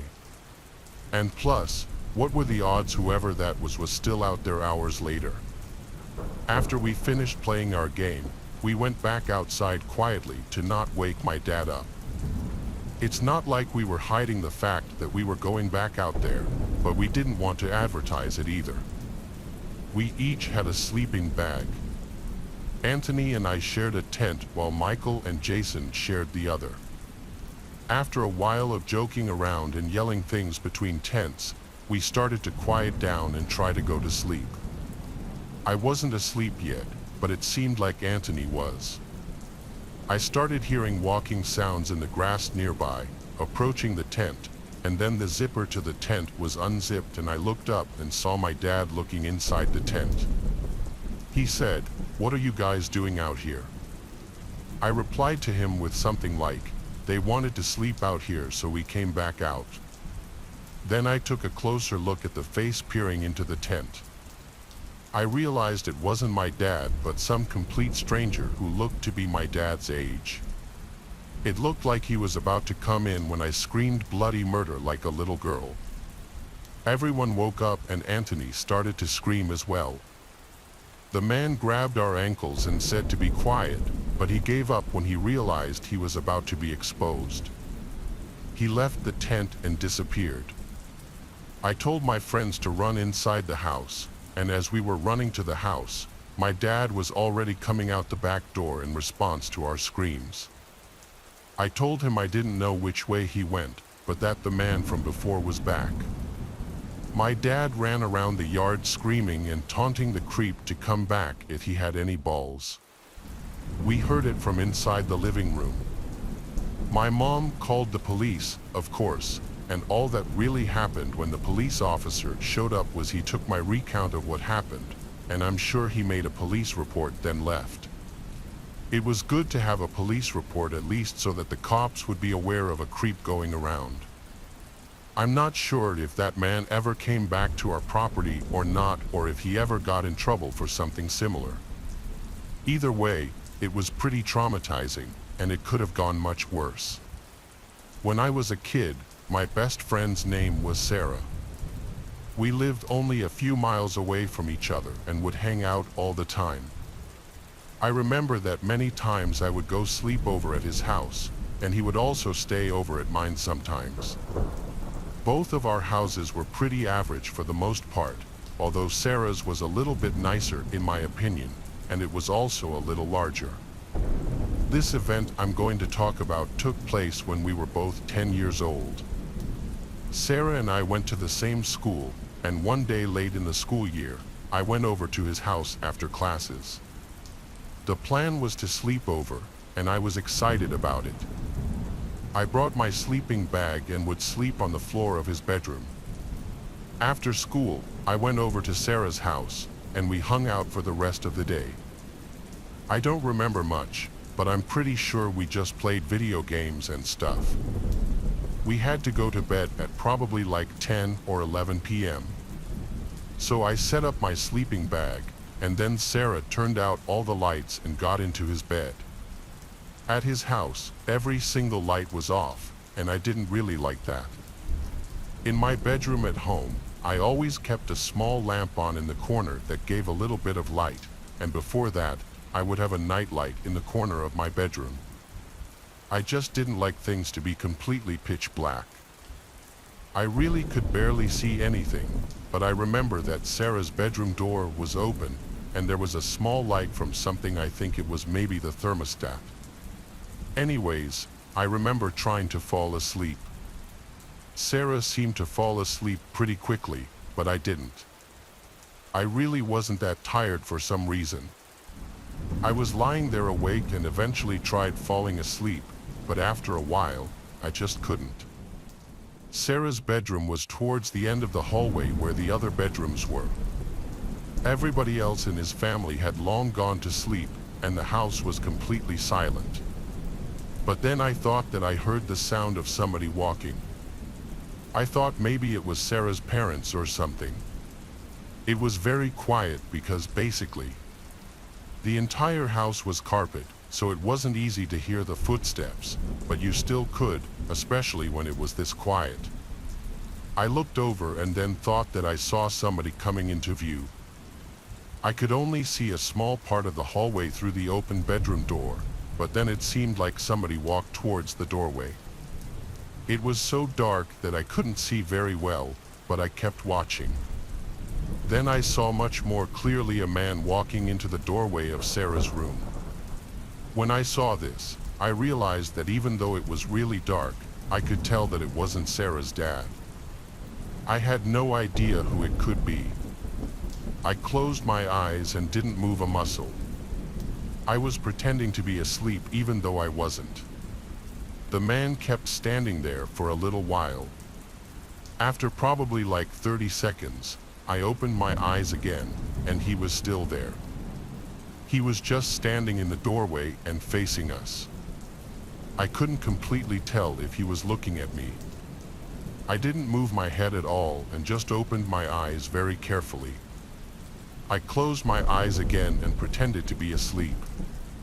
I just hoped that the man wouldn't enter Sarah's room. Then I heard the guy sort of walking away down the hallway. I really didn't know who this guy was or why he was here. I also didn't know if he was going to come back or not. As I laid there, I just kept closing my eyes and didn't move. During this time, I didn't really hear any more noises. I was really too scared to get up and wake Sarah up or do anything else. Eventually, after I'm not even sure how long, I fell asleep. The next thing I knew, I was waking up and it was still dark out. Sarah was tapping me on the shoulder telling me to wake up. After sitting up in my sleeping bag, I noticed that Sarah's bedroom door was now closed. He then told me that there was a man in the house and the police were on the way. We were supposed to stay in his bedroom and not leave. Then we waited inside Sarah's bedroom and didn't really hear much, but after a while later, the police arrived and we continued to stay in the bedroom. After a long time, Sarah's parents finally came and told us what happened. We found out that a man was located hiding in the basement. I guess he tried opening Sarah's parents' bedroom, and it woke both of them up. The man fled, and Sarah's parents called the cops. Then they knew that the man was at the other end of the house, and Sarah woke up from the noise. He then left the bedroom to see what was going on, and when he returned, he woke me up. I guess it was the same man that I had seen. I'm really glad that the man didn't cause any harm. I never found out why he had entered or how he had entered the house. I slept over at Sarah's house multiple times after that, and luckily nothing like that ever happened again. One bizarre thing that happened when I was a kid was a sleepover experience that I had. It was back when I was probably about 8 or 9 years old. I just know that I lived with my parents and older brother in the suburbs. A new family moved into the house across the street and one house to the right. They had a kid who was my age, and I remember meeting him when they first arrived. His name was Jackie. There were a few kids in the neighborhood that I would hang out with here and there. Over the first week or two that Jackie lived there, I sort of hung out with him like twice. My impression of him was that he was pretty weird. He was kind of rude and didn't seem to like the same things that the other neighborhood kids and I did. There were a few games that we would always play, and I remember that when we invited him, he said that they were dumb. I don't really remember much else, but I just know that I didn't have the best impression of him. Then one day, my mom told me that Jackie was going to have a sleepover with me. I remember thinking, When did I agree to this? I told my mom that I thought he was kind of weird, but she said that he probably was just shy and insecure about moving to a new town. Apparently, Jackie's mom asked my mom if he could stay over because she wanted him to make new friends. I'm not sure if he had a hard time making friends or anything, but I reluctantly agreed. So Jackie walked over with his mom, and our moms talked for a little while. Jackie's mom seemed pretty nice, but Jackie really didn't. We went upstairs to my bedroom, and I figured that we could just play video games. I talked to Jackie for a while. I don't really remember much of the conversation, though. Then we started gaming, and I was feeling a little bit better about him.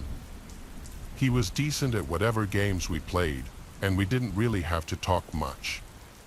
We could just go on from one game to the next, and it's always nice to have somebody to game with.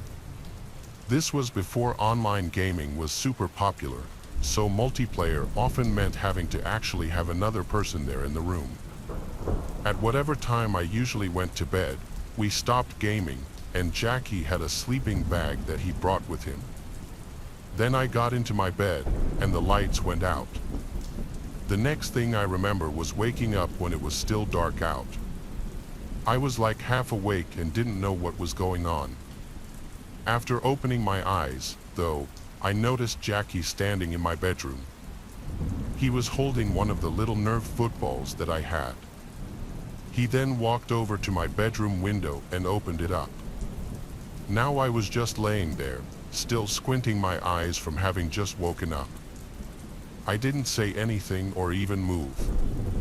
After opening my bedroom window, Jackie tossed the ball out of it. Then he walked over and grabbed another ball and tossed that out of the window as well. I really don't know why I just watched him, but my guess is that I was just so confused, that and the fact that I had literally just woken up from a deep sleep. Then Jackie walked over and picked up my PlayStation, unhooking the controllers and other wires. I realized he was probably going to toss that out of the window as well. When he was walking over to the window, I finally spoke up. I asked him what on earth he was doing. He then looked over at me, surprised as if he didn't expect me to wake up.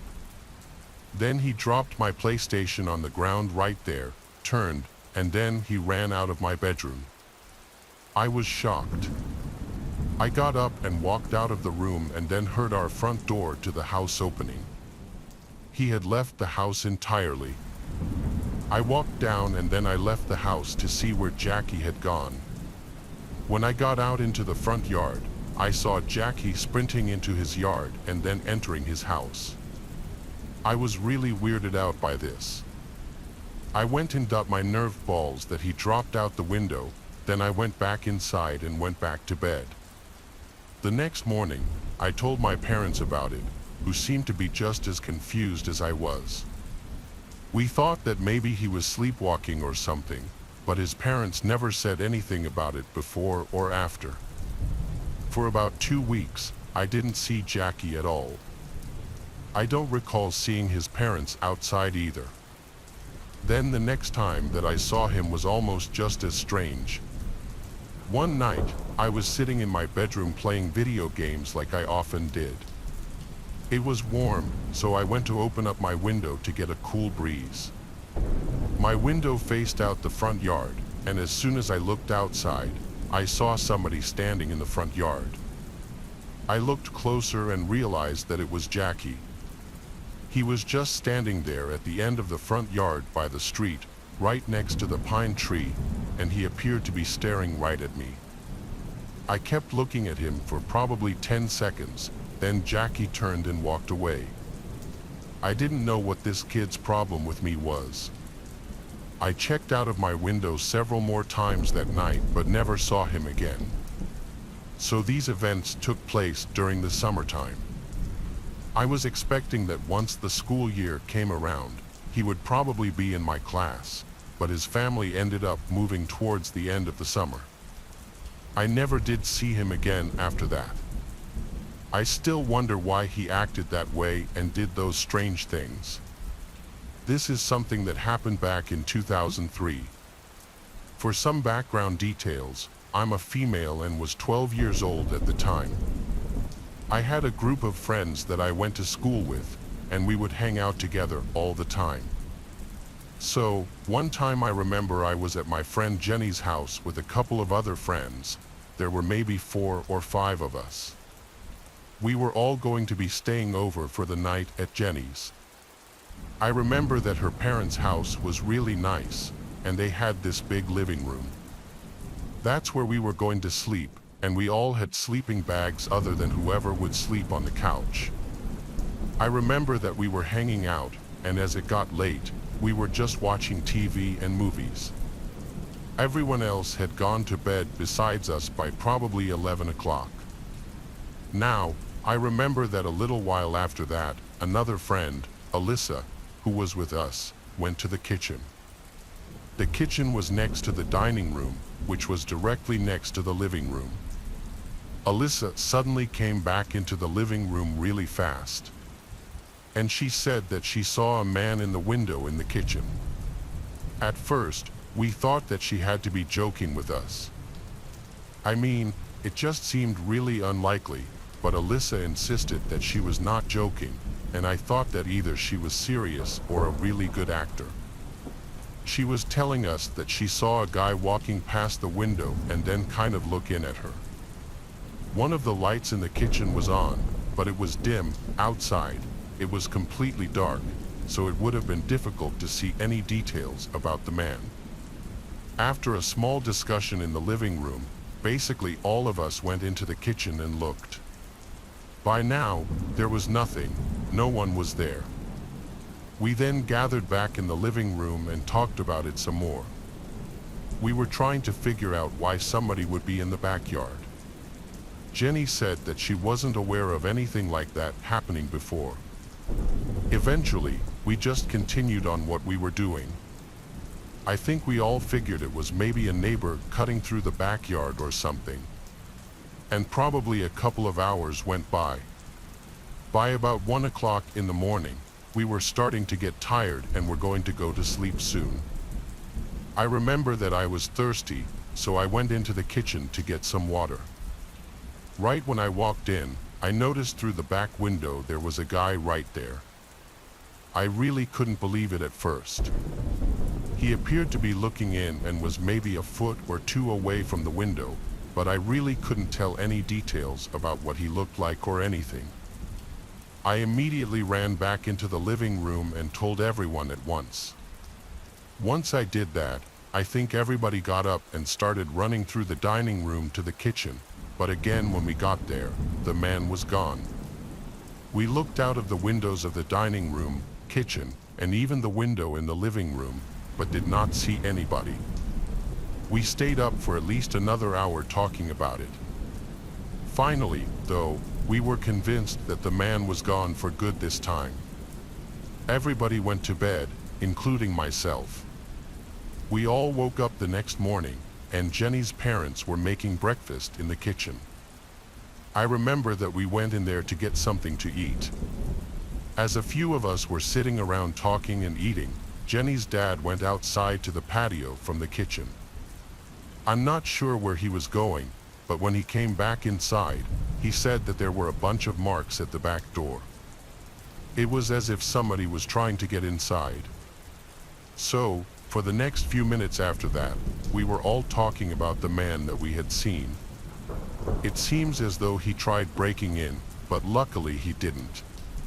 This happened one time when I was sleeping over at a friend's house. I think I was about 10 or so. I had a really good friend named Jack back then, and I would go to his house sometimes to hang out. A few times, I stayed overnight, and he lived pretty close to me. I remember that one time when I went over to sleep over at his house, we were outside in the early afternoon. He lived in a pretty quiet neighborhood for the most part, but there were a lot of other houses nearby. Jack's yard was fairly big, so we were outside playing some kind of sport. I remember that he had a neighbor directly across the street.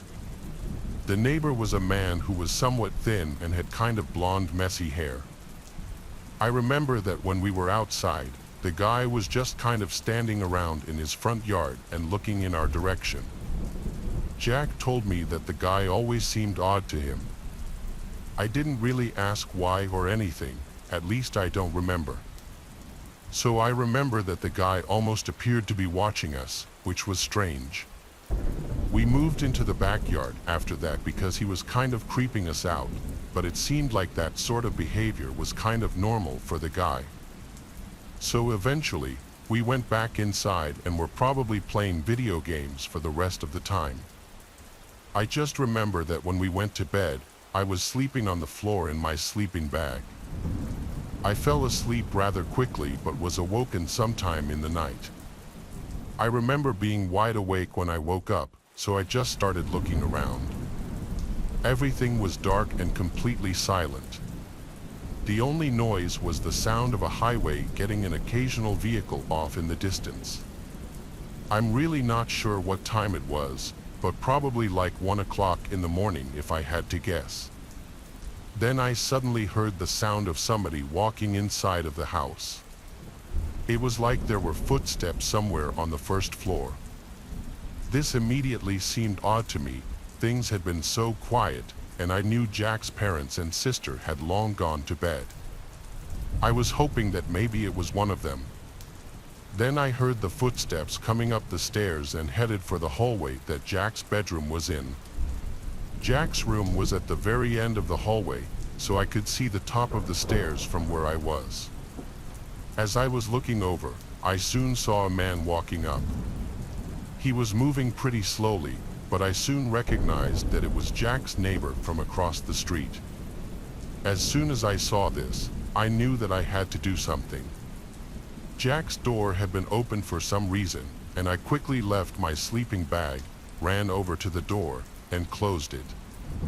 I then realized that there was actually a lock on his door, so I locked it. I heard the man walking down the hallway on the other side, and he seemed to be making a beeline for Jack's room. I went over to Jack's bed and shook him to wake him up. I then told him that I saw his neighbor inside the house. It was at about this time that the neighbor guy tried opening Jack's bedroom door. With it being locked, it wouldn't open. Jack was immediately just as scared as I was. We really didn't know what to do. There was no phone in Jack's room, so we couldn't call the police. After trying the door a couple of times, the man stopped and things were quiet for a few moments, but we did not hear him walk away. Then we heard this noise at the door. It sounded like the neighbor guy was perhaps trying to pick the lock on it, at least that's what we both thought. He didn't have a key, but the door almost sounded like it was trying to be unlocked. At that point, Jack just started yelling loudly. He started yelling for the man to leave and also yelling to call the police, and I then joined in after him. Hopefully, his parents would hear, and they had a phone in their bedroom. We were yelling that there was a man in the house and stuff. When this happened, not only did the noises at the door stop, but we then heard the guy starting to move away. Shortly after, we heard Jack's parents get up, and a door to the house opened and closed. Jack's parents came to his room and asked us what happened. When we told them, they of course called the police. The man had left and was noted at his house when the police arrived. We talked with the police for a while and let them know everything that happened. Well, the next day, I got picked up by my mom, and I heard from Jack later on in the day that the police had arrested the man. That made us both feel a lot better. That was by far my craziest sleepover experience that I've ever had. This happened back when I was a kid. I was 12, and my best friend Rex came over one Friday to sleep over. We would both hang out all the time. On this day in particular, he came over after school. That night, my parents and sister were gone at her soccer game until later, so it was just Rex and I at the house. We were playing video games in the living room for most of the time. At probably like 8 p.m., there was a knock on the front door. It was really strange because we hardly ever had people knocking on our door. I paused the game and looked to the window. I couldn't see who was at the door from there, so I got up and walked over. Then I checked out of the living room window. There was some random guy there, and I had no idea as to who he was. I didn't get a very good look at him, but enough to tell that I didn't know him. He seemed a little bit sketchy too, so I chose not to answer it. I went back over to the TV, and Rex and I continued gaming. The guy knocked at the door once more, but we still didn't bother to answer it. We hoped that he would go away and not stay there. Several minutes later, we hadn't heard anything, so I went over to the window to check. When I did, the man was gone. So after that, we figured that that was the end of it. Soon enough, Rex's parents and sister got home. Rex and I just kept playing video games, and we ended up staying up later than everybody else. I remember that the later it got, the quieter things became other than the TV. I don't know exactly what time it was, but we heard this noise coming from outside by the window. We both turned around at the same time to look. When we did, we saw this man at the window. It appeared to be the guy who had been at the door earlier. When we saw this, Rex and I both sprinted out of the living room to my bedroom. When we went inside, literally right after that, we heard the sound of glass breaking coming from the living room. It sounded like the man had broken into the house. We locked the bedroom door, and luckily I did have a phone in there. We called the police, and I could hear the man just for a moment inside of the house, but things got really quiet after that. He didn't seem to go anywhere near the hallway where the bedrooms were. The police were fast to arrive and got there only about 5 minutes later. The next thing that I knew, they were inside of the house. My parents and sister got up from the commotion. When Rex and I came out of my room, there were multiple cops in the house speaking with my parents. I found out that the man had been inside and was arrested. He was located hiding behind the living room couch. It was a crazy night, but after that, things were fine. Of course, we had to get the living room window replaced. I'm not really sure what the man was after or why he chose to break into our house. I really can't believe that he broke in. I'm glad that Rex and I were able to get to my room and then call the police when we did. My name is David and I'm 21 years old, and this all took place when I was 16. What happened to my friend and me still haunts me and freaks me out to talk about even to this very day. I was sleeping over at a friend's house one night, and it was in the middle of the week, and school was called off early in advance for the next day. I live in Colorado, where we get hit with some pretty crazy snowstorms in the winter, and this was one of those nights. The roads were so bad that the school called for a snow day, so I was really excited. I was staying at my friend Giagra's house, and we were as happy as any other 16-year-old would be about having no school. Luckily, he lived in the same neighborhood as me, so all I had to do was pack my bag with the things that I was going to need for the night and just walk over there. It was no more than a 5-minute walk, so really, it was no big deal.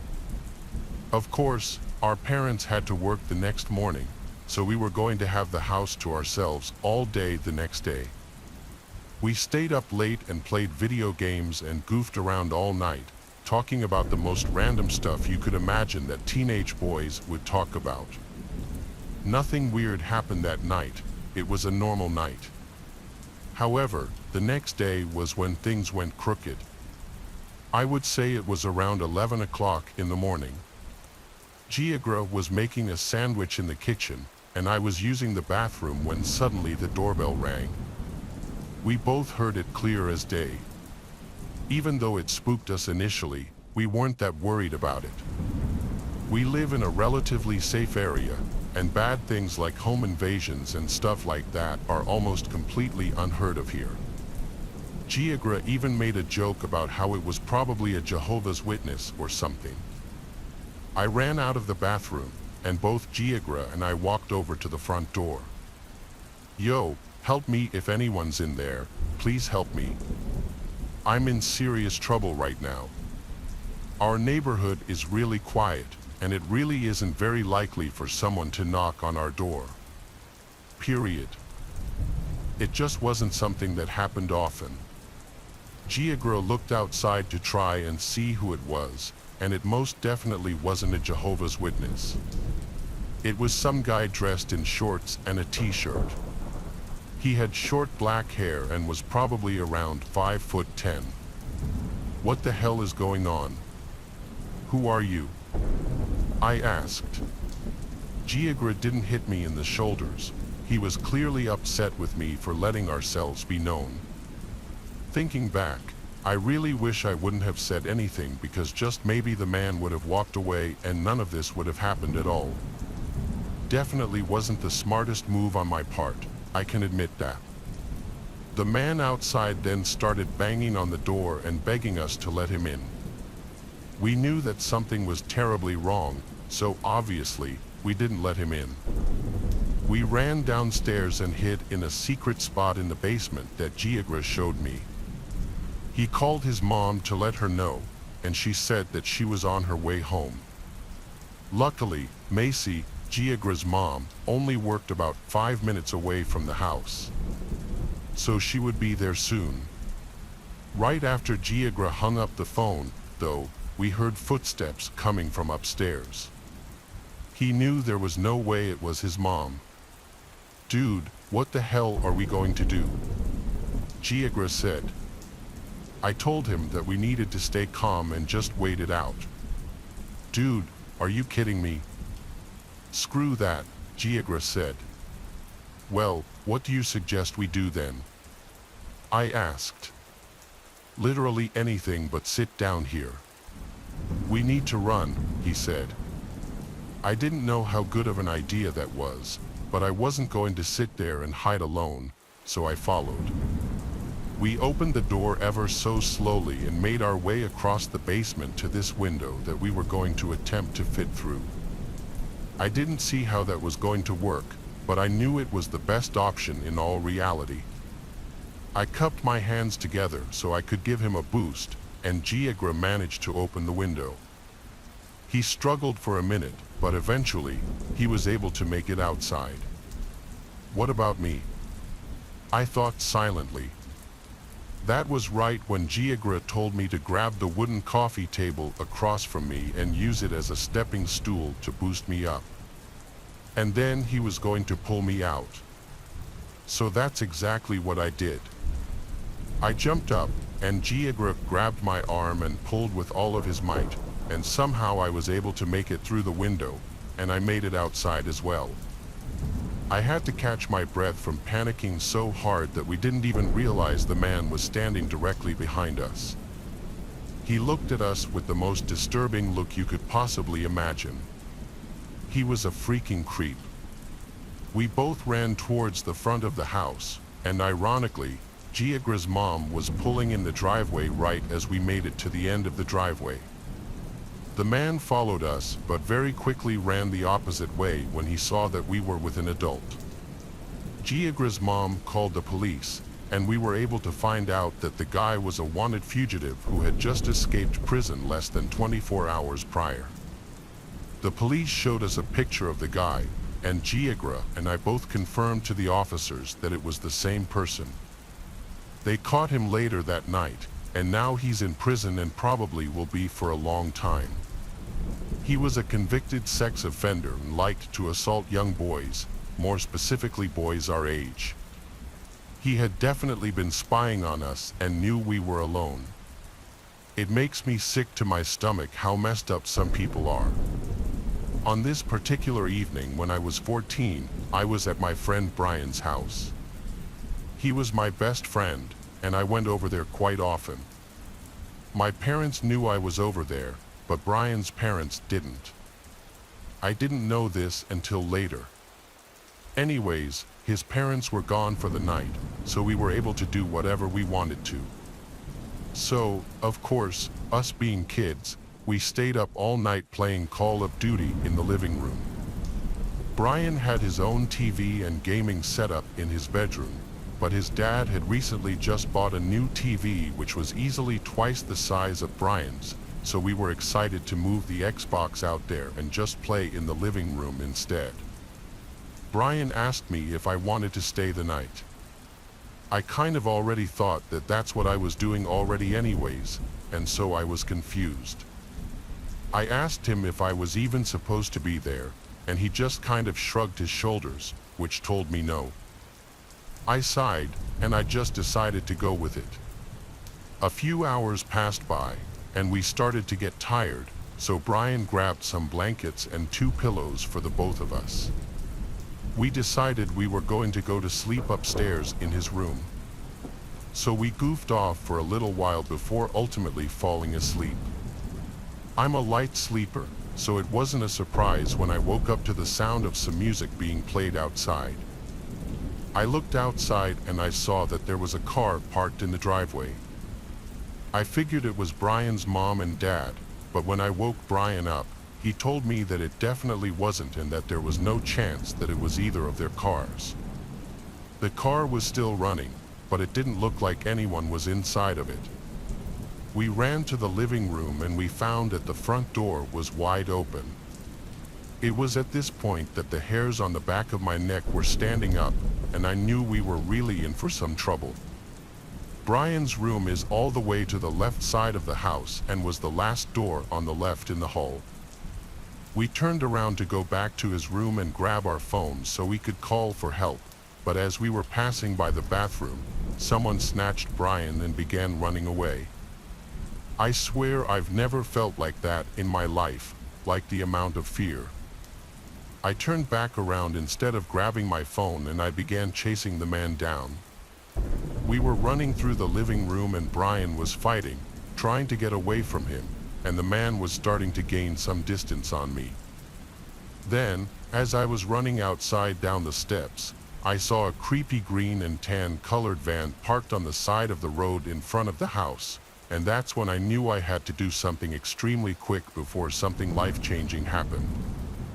I grabbed a shovel that was thankfully sitting in the front yard by the landscape bed that apparently Brian's dad left outside by accident, and I managed to get within an arm's length away from them.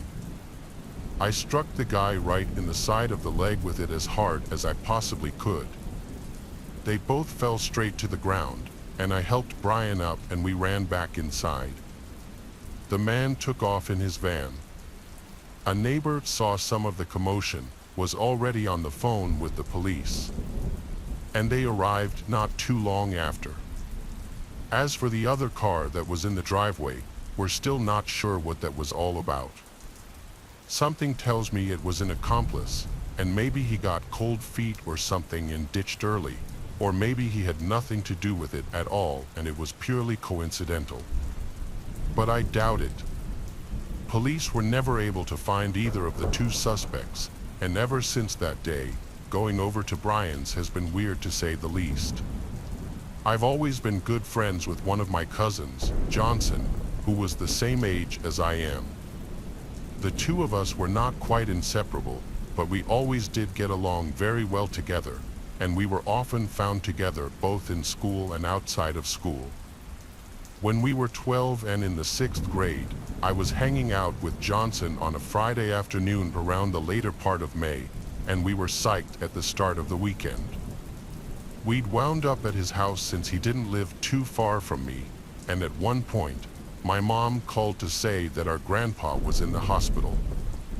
While the issue with our grandpa wasn't expected to be life-threatening, he was being kept at the hospital overnight for observation, and both my parents and Johnson's were planning on staying with him and my grandma at the hospital. I was told that I was given the okay to stay at Johnson's house for the night, with Johnson's 15-year-old brother Alex being in charge while our parents were out. This was fine by us. I got along well enough with Alex. And he was never the bossy older brother slash cousin some of my other friends said they had to put up with. We ordered a pizza and enjoyed goofing off, as boys that age tend to do. At around 9 or so, there was a knock at the front door, and Johnson went to answer it. I was a bit curious as to who it could be at that time of the night, and so I watched from a ways back. At the door, there were two older guys. They said that they were there with the city and that they were investigating reports about the water pressure supposedly being bad in the neighborhood. They asked Johnson if his parents were home, and when Johnson said they were unavailable at the moment, which is what we were told to say to strangers if our parents weren't home, the guys then started asking a bunch of questions about how the water pressure was in the house and if they could come inside to check. Alex came over at that point and politely told the guys that the water pressure was fine, and perhaps they should move on to check the other homes in the neighborhood. The guys seemed reluctant to leave, but eventually, they turned and walked away after Alex started closing the door. After the door was shut, we looked at each other and shrugged, but neither of us really thought too much after that, and we went back to doing what we were doing. Eventually, we decided to go to bed. Johnson and Alex shared a bedroom, and we all agreed that I'd sleep in there with them rather than me hitting the sack on the couch or something like that, so that way we could all talk while we fell asleep. Alex grabbed a sleeping bag out of their camping supplies for me, and when we got back into the bedroom, we all stripped down to our underwear/pajamas, and then they climbed into their beds, and I quickly crawled into the sleeping bag. After talking for a while about random stuff, we all eventually fell asleep. Early the next morning, I got up because I had to pee, and so I quietly got out of the sleeping bag and went and did my business in the bathroom. On the way back to the bedroom, I heard something in the family room, which was on the opposite end of the house from the bedroom and particular bathroom I was using. I didn't pay too much attention to it at the time, thinking it must either be Johnson or Alex until I got back in the bedroom and realized that both of them were still in there. Trying not to panic, I awoke them and told them that I thought someone was in the house. They quietly followed me, and the moment we walked into the family room, we saw the two guys from the night before in there, and it was rather clear that they were robbing the place. One of them started moving towards us as he pulled out a wicked-looking knife. The three of us promptly raced to the front door somehow and managed to get it unlocked and open in time, and we fled outside. As luck would have it, a cop was driving by at that particular moment, so we quickly flagged him down and told him about the two guys in the house. The cop called for backup, and within a couple of minutes, several other cops were there. And they proceeded to enter the house. After some searching, they caught the two guys. The cops figured out that the two guys must have entered from the window in the laundry room that had a broken latch, and they had probably targeted this house specifically because they knew us kids were alone. They probably figured that if we discovered them, we would be easier to deal with than adults. To add insult to injury, when we were waiting outside while the cops searched the house, some of the neighbors came out to see what the commotion was about, and this included some kids who went to the same school as Johnson and me, including a few who were in our 6th grade class with us. It was during that time that the three of us realized that we had never got the chance to get dressed, so just like in the stereotypical nightmare, we had to stand outside in the full view of everyone in just our briefs for what seemed like forever before being allowed back inside. When we went back to school on Monday, Johnson and I had to put up with more than a bit of snickering and being the butt of every joke for the next few weeks until school ended for the summer. It was my first day of school after a terrible car accident. I was rejoining the life of a teenager. My drunk mom's reckless driving made me lose one of my legs. The teacher introduced me to the class, and I could tell people weren't welcoming. The students whispered about my appearance in the middle of the term, but I kept the accident a secret. If they knew I had a fake leg, they would make even more fun of me. During lunchtime, I was heading to my table carrying my food when I slipped and fell onto a popular girl named Emily. I spilled the pasta on her shiny new dress, and everyone started laughing. Weirdo. Hey, no need to be rude. Okay, or what? What are you gonna do, huh? She pushed me, and I couldn't keep my balance. This time, as I fell, my skirt went up to my knee, and everyone saw my prosthetic leg. Whoa, what is that? Are you even human, weirdo? People started taking my video. I was humiliated and traumatized. I wanted to smack that stupid girl, but my emotions got the best of me. I got up and ran away. I ran until my lungs gave up. When I stopped, I found myself standing in the woods. The school's backside led to the dense forest, and I was lost in it, not knowing where to go. I spotted this hiking trail. A humming sound was coming from the end of the trail. It was scary yet so alluring at the same time. I started following the trail. I had no idea where I was going, but I just couldn't stop myself from doing so. After 5 minutes of walking, I reached in front of a small mud hut. Smoke was coming from its windows. The humming had stopped by then. A rotten smell was making the air heavy. Being curious, I entered the hut. A gypsy woman was sitting near a fire pit with her eyes closed. The woman's partial face had burn wounds. On the fire pit was a small pot that had something black boiling in it. Suddenly, the woman opened her eyes and smiled at me. So you want them to be nice to you? I don't know how she could tell, but I nodded my head. She grinned, flashing her remaining teeth, and told me to sit closer to the fire. I followed her instructions like a faithful puppy. She took out a box and opened it. My skin crawled when I got to see what was inside. It was the leg of a dead bird. The color had turned black over time. What would I do with this?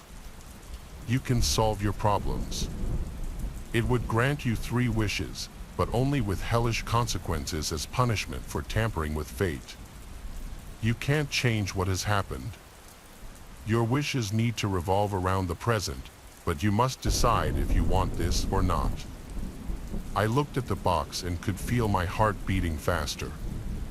What more do I have to lose? I took the box from her hand. Just then, a bolt of lightning struck. A storm is coming. You should go home before you get lost in the dark. I came out of her hut after putting the box in my backpack. I turned back for one last glance. To my shock, the hut was gone. The lady was nowhere. It was just an empty barren land in the middle of the woods.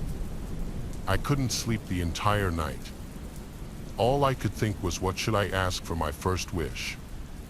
Then suddenly, a cruel plan came to mind. I opened the box and made my first wish. I wanted Emily to get humiliated at school. The next day, we were all sitting in our art class when Emily started behaving crazily. She picked up a scissor and began cutting her hair while laughing like a psycho. Other students got scared seeing her behave that way. Our art teacher tried to stop her, but she didn't let go of the scissor. I was sitting right next to her and watching her embarrass herself. My heart enjoyed the cruel deed I just pulled off when suddenly the scissors slipped from her hand and landed on my big toe. I got up screaming in pain. Emily was escorted out of the classroom, and I got immediate medical attention. The power of the dead bird's leg made me a little scared. To get my revenge, I ended up hurting myself as well, but then it was only a cut, so it didn't take me much more time to make my second wish. After Emily was out of the scene, it was decided no way she's going to be at the prom. I wanted to take this chance. I wished for Emily's boyfriend Jack to ask me to the prom. I wanted to ruin her and hurt her as much as possible, and my wish came true. While leaving for home, Jack came to me. He told me since Emily won't be going, he wanted a date for the prom and he wanted to take me. I obviously said yes.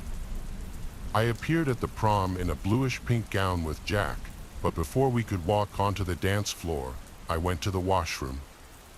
I was ready for my third and final wish. I asked the dead bird's leg to make the prom night memorable for me, and that's all I wished for. That night, we danced and enjoyed ourselves.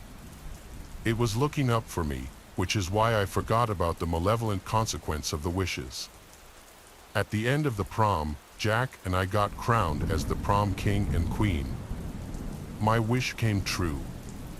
As I climbed up to the stage, I was all set to make my prom speech when suddenly something horrible happened. A bucket filled with foul-smelling pig blood landed on me from above. I was drenched in thick, gooey liquid. I looked at the audience, and all of their eyes were on me, just how I wished it to be. Suddenly, Catherine entered from backstage. She went psycho for stealing her boyfriend right before prom. It was she who tied the bucket above my head and was waiting for the right opportunity. That's when my head snapped. I jumped onto Catherine with my prom queen trophy and began hitting her on the head with it. People were trying to separate us, but I didn't stop. Instead, Catherine's heart stopped beating. My life got ruined, and now I'm waiting on death row. Every night, I wake up screaming to these nightmares where I see a dead bird's leg sitting on my face, scorching my skin with its sharp nails. Hey, my name is Richard. I was always one of the most popular kids in school. People were always coming up to me and trying to get close to me. Anyone who hung out with me automatically became more popular. Everyone except Edward, my best friend. Edward is the classic nerdy guy who doesn't like to go to parties. But that's not why no one approached him. It was because if you approached him, you could meet Norton, his other personality. Norton was a dangerous person. There were times when he would destroy labs at school, break glass, try to start fires, or spit on people without being seen. I knew that when Edward came back, he wouldn't remember any of this, so in order not to depress him, I took responsibility for the things Norton did and always ended up being punished. Many times I thought about not defending him anymore, but when I saw how the bullies at school were always beating him up, I decided that I didn't want to bring another problem into his life. Graduation day was supposed to be the best day of our lives. We were all very excited to go, except Edward, who told me he wouldn't go and that he would rather stay home and watch movies. I decided to respect him and get ready to go to the dance, but as I was doing so, something felt wrong. Edward was my best friend. I couldn't abandon him on a day like this. I decided to go to his house as a surprise and watch movies with him. But when I got to his house and met his parents, they told me he had gone on a date. A date? I knew Edward well, and I knew that this was a lie. Had he gotten into trouble? They offered me to go to his room to drop off the movies I had brought, and I took the opportunity to see his room for the first time. Edward had always been very private with his private life, so we always went to my house. The moment I entered his room, I understood why. His entire room was filled with posters of serial killers, satanic symbols, and gun catalogs. As I checked his computer, I saw that he had several messages to his bullies. The messages were threatening, telling them that today he would beat them all up, that he would take revenge for everything they did to him, and to meet him in the abandoned alley around a corner from the prom dance. I left in desperation and ran to the abandoned alley. If Norton had planned for this, but changed his personality in the middle of the fight, it would surely put Edward in the hospital.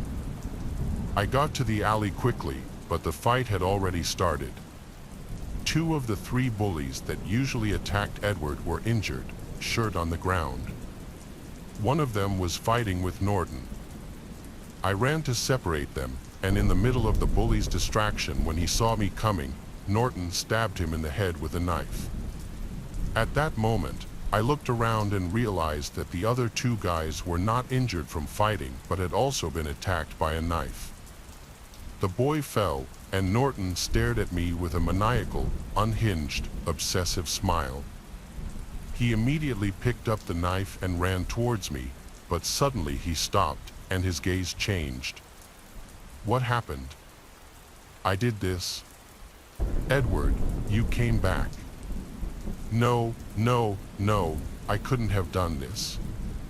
Richard, my life is over. I'll never go to college. I'll never find a cure for my illness. I will never get help. I've ruined everything. At that moment, a thought crossed my mind. Edward was a good person. He didn't deserve this.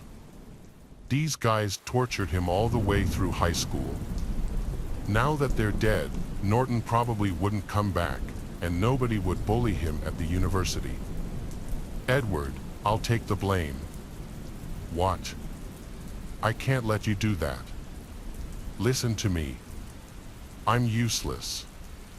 I have no future.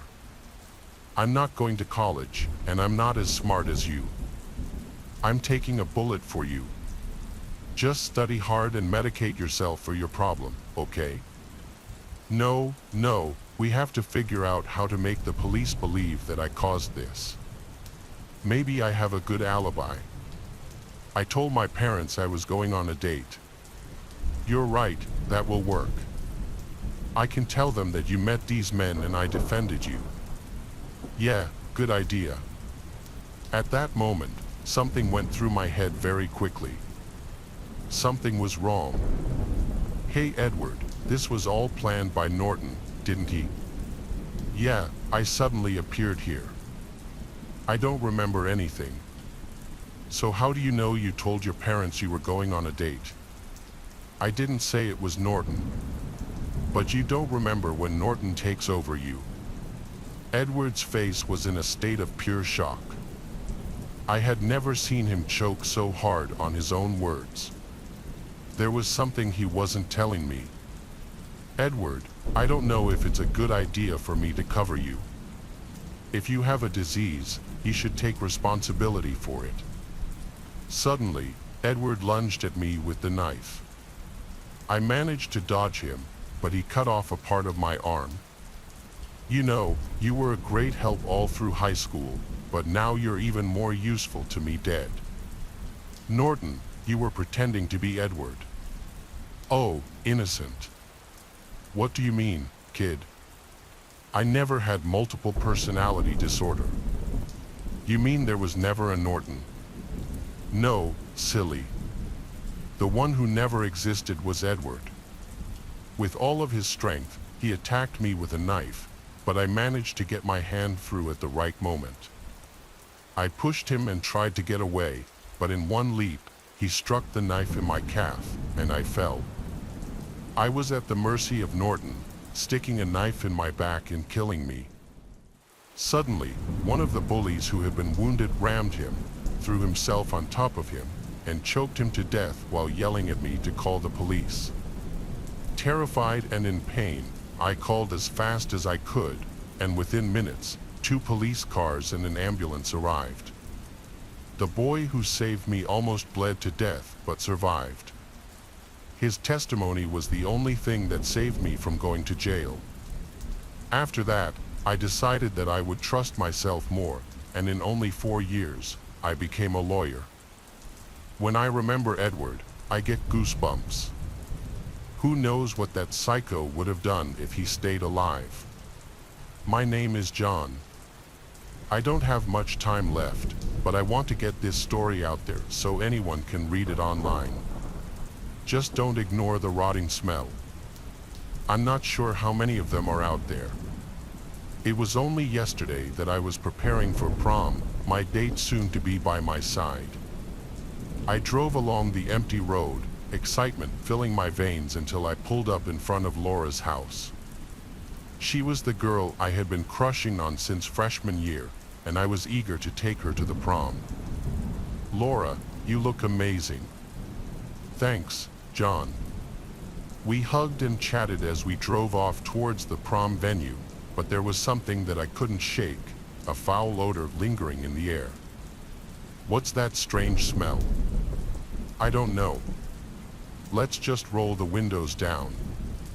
And so, as we arrived at the prom, I led her to the dance floor where we proceeded to enjoy our night. Everything seemed perfect until the lights suddenly went out. "Laura? Laura, where are you?" I couldn't seem to find her anywhere. I was reaching out in front of myself, groping along the floor till I felt someone lying there. "Hey, who's there? Are you okay?" And with a click, the lights came back on. I recoiled, my face wrinkled in disgust and horror. 2 dead bodies were lying on the floor in front of me, and chaos broke out. Kids were screaming and yelling, but my mind instantly went to Laura. Where was she? I had to find her, so I ran out the doors and toward the forest behind the prom venue. As I ran, I heard a faint voice calling out my name. "John, John, come help me." It was Laura, so I ran faster. When I reached her, I saw that she was standing in the middle of a large circle of candles. "Laura, what are you doing here? What are these candles for?" "We have to get back. There are dead bodies." "Stephen, come closer." "Closer? What do you mean?" "We need to get out of here." As I stepped forward, however, she grabbed her face and pulled. It was then I saw the disgusting sight underneath, rotting in death. The skin which had covered her rotting flesh easily slid off, and I was faced with her rotting and mangled corpse. The worst part, however, was she was still moving. "What the heck? What are you?" "I'm dead. I'm dead, John. I died, and now I need a sacrifice to come back to life, but I only have until the moon rises. I'm sorry, John. I wanted it to be someone else." She then lunged toward me, trying to take my life as her own. I tried to run away, but the candles seemed to have formed some type of barrier, keeping me from exiting the circle. Turning back toward her, I barely had time to react before she was at my throat. She leapt across the circle at superhuman speeds and grabbed my throat with both hands, throwing me to the ground. "Laura, don't do this." "I'm sorry, John. I can't die. You understand, don't you?" She began to chant, her voice echoing through the clearing. As she finished, however, she looked confused. What? What? Why isn't it working? Why isn't it working? Just then, the moon rose above the horizon. As its light shone down on us, Laura's body seemed to collapse and fall apart. I walked away from that dark place, my mind in a fog. I got into my car and drove home. I didn't even bother to head back to the school, back to where I could see the police lights shining. As I drove, however, I could smell something, a strange rotting smell that seemed to grow stronger as I got closer and closer to my parents' house. I pulled into the driveway and stumbled out of the car, heading towards the bathroom. What I saw in the mirror, however, scared me. My body was rotting away, my skin turning a sickly gray, and my veins growing dark. I was dead yet still alive. That's why the ritual didn't work. It wanted a living sacrifice, not a dead one. And even as I write this, my body is rotting away. I have to find a way out of this. If I don't, you can be sure that there are more of us out there.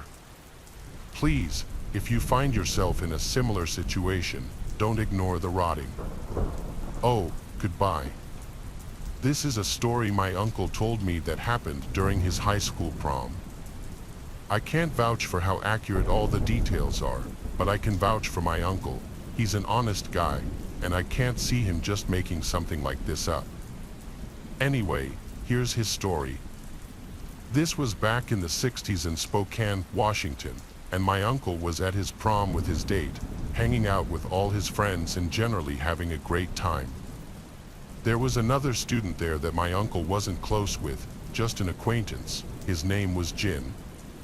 According to my uncle, he saw Jin hanging out with his buddies and having fun. Nothing seemed unusual about him. Everything was totally normal. Then, at some point during the evening, a group of other students saw Jin wander off into the nearby forest by himself. Apparently, he went out to enjoy some of nature's finest herb, if you catch my drift. Anyway, the night went on, and my uncle and his friends all had a blast. The thing is, Jin didn't return to the venue. Everyone just assumed he went home. That wasn't the case though. Jin never made it home that night. His parents contacted the authorities the next morning. They, of course, searched the forest area that he'd last been seen walking into, but there was no trace of the poor guy anywhere. Rumors started circulating about what had happened to him. As time went by, everyone just assumed the worst. Jin's parents never gave up their search for him though. Then, 22 years after he had vanished, against all odds, a man in a tuxedo was found wandering in those very woods. It was Jin. Visually, he was 22 years older, but he acted as if a day hadn't even passed since the night of the prom. He seemed confused and disoriented, and was taken to the hospital for examination. When interviewed, the man said that he was indeed Jin, and that he was 17, and that only the night before he'd been to his prom. Well, just from looking at him you could tell he was 39, but he remained adamant he was still in high school. His wallet contained a driver's license that was issued back in the 60s, along with his student ID. Both were Jin's. When his parents arrived to identify him, they immediately recognized the man as their son. They were elated. Jin, on the other hand, was shocked. His parents were old now, but in his mind, only one night had passed. Jin's body was in the 1980s, but his mind was still back in the early 60s. Over the next few hours, medical staff convinced Jin that he had indeed been missing for the past 2 decades. They even showed him cutouts from newspapers to prove it. As you can imagine, he kind of lost his mind a little after that. My uncle doesn't know much about what happened to Jin after that. He ended up moving away and losing all contact, not that they were close to begin with. Still, if it's true, it's a crazy story. How did Jin survive out in those woods for so many years, if indeed that's where he had been, and more pressingly, why did he have no memory of all those years? I've heard of people having crazy trips where they think their whole lives have passed, only for them to wake up the next morning to find out they had just been in a phantom reality, but I've never heard of anything like this. I don't know what I'd do if I was him. This is a bizarre story that happened to me when I was 16. I never knew my grandparents. They both passed before I was even born, but there was always a little piece of them in my home growing up. My mother, their daughter, kept a couple of souvenirs that belonged to them in our living room. They were 2 ornamental bears made of china. One brown, one white. Other than their different colors, they were identical. I never liked the things myself. There was something uncanny about them. Their eyes always seemed a little too real for me. Not like bear eyes at all. Too much white to them, too much humanness, if that makes sense, but that was neither here nor there. There were, of course, other things in our home that reminded my mother of her parents, but these two always stood out to me as they were always displayed proudly on the window ledge. Apparently, they were really great people. My whole family agreed that I would have adored them. One night I remember having a really vivid dream about those two bears. So vivid, in fact, that it still burned into my mind all these years later. In the dream, I'm laying on an operating table in a hospital ER, completely alone and confused. There's no sound whatsoever. Just total silence. Even my own movements are inaudible. I manage to stand up and go for the door. I clutch the handle, but something stops me. I turn back to look at the table I just got up from.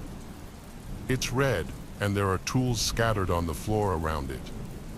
And something else. On the now stained red table are two familiar objects. The brown and white bears, their pale, human-like eyes staring into what felt like my very soul.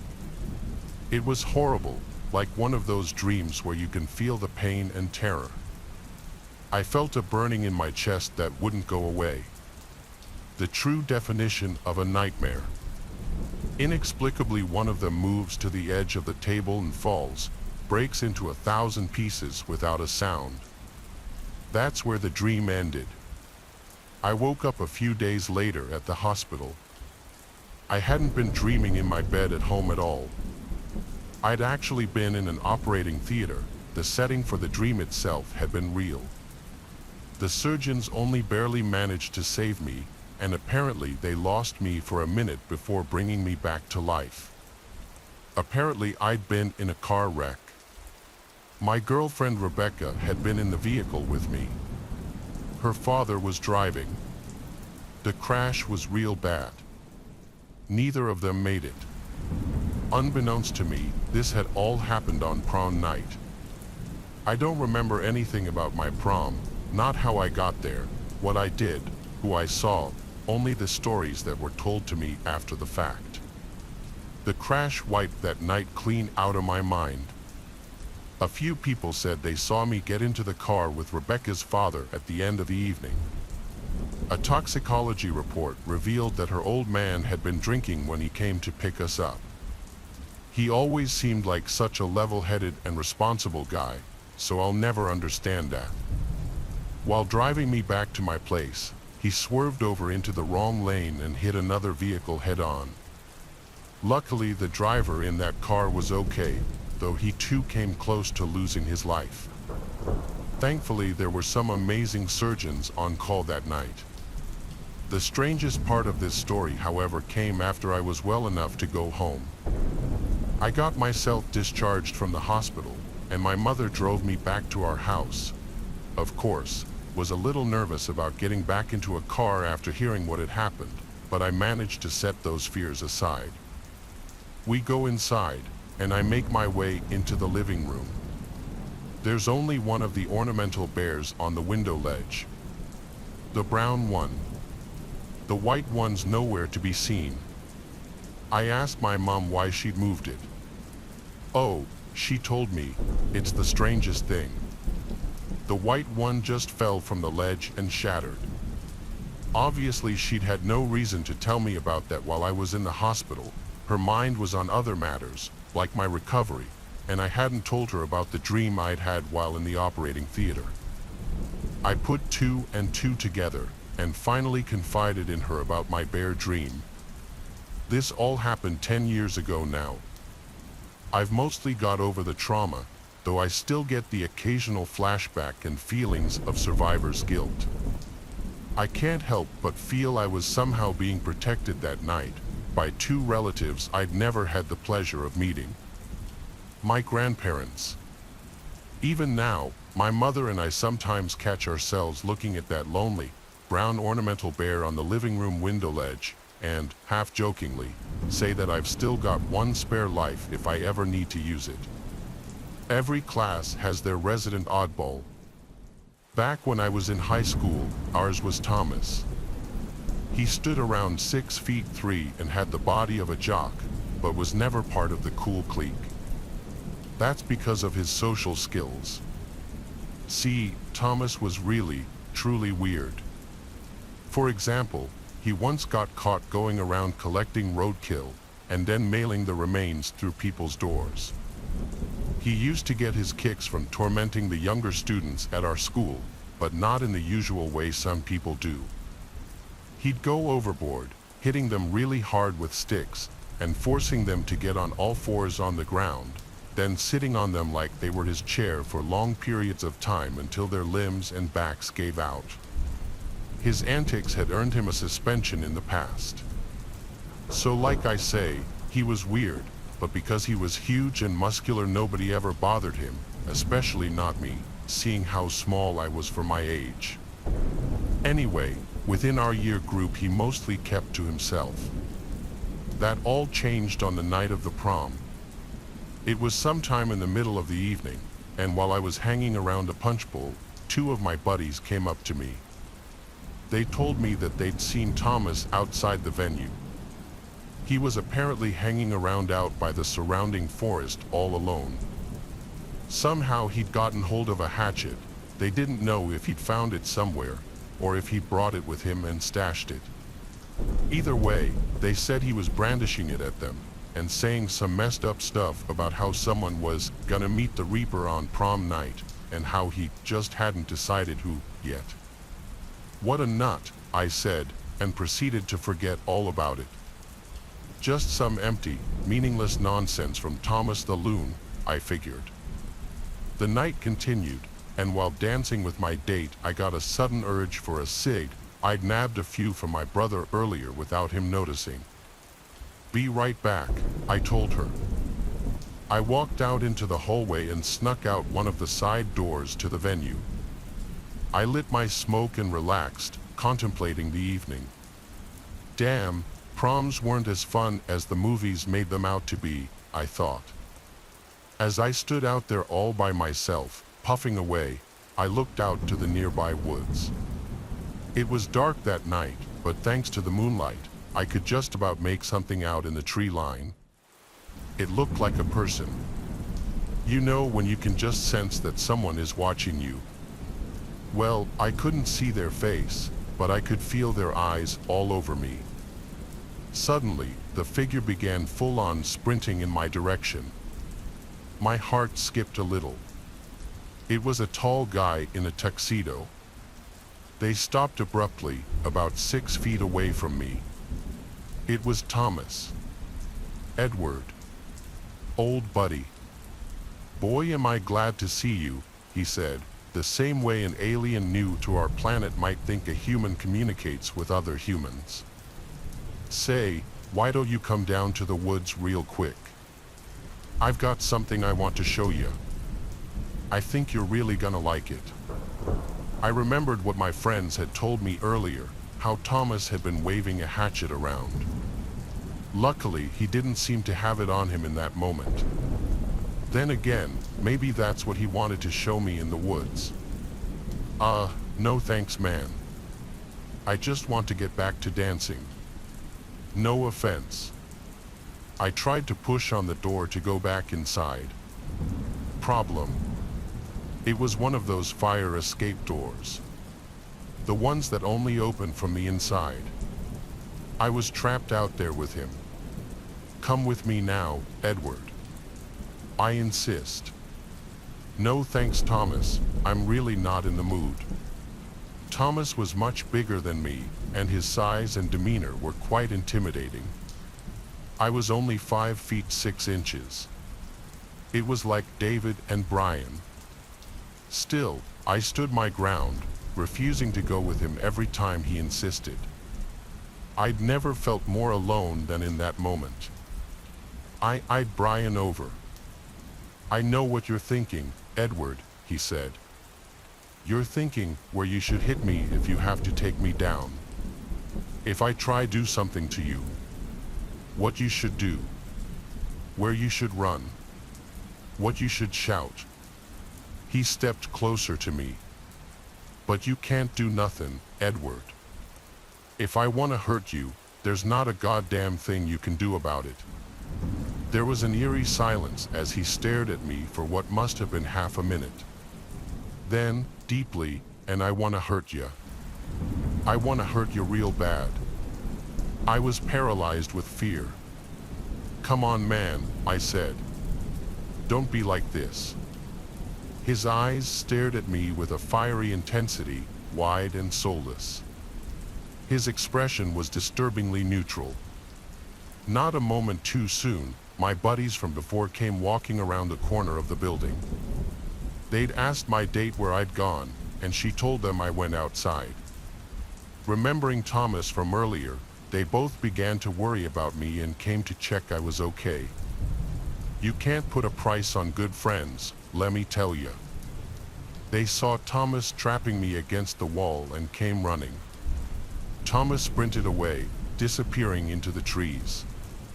He was big, but he couldn't take all three of us. We went back inside and told one of our teachers what happened. Nothing came of it. Graduation came and went after that, and life went on as normal. I erased the Thomas incident from my mind entirely. Years later, while surfing the internet, I decided to look up all my old friends and see what became of them. Many had married, others seemed to be doing well. On a whim, I decided to check Thomas's name on Facebook as well. Couldn't find him. I Googled his name instead. I was shocked by what I read, but I can't say I was the least bit surprised. Thomas was serving a life sentence in prison after taking the life of his college roommate. He'd used a hatchet. Back when I was younger, we had our prom in an old hall in central Idaho.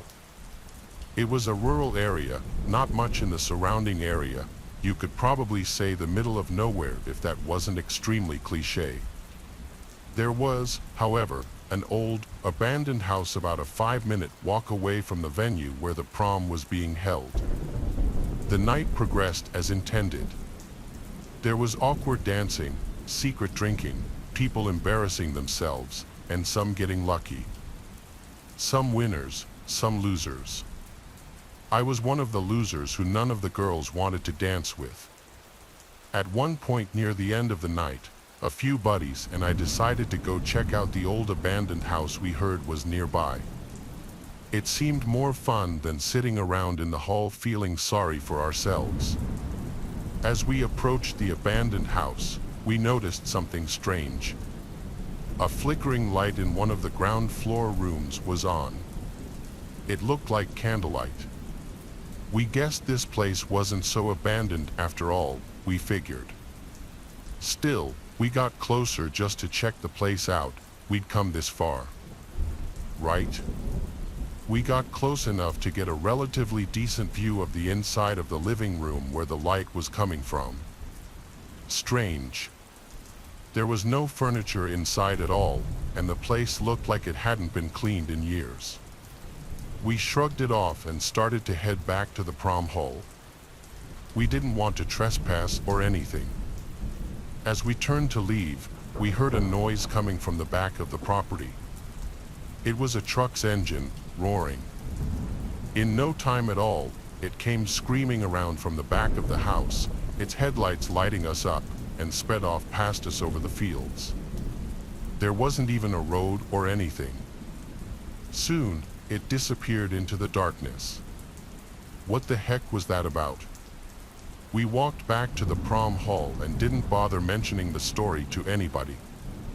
After all, what was there to tell, really? At the end of the night, we realized we should have spoken up sooner.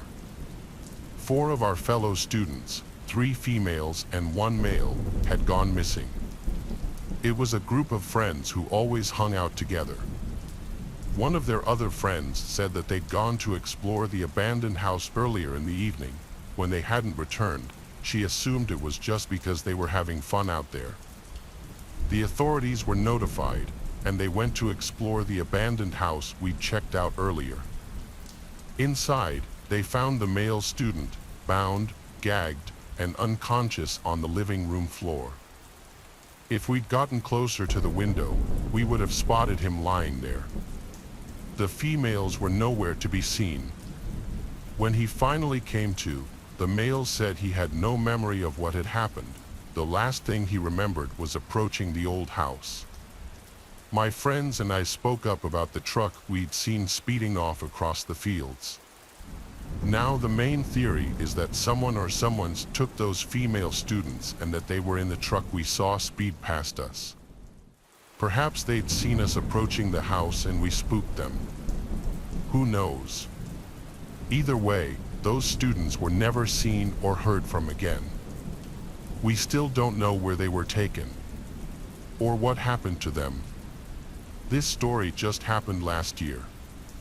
I work as a receptionist at a hotel, and we often hold high school proms here as we have a big hall and a stage. In order to get to the hall, you have to pass the reception desk. It was prom night, and it was already underway. All the students and teachers were in the dance hall. All the pictures had been taken, and the reception area was empty. At some point during the evening, someone approached the reception desk. I looked up to see a tall man standing there. He had a clean-shaven face, and his hair was greasy and tied back in a ponytail. He was also wearing a suit that was pretty old and dirty, along with some Adidas shoes. His eyes were wide open, and he said, "I'm here for the prom." At first, I thought he was kidding, but he looked completely serious. I said, "Are you employed by the school?" He said, "No, I'm a student here." I still kept thinking he was joking. He looked to be in his late 40s, and he was telling me he was a high school student. So, I asked him, "How old are you?" He said, "I'm 17. "No, 16. "Yeah, 16. At this point, I thought he must have taken something. I said, "I'm sorry, but you don't look 16 at all." He just stared at me, not saying a word, with his eyes wide, staring right at me. He then leaned over to me and said, "I'll make you a deal. I have a big blade in my pocket.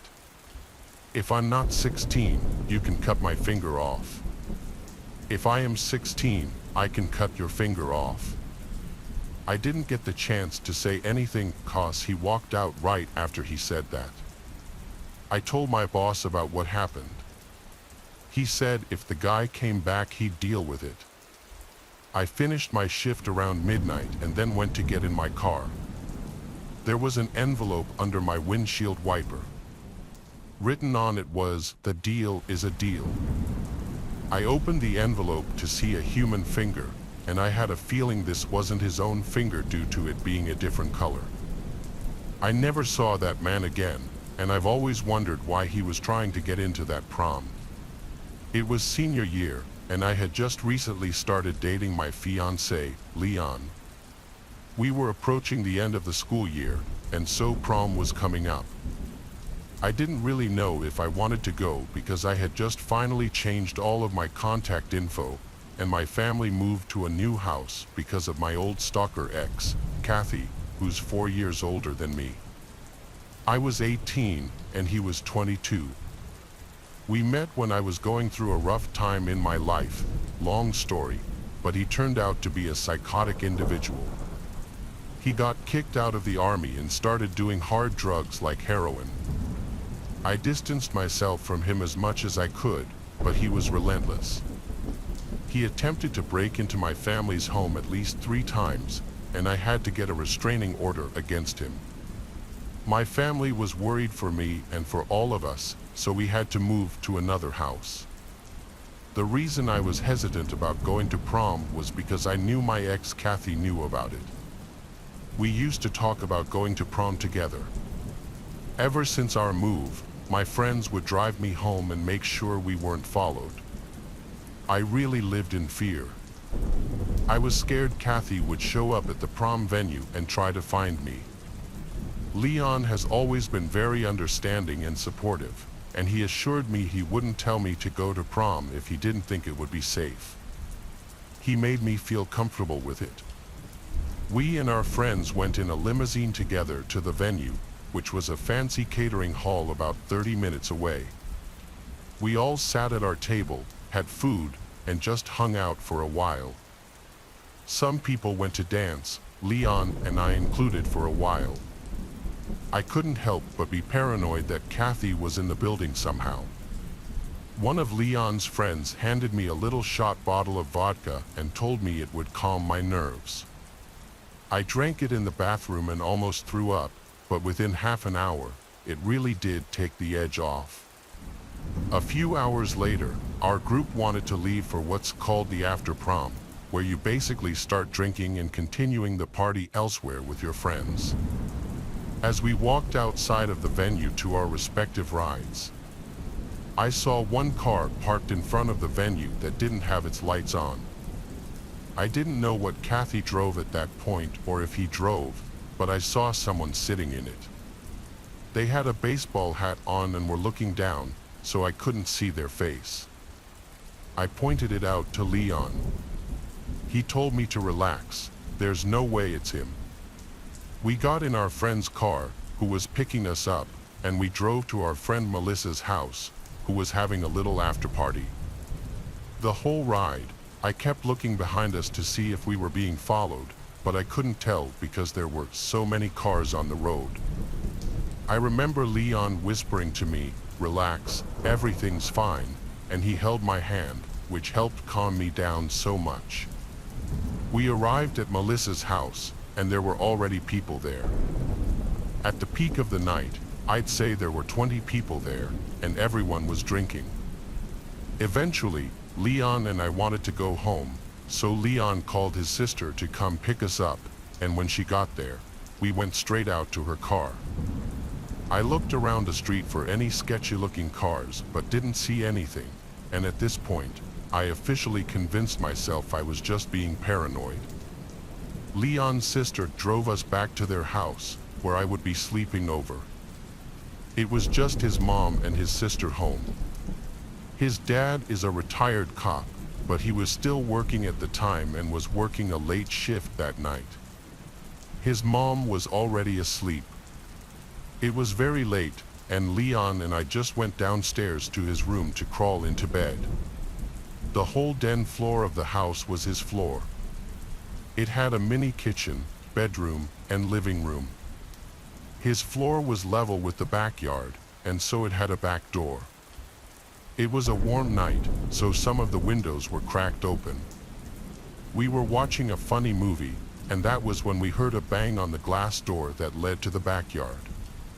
The sliding curtain was covering the doors, so we couldn't see who or what did it.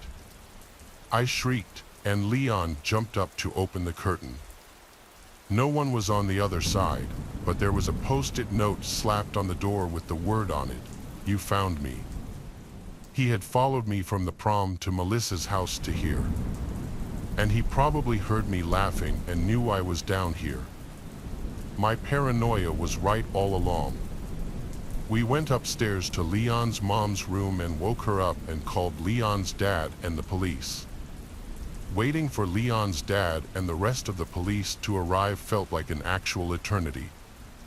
When the doorbell finally rang, followed by loud knocks, Leon and his mom went to go answer the door. It was the police. I had to explain the whole story about my ex, the restraining order, and now being followed by him here. They asked if there were any cameras on the property, to which Leon's mom said no. Then they asked me if I had any texts from him or if perhaps I knew where he lived. I told them I didn't have his number anymore, and I had no idea where he lived anymore either. Leon's dad finally arrived on the scene. I took the post-it note from the door home with me to try and compare it to other handwriting from Kathy, and it definitely matched.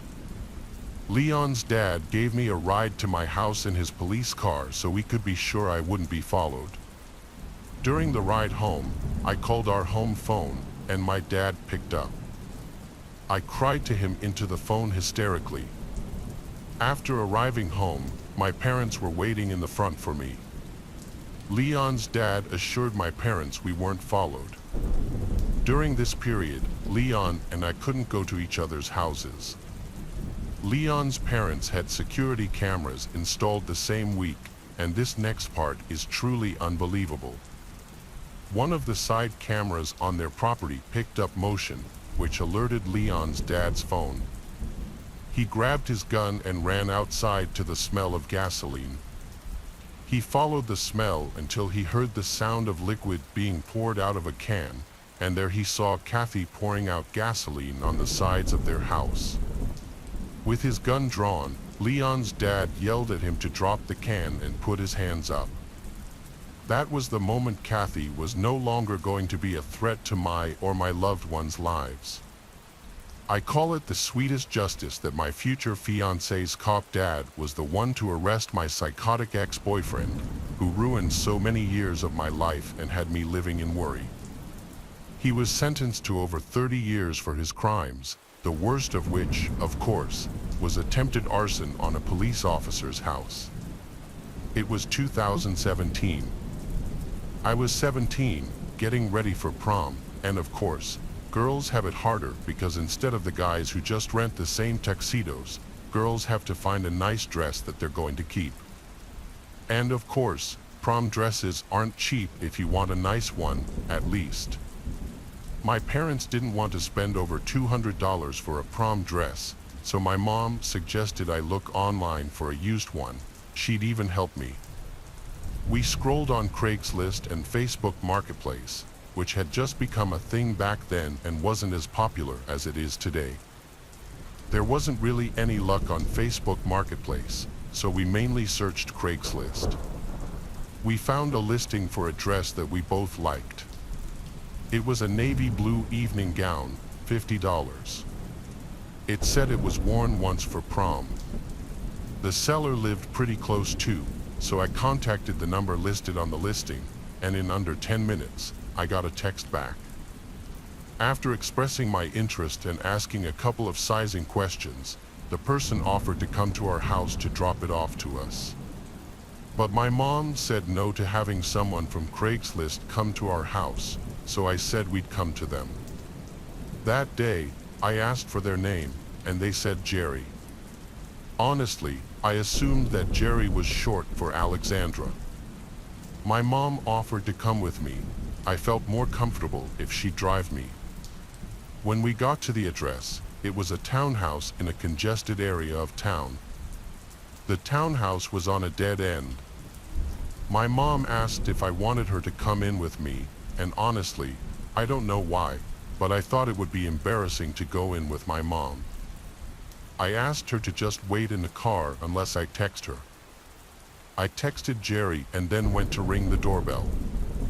I noticed all the blinds on the windows were closed, which was strange. It was the middle of the day.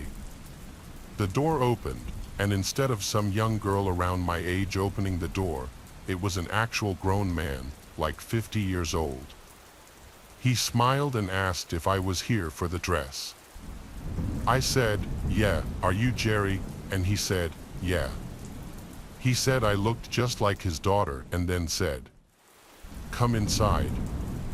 I looked back at my mom's car and then went inside the house. He said I should be a perfect fit for the dress. He said he'd go get it, then disappeared into another room. The living room was dark and kind of messy. I took out my phone and texted my mom to come to the front door. Then the man called out from a room for me to come inside and try the dress on in front of a mirror. I asked him if he could bring the dress out to the living room. He said there's no mirror in the living room, and I replied that I'd just like to see the dress first. He left the room and entered the living room empty-handed and said the dress is on the bed in the bedroom if I want to go look at it. I once again asked him to please just bring it out here. Then a knock at the front door. Jerry said, "Who is that?" and I opened the door to my mom stepping inside. She smiled and said hello to the man, and he took a couple of seconds to say hello back, but without a smile. Now I walked to the doorway of the bedroom. And as I did, he made a noise as if to say, "Don't go in there." I looked into the dark bedroom, and there was no dress on the bed. My mom was in the middle of asking a question when I interrupted and said, "There's no dress." There was a painfully uncomfortable and tense silence, and then the man said, "I'd like you to leave now." My mom and I, without hesitation, left to the car. By the time we were in the car, the front door was already closed, and I saw the man peering through the blinds. We were both in shock. If my mom hadn't come in, I don't know what would have happened. I reported the Craigslist ad. We didn't call the police, though, because there was really no proof of anything, and technically nothing happened, but there was no blue dress in that room. He was just trying to get me into that room, and when my mom came in, he couldn't exactly do that anymore. Thank God I listened to my mom and didn't give him our address. I ended up getting a used dress shipped to me. That prom night. I told everyone this story, and it's still kind of haunting even today. In our high school class, there was a kid named Jack who moved to our high school during freshman year. I guess he had a hard time breaking into any of the established friend groups. He had a few friends here and there from what I know, but he wasn't part of any particular groups. Then something really awkward happened one day during lunch. I had already asked my date, Eva, to prom, and she said yes. At lunch, we had a table of mixed guys and girls, and Eva was at the table. Here came Jack from whatever table he was sitting at, and like an awkward scene out of a movie, he tapped Eva on the shoulder and asked her to prom. The whole table went silent except for one kid who cheered sarcastically. Eva left in clear discomfort and said she's already going with me. I felt the second-hand embarrassment. Jack looked at me, and I didn't know what to think of the stare he gave me, but I could tell he was humiliated. He left without saying a word, and everyone laughed loudly. It was a horribly uncomfortable scenario all around. While I felt bad, I couldn't help but slightly laugh too. I mean, I have no idea what he thought was going to happen, especially with such a large audience of dudes at the table too. We watched as Jack actually left the cafeteria, and the teacher on lunch duty actually chased after him because you weren't allowed to leave without a pass, but Jack never came back into the lunchroom. I still wonder where he went. From there, on prom night, we had our group of 10 in the back of the limo. The same 10 of us sat at the table together when at the dance. Everything was going as prom should, but then eventually that night, one of my friends told me, "Don't look now, but Josh was at that table eyeballing you." I waited like 10 seconds before looking over, and I saw Jack shooting a dagger at, I guess, Eva and I. I decided I'd go talk to him, but as I walked over to him, he got up and hurried away out of the dance hall. That was super weird, but I wasn't gonna chase after him. I went over to the table he was sitting at and asked a couple of the kids if they came with Jack. And they said no, he kind of just sat there randomly and wasn't saying anything. I went back to my table, and like a typical high schooler, I told the whole table. It was definitely pretty freakish. After prom, Eva and I left with a friend who drove to go to a diner to eat a bunch of breakfast food at like 12 a.m. After that, we went to our friend Tommy's house. He had a massive backyard right next to a nature preserve, and he had a really cool fire pit. So we all circled the fire pit with a speaker playing music and some drinks. There were 6 of us total. Tommy, sitting across from me, pointed out to the woods and said he saw something in the woods. We all looked over, of course. We looked at the woods for a while, but when we didn't see anything, Tommy basically said, "I ate whatever." We continued to hang by the fire pit for a while. Eventually, one couple left, so it was just Eva, Tommy, his date, and myself left. Tommy was mid-sentence when he stopped speaking abruptly. I said, "What?" and I turned around and saw someone walking towards the light of the fire from the woods. It was someone in a tuxedo. He said to us, "Don't get up." As he got closer, we realized it was Jack. He was holding a hatchet or a small axe. He looked like he had been crying, but he also looked angry. Tommy and I told him to please put the axe down and just talk. Jack yelled at us to shut up and made us turn the music off.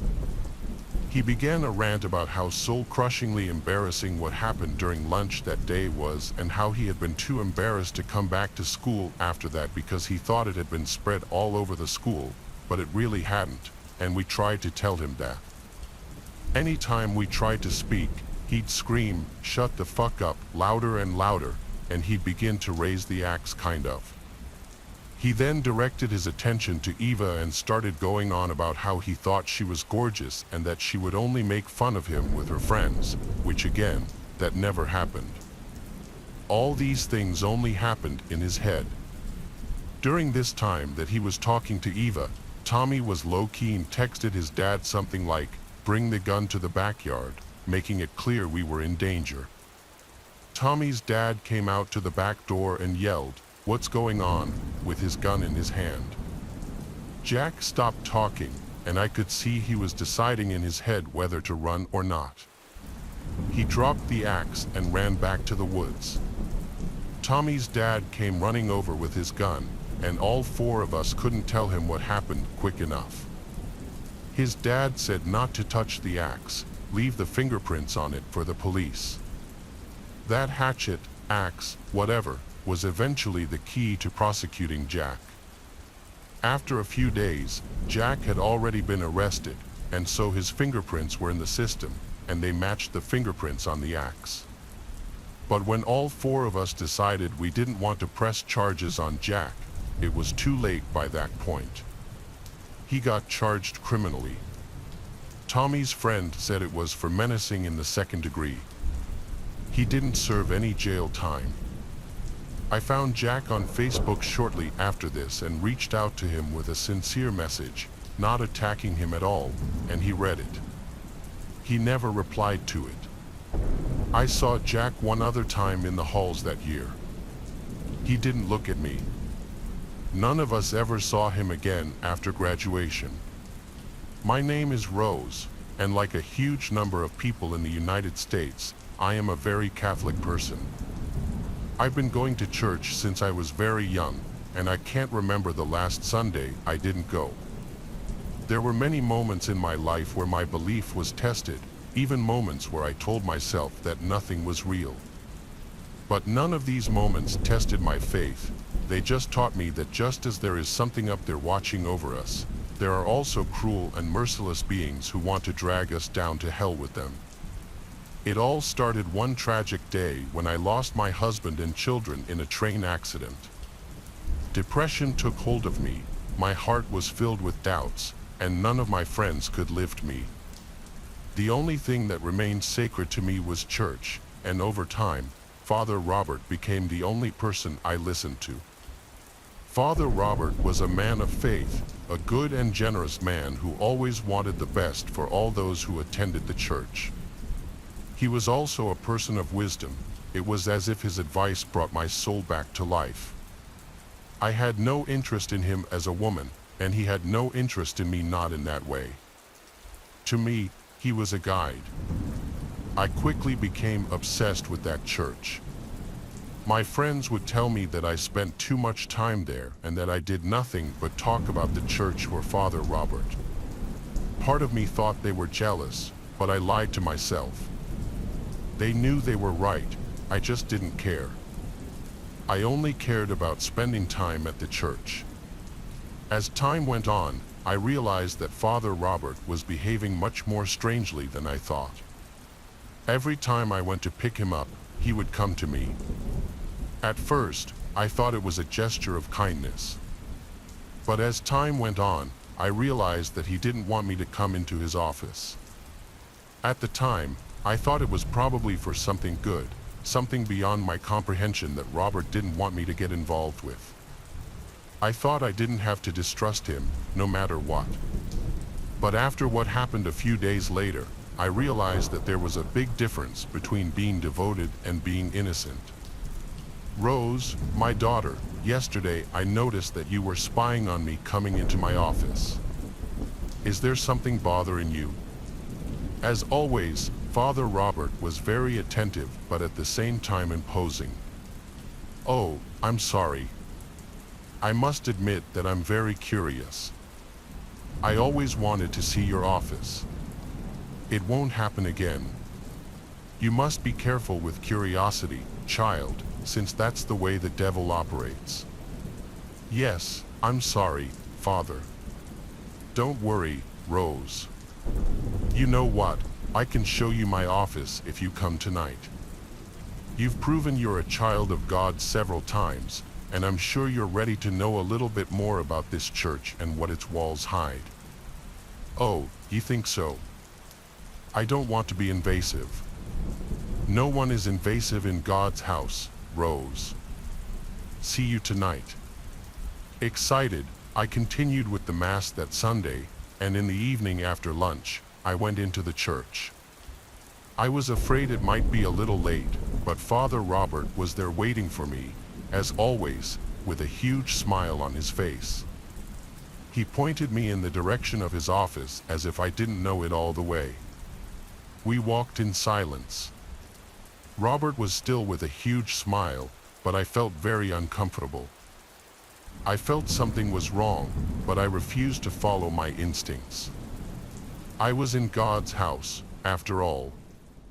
When we arrived at the office, I entered with great curiosity, and with the door closed, I thought Robert had come in with me, but surprise, I was alone. Father.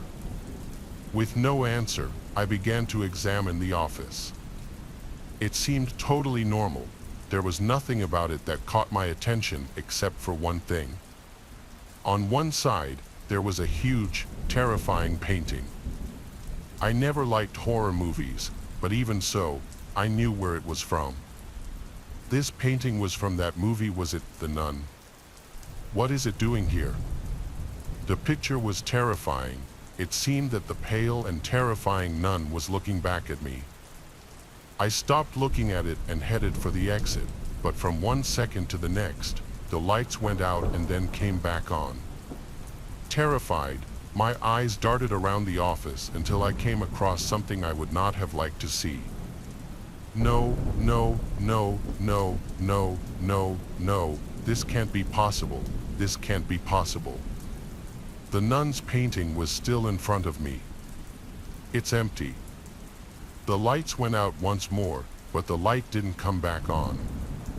The light switch, it must be here somewhere. Here it is.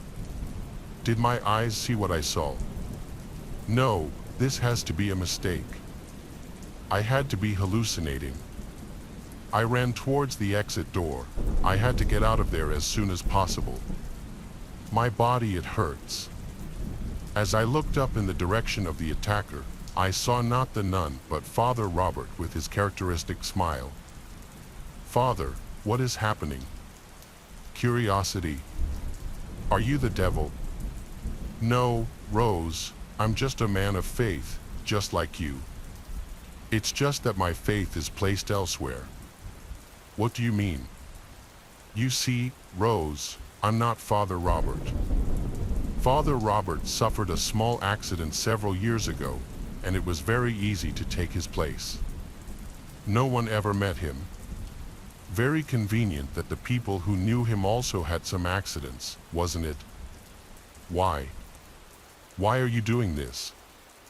I prefer to be devout to him. What are you drawing on my head? My body hurts so much I can't move. I noticed. I think you have a broken leg. The nun has given you a real beating, but this is a good thing. But these marks, she will come looking for you for sure. Excellent sacrifice, Rose. This cannot be happening. The nun is a fictional character. She's from a movie. Yes, from a movie based on a true story, dummy. Didn't you know the Warrens really existed? Oh, she's close. Time to say goodbye, Rose. Suddenly, I felt a cold sensation near me. I turned my head, and the nun was standing next to her painting, staring at me. "Oh, look at her. Isn't she beautiful? Kill her, nun. This is my sacrifice to you." With these words said, the nun approached me, but suddenly her head turned away. "What? No, get away from me." The nun stepped in front of Robert while the fake father was frozen, unable to move. The nun embraced him and, with impossible speed, carried him out of the room. I still didn't understand what was happening, but I knew it was my chance to escape. With difficulty, I limped to the exit. That was the last day I went to that church. I never had much more detail about what I experienced that night or told anyone what happened. I am still very much a believer, but I'm less innocent now. That day, I realized that God's house may be sacred, but inside it, there may be unwanted guests. When I was 13, my parents moved to a pretty rural area. I'd lived in the Bay Area my whole life and was pretty used to the city, so moving out into what felt like the middle of nowhere was quite a switch for me. One day, I decided to go exploring the woods. My parents told me multiple times not to go out there alone, but at that point, I had to get out. It was a hot day, and about 15 minutes into my walk, I was sweating like a pig. Little deer trails were carved out in the brush, snake skins, an old tire swing someone had set up in one of the trees, and beer cans. I finally reached the top of the hill and found an old abandoned church. The place looked like it had not had anyone in it for decades. I reached the front of the church and stepped up onto the porch. A set of wooden double doors with silver crosses embedded in the front of them greeted me. I grabbed the rusted handles and pulled. The heavy doors swung open and my nose was immediately assaulted by a terrible smell. The best way to describe it would be decay. The smell of rotting wood and flesh mingled together with a musty weight and summer heat. At this point, I should have just walked back up the hill and headed for home. Instead, I decided to power through and check the place out. I grabbed my handkerchief out of my pocket and tied it around my face. A pile of animal carcasses was heaped in the corner. A constant sound of metal rubbing on stone could be heard from inside the church. Suddenly, I heard a humming chorus coming from a close distance. The singing continued for a bit and then stopped. After that, a booming male voice began to chant. I was already freaked out, but the voice thoroughly scared the hell out of me. It sounded like some Old Testament preacher you see in the movies, but again, it was like he was speaking in a different language because I couldn't understand a single word. Eventually, it got to where the single male voice would say something and then a bunch of voices would answer in psalm. This lasted for a while and then they all broke into this long sustained wail that kept getting louder. It got so loud and so disturbing that I covered my ears. I stopped and peeked into the chapel and my stomach dropped. Inside the chapel, there stood a group of people wearing white clothes humming this weird tune all together. Maybe a dozen or so candles were placed on shelves lining the stone walls. On the altar in front of them lay a dried human body. There was no doubt the corpse was once a soul. I couldn't tell if it was a woman or a man, but the sight gave me chills. I could tell the disciples of this abandoned church were followers of the Dark Lord, or else why would they sing ominously in front of a dead body? 5 huge white goats were tied in the corner. One of the followers picked up a bowl from the altar and walked towards those goats. The bowl had some thick darkish liquid in it, which seemed like blood to me. One by one the man smeared the goat's white fur with that liquid. The poor animals bleated in fear. They could probably sense something that was about to happen to them. Once the goats were marked with that suspicious liquid, another man picked up a huge scythe and started chanting in some weird language, Sanguis bibimus, corpus sanguis bibimus, corpus. The entire group then screamed, "Hail Satan, hail the Dark Lord." In front of my eyes, the man with the scythe slaughtered the goats one by one, the floor of the church drowned in blood. I was horrified by this scene. Suddenly, a voice spoke from behind, "Do you like what you see?" Turning around, I was face to face with this old woman on the floor. She'd only had her upper torso balancing on her frail, skinny hands. I tried to answer, but my voice froze in my throat, and my instincts told me to try and run. Without a word, I broke into the fastest sprint I could muster. The woman chased me like some unknown creature. She was running on her hands, calling out, "Don't be afraid, join us." Whatever I did for him. He may have taken half of my body, but I still survived. Believe in his miracle, the Dark Lord taketh, the Dark Lord giveth. Stop, you foolish kid. But I didn't flinch. Once I was past the gate, I turned around one last time and saw the woman panting, watching me with creepy eyes. She wasn't chasing me anymore. Wiping the sweat off my forehead, she said, "He will decide your fate." I ran down the hill. At some point my sight went black as I slipped into unconsciousness. Once I was past the gate, I turned around one last time and saw the woman panting, watching me with creepy eyes. She wasn't chasing me anymore. Wiping the sweat off my forehead, she said, "He will decide your fate." I ran down the hill. At some point my sight went black as I slipped into unconsciousness. It was 2 days before I woke up in the hospital. My parents and the police questioned me endlessly, asking what had happened, and I told the story I just told. Of course, they didn't believe me, at least not the part about the thing I had encountered in the church basement. The police did go looking for the church and the woman I described, and found the empty abandoned church, nothing else. But the story doesn't end here. A week after this incident, when I was finally getting back to being normal, I saw that woman again. I was sitting in my backyard watching the sunset when I heard a chuckle nearby. I turned my head and there she was, standing under a tree in some distance. Only she was different this time. She had a complete human body and looked strikingly young. She wore a red gown with her hair all curly and shiny. Her skin was pale, but all the wrinkles were gone. Her glassy blue eyes hardly blinked. She waved at me and said, "I told you, the Dark Lord taketh, the Dark Lord giveth. There's still time, join us." I screamed for my mom, "Mom, she's here, she's back."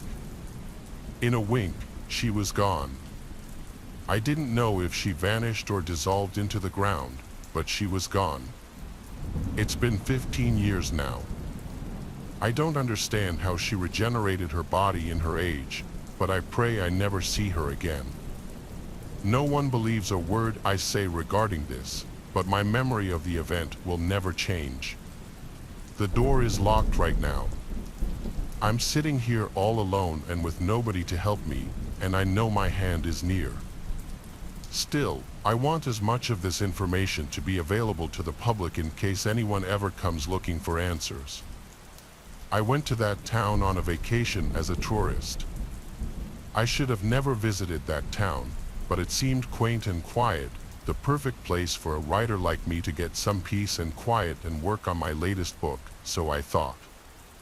The day I arrived, everything seemed to be perfect. It was a Saturday, and I spent my time visiting the local shops and getting to know the people. The Sunday that followed was perfect as well. Nobody acted off, and everybody seemed to be genuinely happy. They all mulled through the streets, particularly the main street, and engaged with me just as they did with the multitudes of other tourists who flocked to the town. It was Monday when I first noticed something strange. Sure, you expect the weekdays to be quieter, I thought, as I drove through town and stopped at a local diner on Main Street. But this was different. It was eerie the way that all the shutters were down and there wasn't a soul to be seen. I decided to ask the waitress about it. She was the first person I'd seen all day. "Where is everyone?" "Oh, at the church, hun." "Where else on Monday?" "Oh, we practice a slightly different religion here." "Why don't you head up and watch? You might convert, you know." She grinned at me, her yellow and crooked teeth showing, and went back to wiping down the counter. I shuddered and decided to leave. I went back to my hotel and thought about what she said. I'd always made it a point to study religion, and I had a great deal of respect for it, so I decided that maybe she was right. Maybe this would be interesting. I got in my car and drove down to the church. The sign outside read, "Welcome," in big friendly letters. I walked in, and the first thing that hit me was the smell. It was a mixture of blood and incense, and it made my stomach churn. I almost turned to leave, but something made me stay. I sat down in the first pew, trying to make my presence as unobtrusive as possible, and looked around. The altar was draped in a red cloth, and there were candles burning everywhere. On either side of the altar were two men, both clad in black robes. Their faces were hidden in the shadows, but they spoke in loud and booming voices. "We welcome you, O Lord, into our presence. Now heal our sickly brother of his sins and his fleshly heirs." And with that, a man walked forward, placing his head on the altar. The two men in the robes began to chant a sort of song, and I realized with a start that it was in Latin. As they chanted, they and the rest of the congregation began to file out of the church one by one. Turning to the woman next to me, I asked quietly what was going on. "God will heal him. He takes him away onto the next world to be full of good. Soon he will return healed of his earthly ills." She smiled at me and patted my hand before she too filed out of the church. I sat there, however, till nobody was left but the man who still had his head placed on the altar. And then I heard a noise. It was deathly silent, but it caused a wind to whip through the church and the candles to flicker out. I turned around and saw something standing next to me. He was tall with wings, and its eyes were glowing red. It had a gigantic unhinged jaw and teeth of molten lava.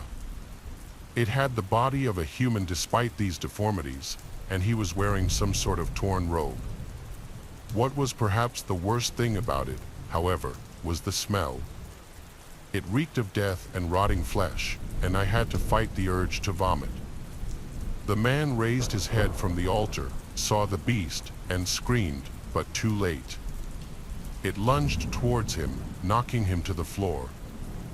I stumbled to my feet, terror filling my body, and ran toward the door. As I did, however, I saw the creature raise its head from its feast toward me, its eyes glowing red with hunger locked onto mine, and began to stalk toward me. I ran even faster out of the door and through the crowd that stood there. "Get away, it's coming for you." But nobody listened. They just stared at me as if I was crazy and watched me get into my car and looked toward the church door, half expecting the beast to be standing there. It was empty. I drove away as fast as I could, not looking back till I was out of town. But it wasn't over for me. That's why I'm documenting this. The first hotel I stayed at seemed to be peaceful, and I had almost put the entire experience behind me. But as I sat in my room, my computer open in front of me, I heard a soft flapping noise outside my window. I got up to close the curtains, but when I looked out, I saw the beast, its eyes glaring at me through the glass. I stumbled backward, tripping over a chair. In an instant, the creature had leapt from where it stood on the roof to the window of my room, its red eyes boring a hole in my mind. It stood there staring at me, and I felt an immeasurable amount of hatred and rage directed at me. I had ruined its plan, its happy life, which it had lived right to it. And I had to be removed. Screaming, I called for management, which burst into my room seconds later, but then, however, the creature had gone, vanished into the night. I tried telling them what had happened, but the manager looked at me as if I was crazy. I know he thought I was insane, and even when I left the hotel the next morning, I know he was glad to have me gone. I'm writing this from a different hotel now, one in a different state. I don't know how long I can stay ahead of it because I know it's been following me. It's intelligent. It knows I saw it, and it was dead. I can hear its wings above me even now, circling my room like a vulture. It follows me when I'm driving, just waiting till I'm alone to strike. I can't go on like this. I'm running out of money, and I'm running out of time. Soon it'll catch up to me. I had a vague idea of what this country was: meatball heads in the northeast, Dixieland to my south, and way out across the country was the hippie whole West Coast. Now, that's obviously a grossly oversimplified version of American culture, and those of you that took offense might be glad to know that I paid for my ignorance, because this is a big, wide country we live in, and there are places and people so radically different than ourselves, and the generic big city lifestyles we're all so used to that meeting them can be downright freaky. I'm not saying that's a bad thing. Little Havana down in Miami is one of the most baller places on earth, but sometimes, different can be dangerous. So, in early 2018, I saw a post from a girl on Reddit's r4 sub saying she was stuck in her dorm board and wanted someone to talk to. She seemed pretty chill, but after creeping on her profile and finding out she was hot, I was psyched when she messaged me back and we got to talking. We got along even better than I thought we would. And it turned out we had a little chemistry too. So after flirting back and forth for a couple of weeks, we started to talk about hooking up. The only trouble was she was more than 500 miles away in Knoxville, Tennessee, which is like an 8-hour drive from Baltimore. She couldn't visit me because of school commitments, and the car I had at the time would have fallen apart as soon as it hit the interstate. It took me like 4 months to switch up my ride and stack some spending money, but once I had, I was itching to hit the road and hook up with my Reddit boo. Driving down the I-81 was simple enough, but since it was my first ever long-distance drive, it wasn't long before I messed up and took a wrong turn. It was right after I hit Roanoke, Virginia. I pulled into this little town called Blacksburg to get something to eat. Then a little after driving out of town, I started seeing signs saying, "Welcome to West Virginia," and stuff, which was most definitely not on my planned route. It was no big deal. Just a minor hiccup, and I figured I could just swing back southwest to get back on the interstate.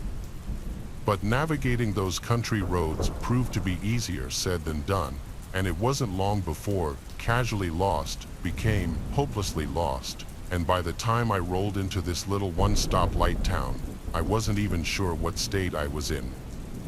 To give you an idea of what this little town was like, I saw one post office and 3 churches in the space of a couple hundred meters. I assume that isn't all that unusual for a small Bible Belt town, but the weird thing was that there wasn't a soul out in the streets. It reminded me of Sunday mornings in Greek town when almost everyone would pack into the Orthodox churches, but this was a Friday afternoon. That being said, the fact that there were like 50 cars and trucks parked outside this one church told me everything I needed to know, and if I wanted directions, it was looking like I was going to have to interrupt the little afternoon worship session. It's not like I hadn't seen anything weird in a church before. Like I've mentioned, I grew up in Greek Orthodox, and some of those priests looked like they moonlight as wizards. That's not to mention all the carpet kissing, holy haircuts, and crawling marathons that go on. But I've never seen anything like what was going on in this country church, and unlike the love thy neighbor Christianity that I feel like most of us are familiar with, these people were anything but welcoming. Walking into that church caused this record scratch moment where the guy at the pulpit just stops talking and looks up at me. This causes everyone, and I mean everyone, to spin around in their pew to look at me. I tried to speak up, but with all those eyes on me, I just sort of seized up.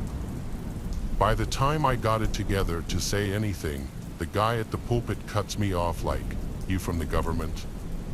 Now bear in mind, I'm wearing Hawaiian shorts and a George Carlin shirt. I'm about 240 at the time, completely bald. And I have a front tooth missing. I look as far from a Fed as you can possibly imagine, but still, this guy is looking at me like I'm some kind of narc. I started explaining that I'm just looking for directions, but the guy cuts me off yet again and tells me, "Patience is a virtue, son. Take a seat, we're almost done here." Now, I know I should have just left and bought a map from a truck stop like a grown-up, but I was young, dumb, and full of, so my logic was just, get directions, get to girl, instead of stopping to consider that I might be way out of my depth. For a while, the atmosphere among the congregation was tense but still subdued. Their eyes were glued to the pulpit and their mouths were glued shut, but as the preacher's tone and intensity built, so did the energy and their responses and reactions. The first thing that really keyed me into the fact that these people weren't all there was the whole speaking in tongues thing. I heard it was still a thing that happened. But you don't see anything like that in Baltimore unless some dope fiend smokes too much spice, which is certainly no cause for celebration. But when this regular-looking guy jumps up out of his seat and starts jabbering this complete nonsense, the congregation was hooting and hollering like it was the greatest thing they'd ever seen. And while not necessarily the scariest thing I'd ever seen, it was incredibly jarring to actually see it with my own eyes. I'm already incredibly nervous, but I figured if I just keep my mouth shut and let them do their thing, I'll be out of there with a solid route back to I-81. Only the next thing I know, I hear the preacher calling out for their guest to join them at the head of the congregation. I just remember thinking, he can't be talking about me. There's no way he's talking about me, but that was pure wishful thinking on my part, because once again, the whole congregation turns around to look at me. "Come on up, son," the preacher's words were like daggers in my gut. I get pretty bad stage fright and anxiety as it is, but the idea of exposing myself to those people was almost too much to bear. I start making a show of saying, "No, thank you," trying to politely decline the guy's offer, standing briefly to address the guy before I sit back down. Only right when I do, I hear this voice in my ear like, "You'll get up there if you know what's good for you, city boy." I turn around, and standing behind me is this freaking werewolf of a man, incredibly hairy and wide as he was tall. Dude could have crushed my skull with one hand if he wanted, and he was blocking my route to exit. Suddenly, it didn't look like I had much of a choice anymore. So in spite of my legs feeling like warm jello, I made my way to the head of the congregation and awaited my fate. The first minutes or so were like appearing on a game show that I really didn't want to be on. The preacher asked me what my name was and where I was from in a weird way, too, asking me, "Were you given a Christian name, son?" I tell him my name is Nick, and I'm from Baltimore, that I'm just passing through town on my way to Knoxville. He asked me why I'm going to Knoxville, if I had family there, and I just nod instead of telling him the adulterous truth. Then he starts saying how outsiders have always plagued their community, how they try to protect their prim and proper ways onto good country folks, stuff like that. Then he starts talking about how they, who they were, I have no idea, tried to string up his grandpa in the 40s for handling, so now I'm really confused. What had he been handling, and why had they tried to kill him for it? Not knowing made the whole thing even worse for me, and I could actually feel the sweat dripping down my back as I got more and more nervous. I've told this story a bunch of times before, and one or two people knew exactly what handling meant in the context of some country preacher, but I didn't. If I had known, I'd have just rolled through that entire town content to be lost and ladyless. Because the one thing I'm more scared of than anything else on the face of the earth is snakes. But what was the one thing that crazy preacher pulled out of these wicker baskets he had up there with him? A freaking snake, and not just any old snake, a legit rattlesnake. At first, I just froze. I didn't know fear like that even existed, the kind where you can literally not move for a few seconds as you're confronted with your literal worst fear, that deer in the headlights effect. Jesus Christ, I can still hear the sound of its rattle like it was yesterday, like, you just don't get how loud those things can be until you actually hear it for yourself. It's a sound that says, get away from me, dude. I'm not to be messed with, and it doesn't need translating for you to know what it means. But here's this preacher guy just straight up holding it in his hands and smiling like it's the most normal thing in the world. Not just that, but you'd think he'd be super careful handling a freaking rattlesnake. But this guy is like bouncing it up and down in time with some old church music that starts playing out of an old stereo, all the while the congregation is hooting and hollering like it's the greatest thing they'd ever seen. You'd think you'd want to keep that thing nice and chill, but nope. If I was nervous, you can only imagine how that snake must have been feeling. So, like I said, I'm just frozen for a few moments until the preacher makes a move toward me with the snake in his arms. I wasn't frozen after that, let me tell you, and I just about bolted off the stage and toward the main entrance to the chapel. I channeled all the touch football agility from my middle school years to feint and dodge the 300-pound werewolf dude on the way out, sprinted to my car, and then just took off out of town at what felt like a buck and change. I've done some stupid things in the pursuit of females in my time, but walking into that little chapel tops the list by far. I had no idea snake handling was even a thing until then. And after I Googled it, I saw that dozens of snake handlers have died in the past. But that's not the stat that matters, it's how often they get bit.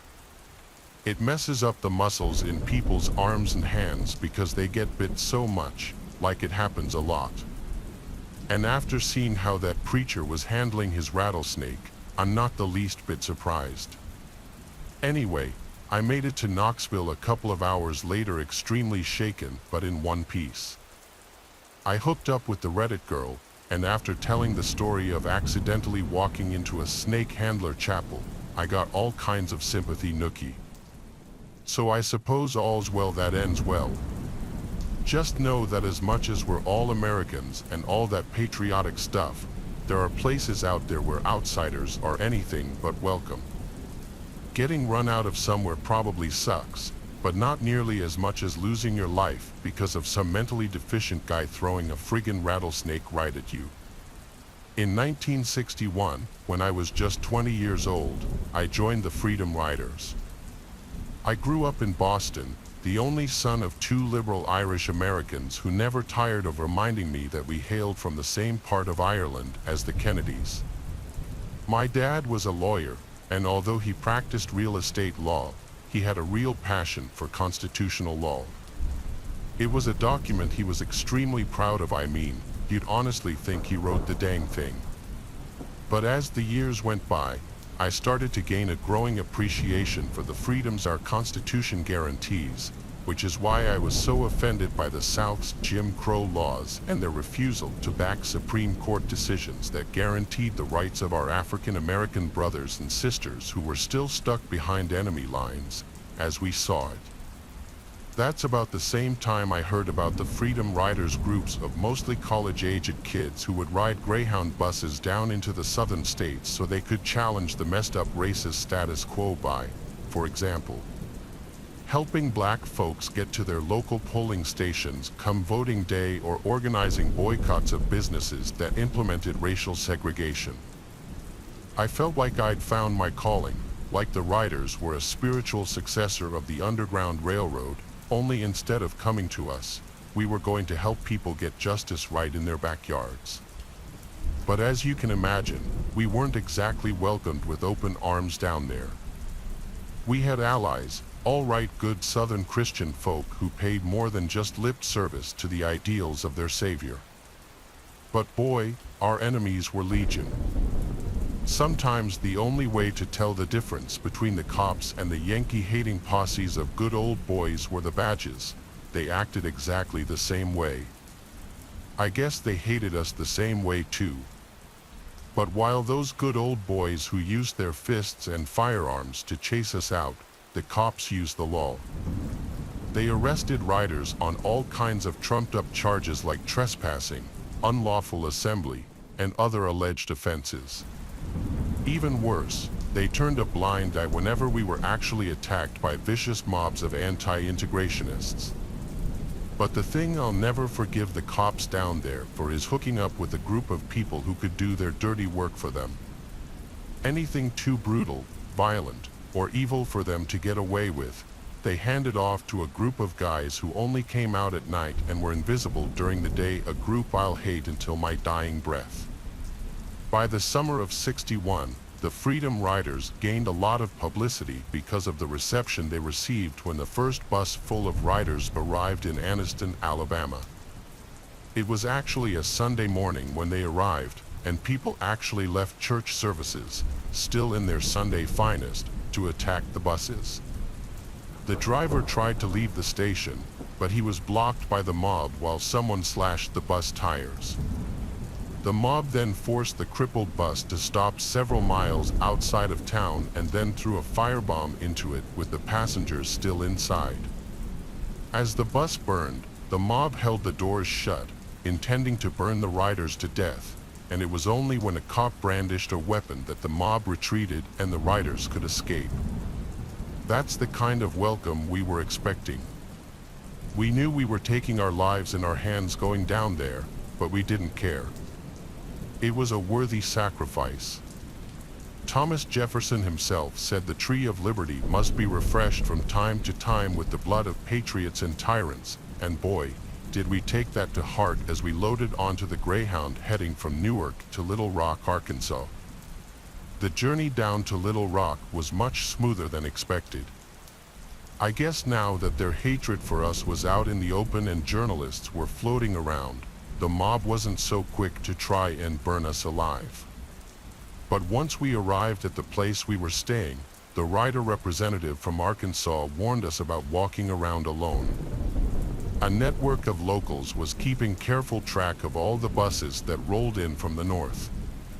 And potential freedom riders were profiled and followed by either the cops, local volunteers, or a mixture of both. It was a scarily sophisticated racket they had going on down there, and it would have been admirable if it wasn't so downright dastardly. And the real genius part of it was that a bunch of college kids couldn't just stay in the room for almost a week straight. We had to come out sometime, whether it was to grab a bite to eat or a pack of smokes. It was only a matter of time. It was greed that got to me.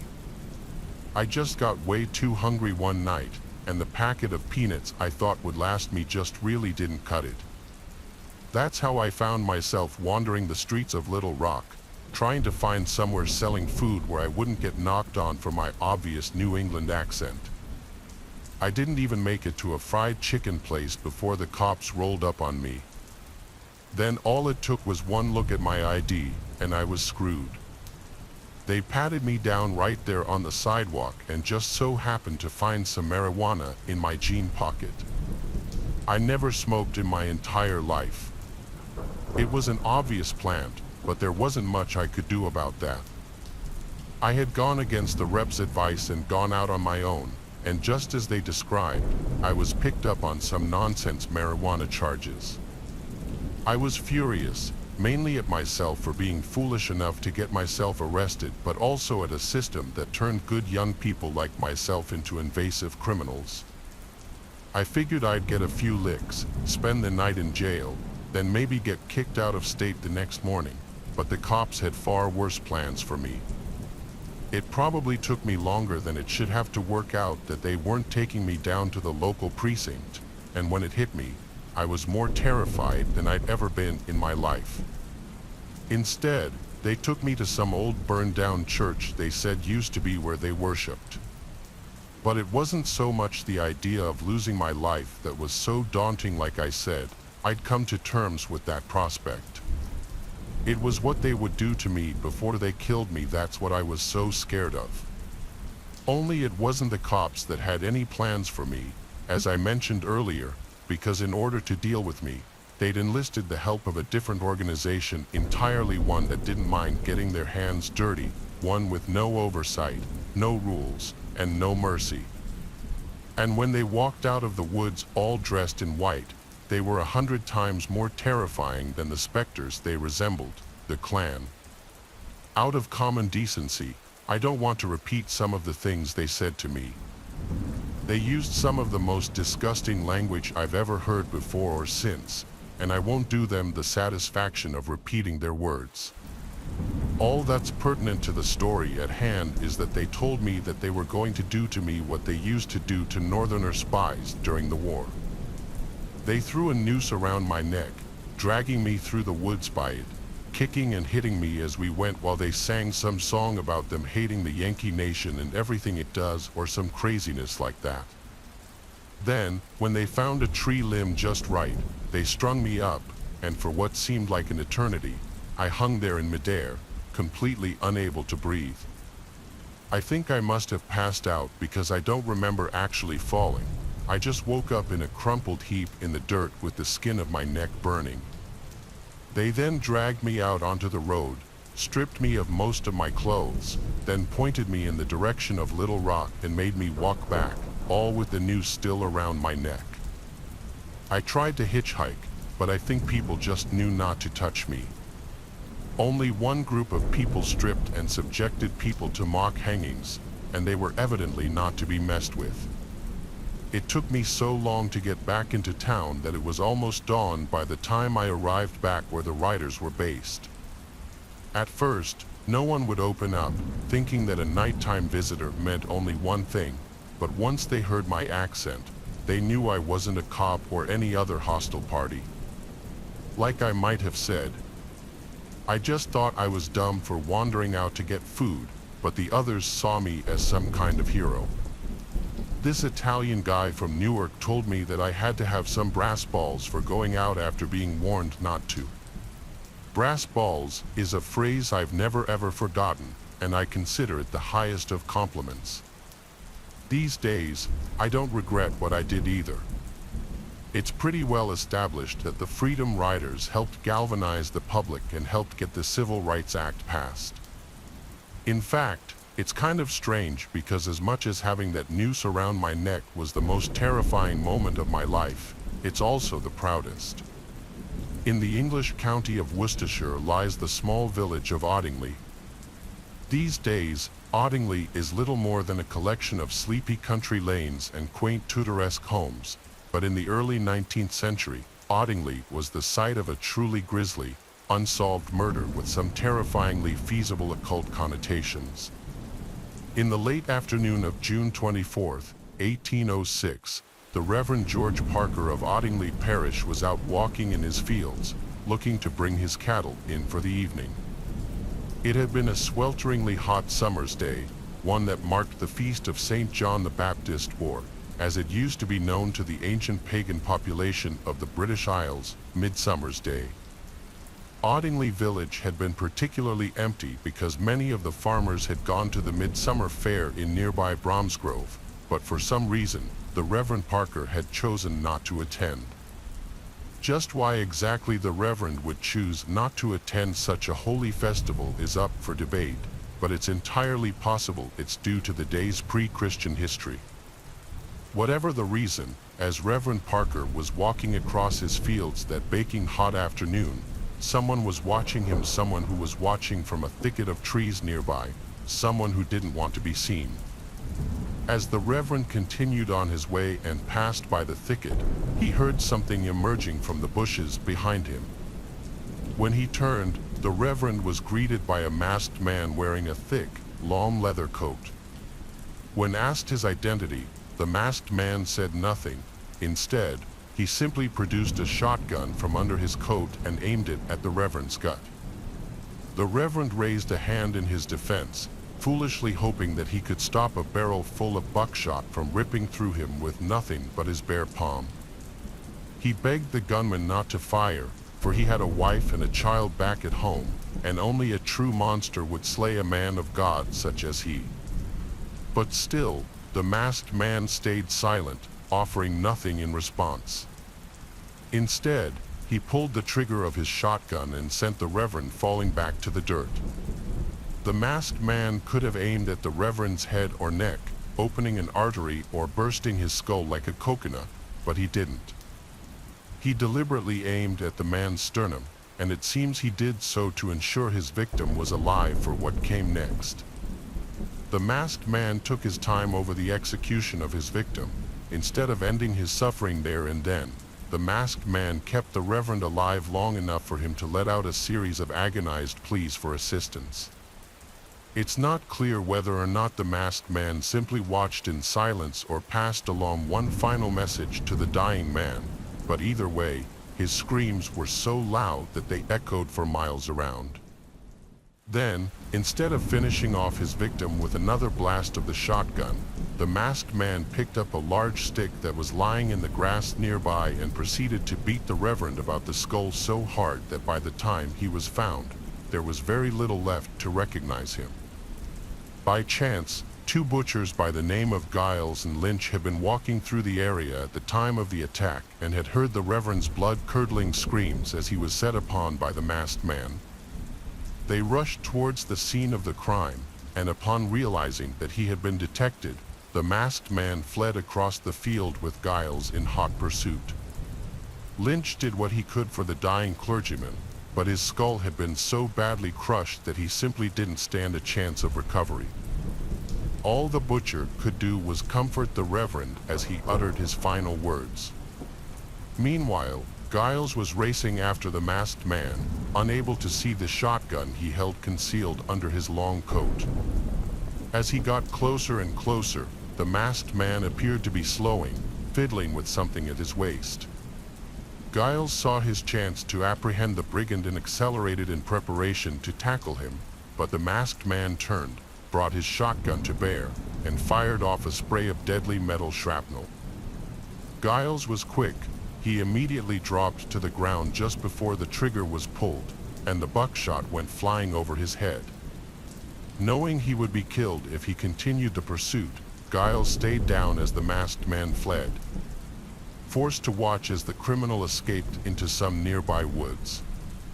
By the time Giles had returned to his colleague Lynch, the Reverend had died, but not before managing to splutter out one final word before taking his final breath midsummer.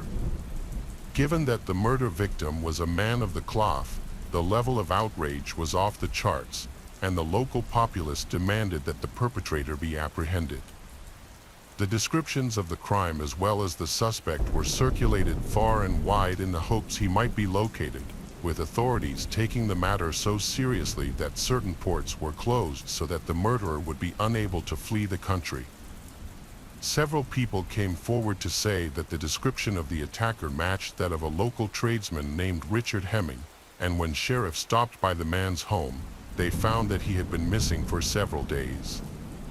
Convinced they had their suspect, authorities scoured the surrounding countryside for several weeks, but not a trace of Hemming could be found.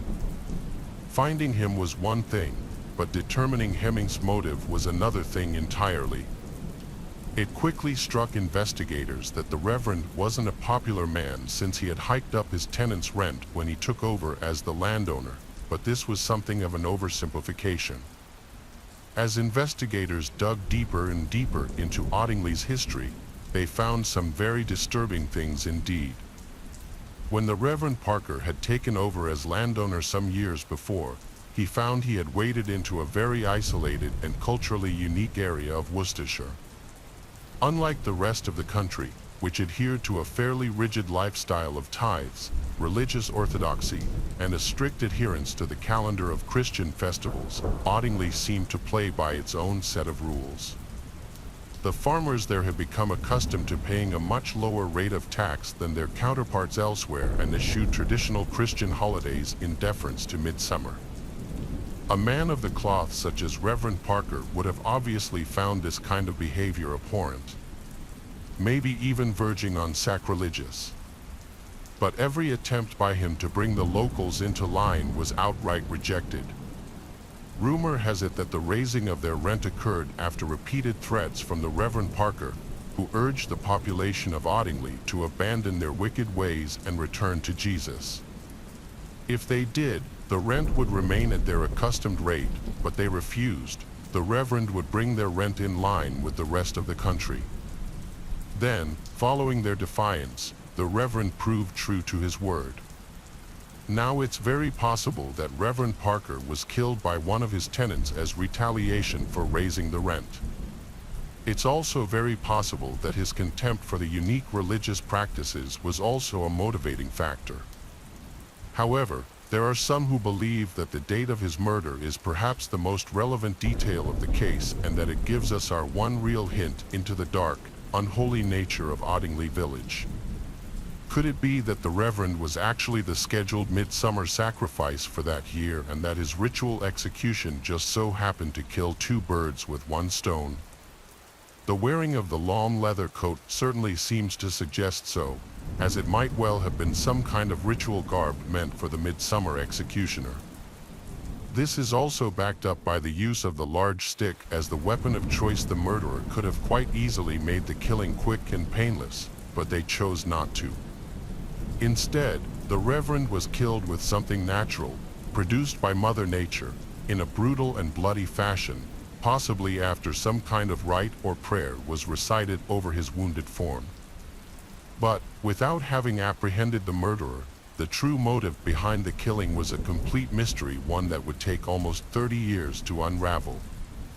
24 years later, on a cold winter's morning in 1830, a groundskeeper named Charles Burton was tending to his duties on some Audingley farmland. It seemed like any other day, but little did he know he was about to unearth a mystery that had plagued Audingley for almost a quarter of a century. The farm had changed little since the gruesome events of 1806, and the new landowner was keen to renovate one of the run-down old barns. On the 21st of January, at 4 o'clock, as he was digging out the foundations of a particularly old barn that was to be completely replaced, the groundskeeper suddenly stumbled across a shoe, then bones, and fabric. To his horror, he realized that he had discovered a human corpse. Burton suspected at once whose remains it could be and alerted the authorities. The next day, constables accompanied him to the scene before spending a cold, frightening night guarding the skeleton. Over the next few days, the remains and the objects found lying with them were carefully examined. Investigators found that the victim's skull had been beaten into many pieces, and it was clear from the outset that whoever had been murdered had endured a savage and painful death before lying there undiscovered for decades. Given that the victim was dispatched in almost exactly the same way as the Reverend Parker, it was initially speculated that their killer could be one and the same. But when the skeleton was examined, the skull reconstructed, and the victim's belongings catalogued, investigators came to a shocking conclusion that the corpse belonged to none other than Richard Hemming, the man suspected of murdering the Reverend Parker all those years ago. So how exactly did Parker's murderer also come to suffer an equally gory death in almost exactly the same way? Well, if the confession of Mr. Tommy Clues is to be believed, Hemming's murder was the work of other villagers who wished to keep the whole thing a secret. It appears as if Hemming had drawn the proverbial short straw when it came to deciding who would be the Reverend's assassin, and the plan was for the members to meet up with their fellow conspirators at a piece of Audingley farmland to confirm the deed had been done. Yet, for some reason, either to keep him quiet or as part of the wider midsummer sacrifice, Hemming was escorted to a barn and then attacked by his fellow conspirators. But again, instead of simply cutting his throat or shooting him, Hemming was subdued before his skull was smashed to pieces. We could understand if this was some kind of eye for an eye style of vengeance for killing a man of God, but we've already established that the Reverend was extremely unpopular among the locals. Sure, the other villagers may have wished to keep Hemming quiet. After all, dead men tell no tales, but it also seems feasible that the ceremonial killing of the man who himself committed a ritual slaughter might well be part of some wider scheme of pagan sacrifice. Although no one was ever arrested for either murder, there were rumors that one of the surviving conspirators was terrified of vengeful spirits right up until the day he died. Tommy Clue's confession was essentially on his deathbed, but his refusal to name the rest of those involved caused authorities to threaten him with prosecution. However, the old man died before he could ever face a judge, and the secrets of Reverend Parker's murder were buried with him. Yet the village of Audingley survives to this day. And the conspiring villagers no doubt had sons and daughters who, in turn, bore children of their own. The unholy traditions that led to the Reverend's death might well have survived too, passed from generation to generation, each taking up the bloody traditions of their forefathers. It's a chilling enough thought to avoid the country lanes around Audingley in late July, lest you become the next midsummer sacrifice, whose final image on this earth will be a masked man in a long leather coat swinging the limb of an oak tree down onto your skull. In the spring of 1980, 72-year-old nun Sister Margaret and Paul was serving at the Mercy Hospital in Toledo, Ohio, as the caretaker of the hospital's Catholic chapel. One of her closest colleagues at the time was the hospital's chaplain, 42-year-old Father Gerald Robert. Sister Margaret often worked closely with the popular clergymen, as naturally, their duties at the hospital kept them very busy indeed. Given that she brought so much comfort and solace to the many patients who visited the hospital, Sister Margaret was much loved by all that knew her. Sure, she could be strict, but that diligence and commitment to those in need proved objectively admirable. But that's what made Sister Margaret's fate all the more shocking, that a universally adored and respected member of the community could be subjected to what can only be described as pure evil. Unlike its calendar neighbors of Good Friday and Easter Sunday, Holy Saturday doesn't quite receive as much attention, and maybe that's because of its much darker nature. You see, Holy Saturday marks the so-called harrowing of hell, when Christ supposedly descended into hell to liberate the righteous who had previously been condemned to burn.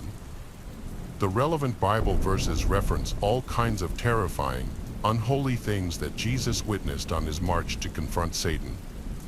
It's difficult to think that the day in question didn't play a part in what happened to Sister Margaret. Because on Holy Saturday of 1980, a patient walked into the Mercy Hospital chapel to say a few prayers and found something so awful that the image would be burned into their memory forever. Lying on the floor of the chapel was the horribly mutilated corpse of none other than Sister Margaret and Paul. Following the post-mortem, it was found that the official cause of death was oxygen deprivation as a result of strangulation. But for some reason, once her life had been snuffed out, her killer had chosen to stab her 31 times around her chest, neck, and face. But there had been a method to the killer's horrifying madness. With most of the deep stab wounds forming the shape of an upside-down cross in Sister Margaret's torso. Her killer had also taken the time to anoint her with her own blood, smearing a cross on her forehead in a sick mockery of the well-known Catholic rite. But that's not all. Sister Margaret's killer had also wrenched open her habit, denying her dignity even in death.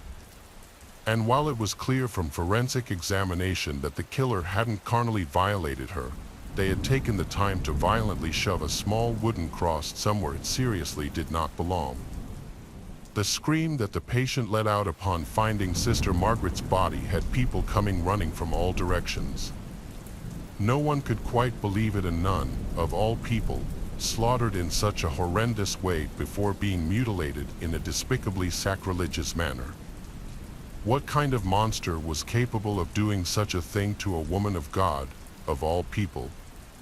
Obviously, Father Gerald Robert was devastated and insisted on presiding over Sister Margaret's funeral just 4 days later. Many described him as being in a state of shock, seemingly unable to handle the fact that his close colleague had been so horribly defiled. Some said he stayed with Sister Margaret's body as it lay in state at the funeral home, praying that she might find the peace in death that was so denied to her during her final moments. On top of that, he fully cooperated with the ensuing police investigation, the conclusions of which would rock the city of Toledo and traumatize the wider Christian community. After a long and painstaking analysis of the crime scene, homicide detectives discovered a rather interesting bloodstain on an altar cloth near Sister Margaret's body. The stain was rough in places, but in one part, an image of the U.S. Capitol building is visible, almost like blood had gotten onto a ring or medallion that was then pressed against the altar cloth. Sister Margaret certainly wasn't in possession of anything bearing that symbol when she died, so surely a huge piece of evidence would be finding whoever the medallion or ring belonged to.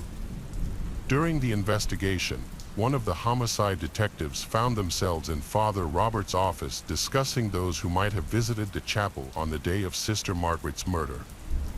Obviously, Father Robert was a very busy man and was forced to leave his office several times to attend to business, leaving the homicide detectives alone to nose around the room.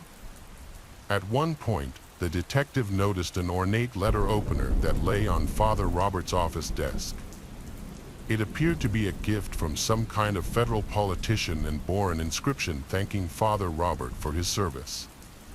But the thing that really grabbed the detective's attention was the small engraving of the U.S. Capitol building, as if a small medallion had been welded onto the blade. There was a darn good chance that what the detective held in his hand that day was the murder weapon that had ended the life of Sister Margaret, thus making Father Robert the case's only serious suspect. However, the detective in question was a devout Catholic and, shockingly, he concluded that there was no way Father Robert could have committed such an unholy crime, given his status as a man of the cloth. As a result, Father Robert was never even interviewed under caution, let alone arrested for a crime he was quite obviously a suspect of. All was quiet for 23 years, with the then 65-year-old Father Robert continuing to serve in 3 different Toledo diocese parishes. Then, one day, a woman wrote a letter to the local police department claiming that Father Robert had done terrible things to her as a child in a long campaign of abuse that involved satanic ritualistic behavior, including human blood sacrifice. Father Robert was then questioned by police, and whatever happened during the interview, it spurred detectives not only to investigate the abuse allegations, but also to reopen the cold case involving Sister Margaret's murder. Following the exhumation of Sister Margaret's body, a forensic pathologist noted that a stab wound in the victim's jaw could have been made by the letter opener found in Father Robert's apartment. A DNA analysis of the victim's fingernail scrapings and underwear were somewhat inconclusive, but that didn't matter to police. They had their murder weapon. As a result, the police went to Father Robert's home in April of 2006 and arrested him on suspicion of murder. He was held without bail at the Lucas County Jail, where he vehemently denied any of the allegations leveled at him. Yet the fact remained that the cops had still arrested Father Robert on little more than circumstantial evidence. There was no motive, no confession, no eyewitnesses, and no physical evidence linking him to the scene of the crime. However, call it a detective's hunch, but one officer in particular was transfixed on what happened during an interview in 2004. At one point during the interview, the two questioning detectives leave the room for a moment, leaving Father Robert alone, but monitored by the interview room's camera. Footage shows the priest folding his hands together in prayer before muttering something under his breath that included the words, "Sister, oh my Jesus, and forgive me." It was those two words, "forgive me," that the prosecution brought up in court over and over again. The defense argued that it was simply part of a prayer that Father Robert recited routinely and wasn't the priest directly asking the murdered nun for forgiveness. It seemed far too much of a coincidence that those words should be picked up by the interview mic and in that particular order. The prosecution also argued that the letter opener was obviously the murder weapon, going so far as to see if it fit the stab wounds on the bones of Sister Margaret's ribcage. One member of the prosecution team told the jury that it fit the wounds like a key in a lock, and a forensic scientist also testified that the altar cloth bloodstains were consistent with the general shape of the letter opener. So, on May 11th of 2006, a jury found Father Robert guilty of murder. The 70-year-old priest became the second priest in American history to be convicted of criminal homicide, and he was sentenced to serve 15 years to life at the Hocking Correctional Facility in southern Ohio. Yet, still, he protested his innocence, lodging numerous appeals over the years that were mostly centered around the possibility of the murder being carried out by a serial killer named Coral Eugene Watts. But despite eerie similarities between Sister Margaret's murder and those of Watts's victims, the Court of Appeals repeatedly denied Father Robert a retrial. It seems there was a fair amount of evidence that wasn't presented in court that only strengthened the prosecution's case. Although it hasn't been made available to the public, we can only assume that the evidence shows Father Robert to be the satanic homicidal monster that he so vehemently denies, and that he is simply masquerading as a man of the cloth to distract from the darkness brewing inside of him. Thankfully, Father Robert died of a heart attack before he could ever be released, passing away on July 4, 2014, after a long stay in the prison hospital. Perhaps one day the unseen evidence will come to light and the true depths of the priest's depravity will be revealed. But for now, we can only guess at the kind of evil he was if he was denied an appeal on 3 separate occasions, and be grateful to a justice system that recognized a monster when it saw one. Way back when, I used to hang around with this crew that sold Class A's in the city center on the weekends. We were making big cash between us, flogging bindles to stag does and students and all that. We went all night too, from about 9 at night until 4 or 5 in the morning, just hanging around the clubs until we sold out or business slowed. Once we were finished, me and my boy would walk up to the streets of this old ruined church left over from years ago. The council keeps it around for the history or whatever, and there's this little building around the back with some of those big wheelie bins. There's a security light and a CCTV camera, but if you just move the camera with a stick or something, it's safe, so that's where we do our count at the end of the night before we went our separate ways. I won't lie, it could get a bit spooky if it was quiet around there, but that worked to our advantage. It just meant we wouldn't get interrupted with what we were doing. So this one night, we finished up quite early because it was a busy Saturday. We walk up towards the old church, round the back to the bins and the little porta-cabin thing, and start counting up. Like I was saying, you can make a lot of money from selling on the street like that, which is hard enough to count up on its own. But then you get given all 5ers and 10ers, and it takes even longer to count up. That means when we're counting, no one's saying a thing. It's so quiet back there that you can hear a mouse fart, you know what I'm saying. So when something makes a noise behind my boy, he just about messed himself, he's so scared. I start laughing because we get rats around the bins near a block of flats all the time. It's no big deal at all, but he's all tense because he's got stacks on him. Absolute sassy baka behavior. However, we carry on counting, and there's like another noise coming from the bins. I already told you I know what rats sound like in bins. I used to take them out for my mom when she was still with us, God rest her soul, and I'm telling you, when I heard that shuffling or whatever, I knew it wasn't no rats, you get me? I turn around, knowing something is wrong, and there's my boy like, now who's scared, big man? Right when he says that, the bin lid opens, both of them, and these three smackheads come jumping out on us out of absolute nowhere. Oh my days, turns out that they were waiting there the whole time for us. They must have spied on us like the night before, maybe the week before, because they had us ambushed like smackhead commandos, man. It was bad, but the thing that was actually proper scary, right, is what they was going to use to stick us with. I've been stabbed before, only on my body, so it was nothing. I know people who died because the blade hit an artery or whatever, but it's just if you're unlucky, innit? But these disgusting people had needles on us, man. They were saying, give us your money, or you're getting stabbed, and some of them go big in that. Imagine, man, getting stuck with some needle and finding out you've got something. And that's exactly what was going through my mind that night. Thinking they might prick me by accident or something, not even really mean to, but then I'm left with some death sentence disease that's gonna just eat me up from the inside out.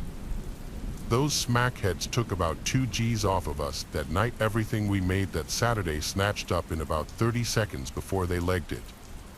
It stung for a bit, I won't lie, but if you're smart and keep something stashed, you can make your money back in no time. That, and the smackheads got caught up with fast.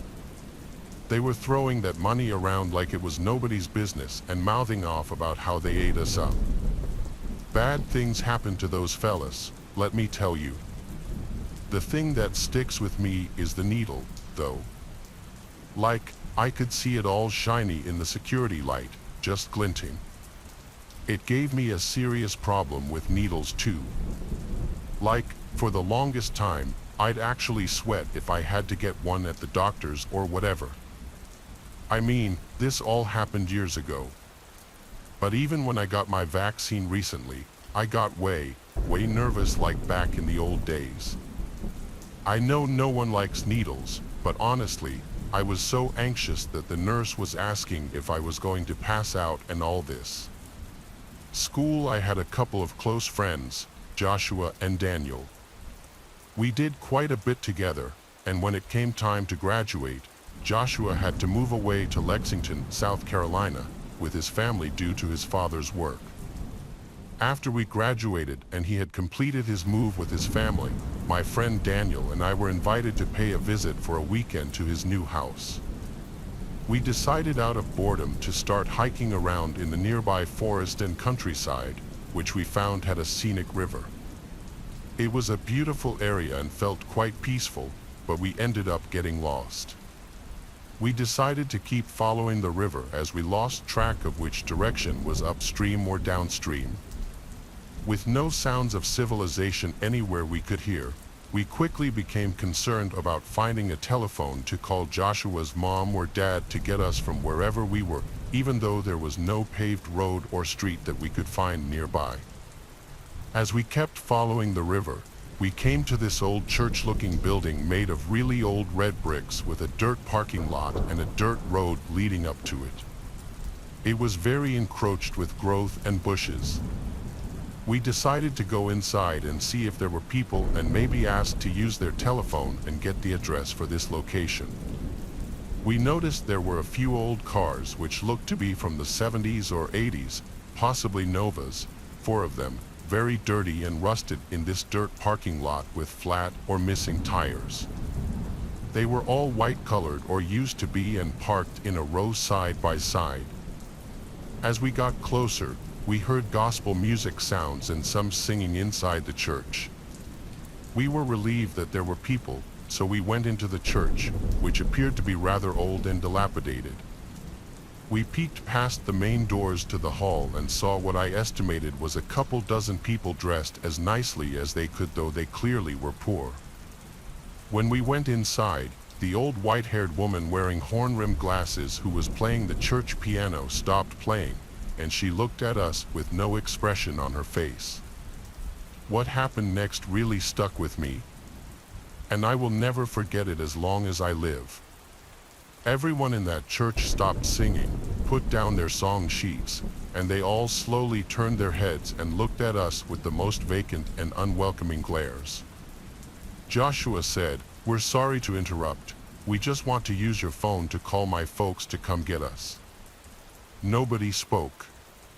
It was dead silent in that church other than the wooden pews creaking from the weight of the people in them. So we just slowly backed out of the door and let it close behind us, looked at each other in ominous fear, and quietly left.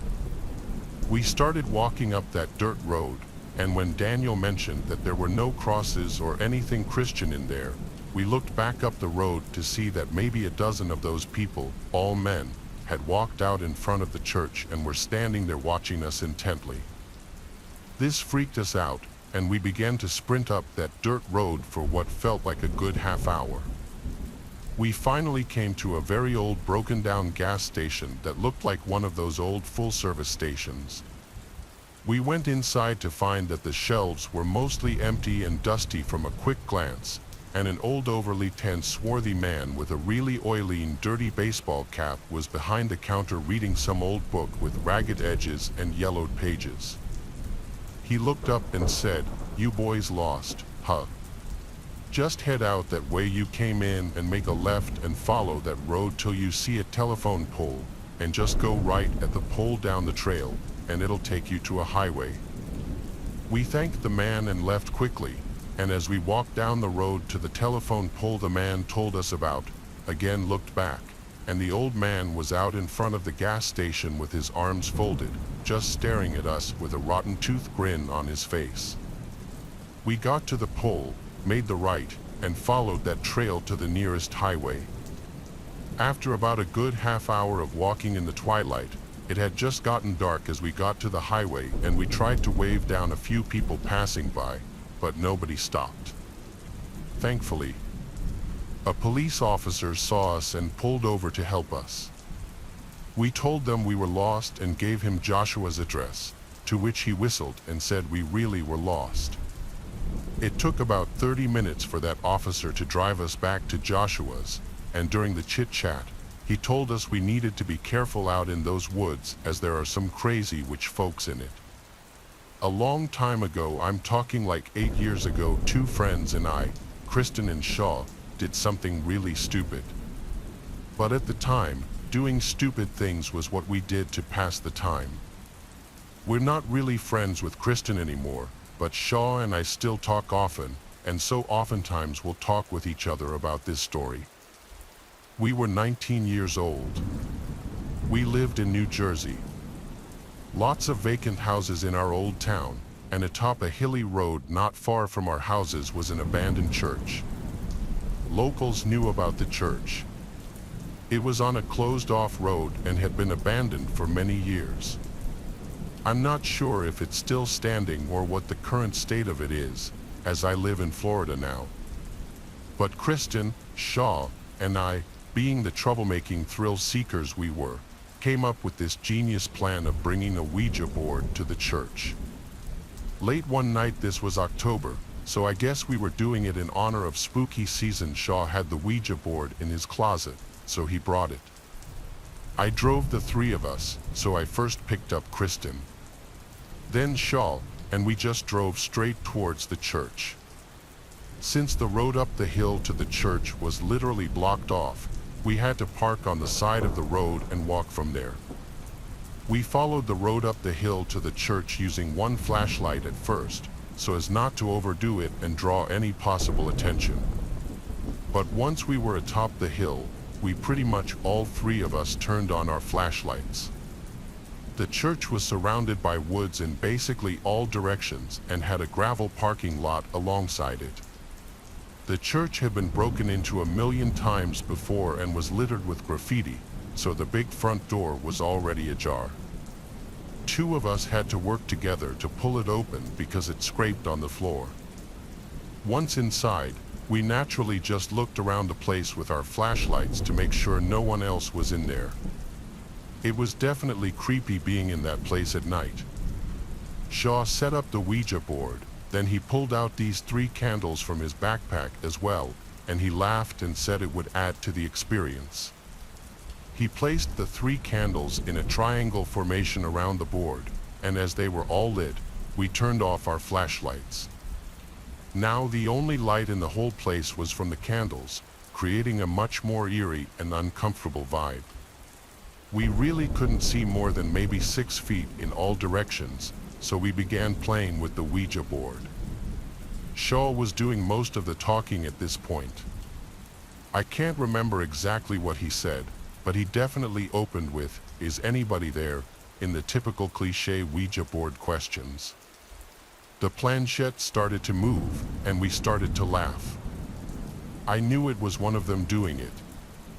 I feel like it's not possible to play with a Ouija board with your friends without someone jokingly moving around the planchette. We went along with it, though, and whoever was moving it spelled out a few words. As this was going on, though, we heard a weird crack-type sound come from the altar of the church.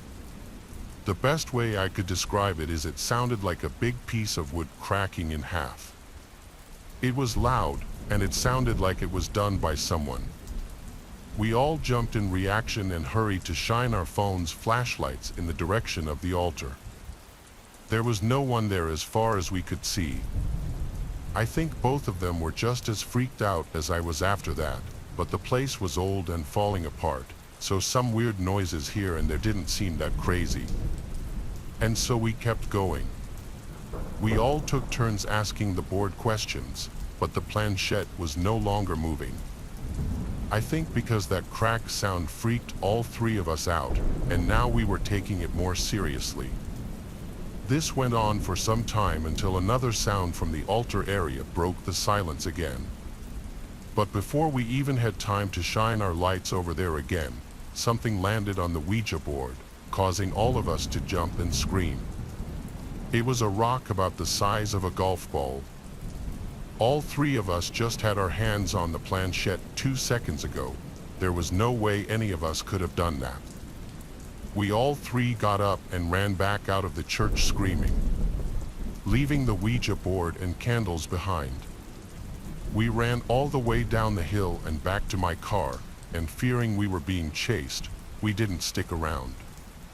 I drove us all back to Kristen's house, where we just sat in the car for a good half-hour talking, wondering what exactly just happened. Shaw is very religious and superstitious as well. He was confident we had reached a spirit of some kind. I don't really believe in any of that stuff. I believe there was someone else in the church with us, which I find to be equally terrifying. Shaw went back to the church the next day with Kristen to get his Ouija board back, and to make things even stranger, the Ouija board was missing, but the candles were still in place. When they saw it was missing from the entrance, they decided to just leave right away. This remains to be the single scariest experience of my life. This happened in Warren County, Georgia, a very rural inland part of the state. I was with my girlfriend, Lisa, and we were driving around checking out the area, seeing if it was somewhere we'd like to live. It was very quiet and spacious, which is what we wanted. We're both Roman Catholic, though she likes to go to church a little more than I do. It was a weekday in the middle of the day and there wasn't much traffic at all. We checked out a bunch of things in the area that would be important to see before deciding on moving there. Since Lisa has been an equestrian for most of her life, a big point of us moving to a rural area was for her to have a barn for her horses. After checking out some properties listed for sale, we happened to pass by a small, cute-looking church on the side of a very quiet road with a bunch of cars in the parking lot. This church wasn't far from the last property we looked at, so Lisa shook my shoulder and said we should see if a mass was going on and if it was nice. So I pulled into the little dirt-like parking lot for the building and parked next to an old red minivan. A lot of the cars in the parking lot were on the older side. In fact, I'd say most of them. I mentioned that to Lisa as we got out of the car, and she agreed and said it was probably because it was a lower income area. I opened the door to the church for us, and we stepped in. It was pretty small inside, as we expected. I'd say there were 5 rows of pews, each cut in half in the middle by the nave or center aisle. There had to be at least 20 people in there, though they were not an older crowd. Usually, in every mass, big or small, you'd see a decent amount of seniors, but based on the backs of everyone's heads, everyone appeared to be in their 30s to 40s. It seemed everyone was sitting in silence for some kind of prayer. As we sat down in the back, the people closest to us started looking at us, one at a time, and as others noticed the staring, they would look to see what the others were staring at and then look at us. Lisa and I looked at each other, then nervously looked back at everyone. All we could think to do was smile, but no one smiled back. They were giving us the most unwelcoming stares, and I realized none of these people were dressed even remotely nicely for a mass. What was going on here? This was when I realized there were no women in here, not a single one besides Lisa, and the stares seemed to be more directed at her than at me. A man in a mask at the front of this alleged church, by what I guessed was supposed to be the altar, then stepped up and pointed at us and said, "Who invited you here?" I took it upon myself to answer for us and said that we were just passing by and saw that a mass was going on and we wanted to join. The man was clearly not a priest, and this was clearly not a Roman Catholic church. The masked man said, "You need to leave now." By now, every last person in the church was looking at us. I said, "Come on, honey," and we got up and hurried out and ran to the car. We wasted no time sitting in the car. I got us out of that parking lot right away. But we both noticed in the rearview mirror someone from the building getting in their van in the parking lot. I felt like there was no way they were going to follow us until we saw that gray van catching up to us in the mirror. I had Lisa GPS'd the Warren County Sheriff's Office, and we drove straight there. The van was behind us the whole time, not on our tail, but close enough that it was obvious. The second we pulled into the public safety parking lot, the van kept driving down the road. When it was gone, we simply drove straight home and never looked at Warren County again. We clearly ended up in some kind of cult meeting, but I don't get why they had someone follow us, nor why they were having their meeting in broad daylight, or why they didn't at least lock the door. When I was a Cub Scout, we would always have our meetings somewhere in a Catholic elementary school, whether it was in the school gym or in one of the adjacent rooms. I was like 8 years old when this happened, and it was disturbing.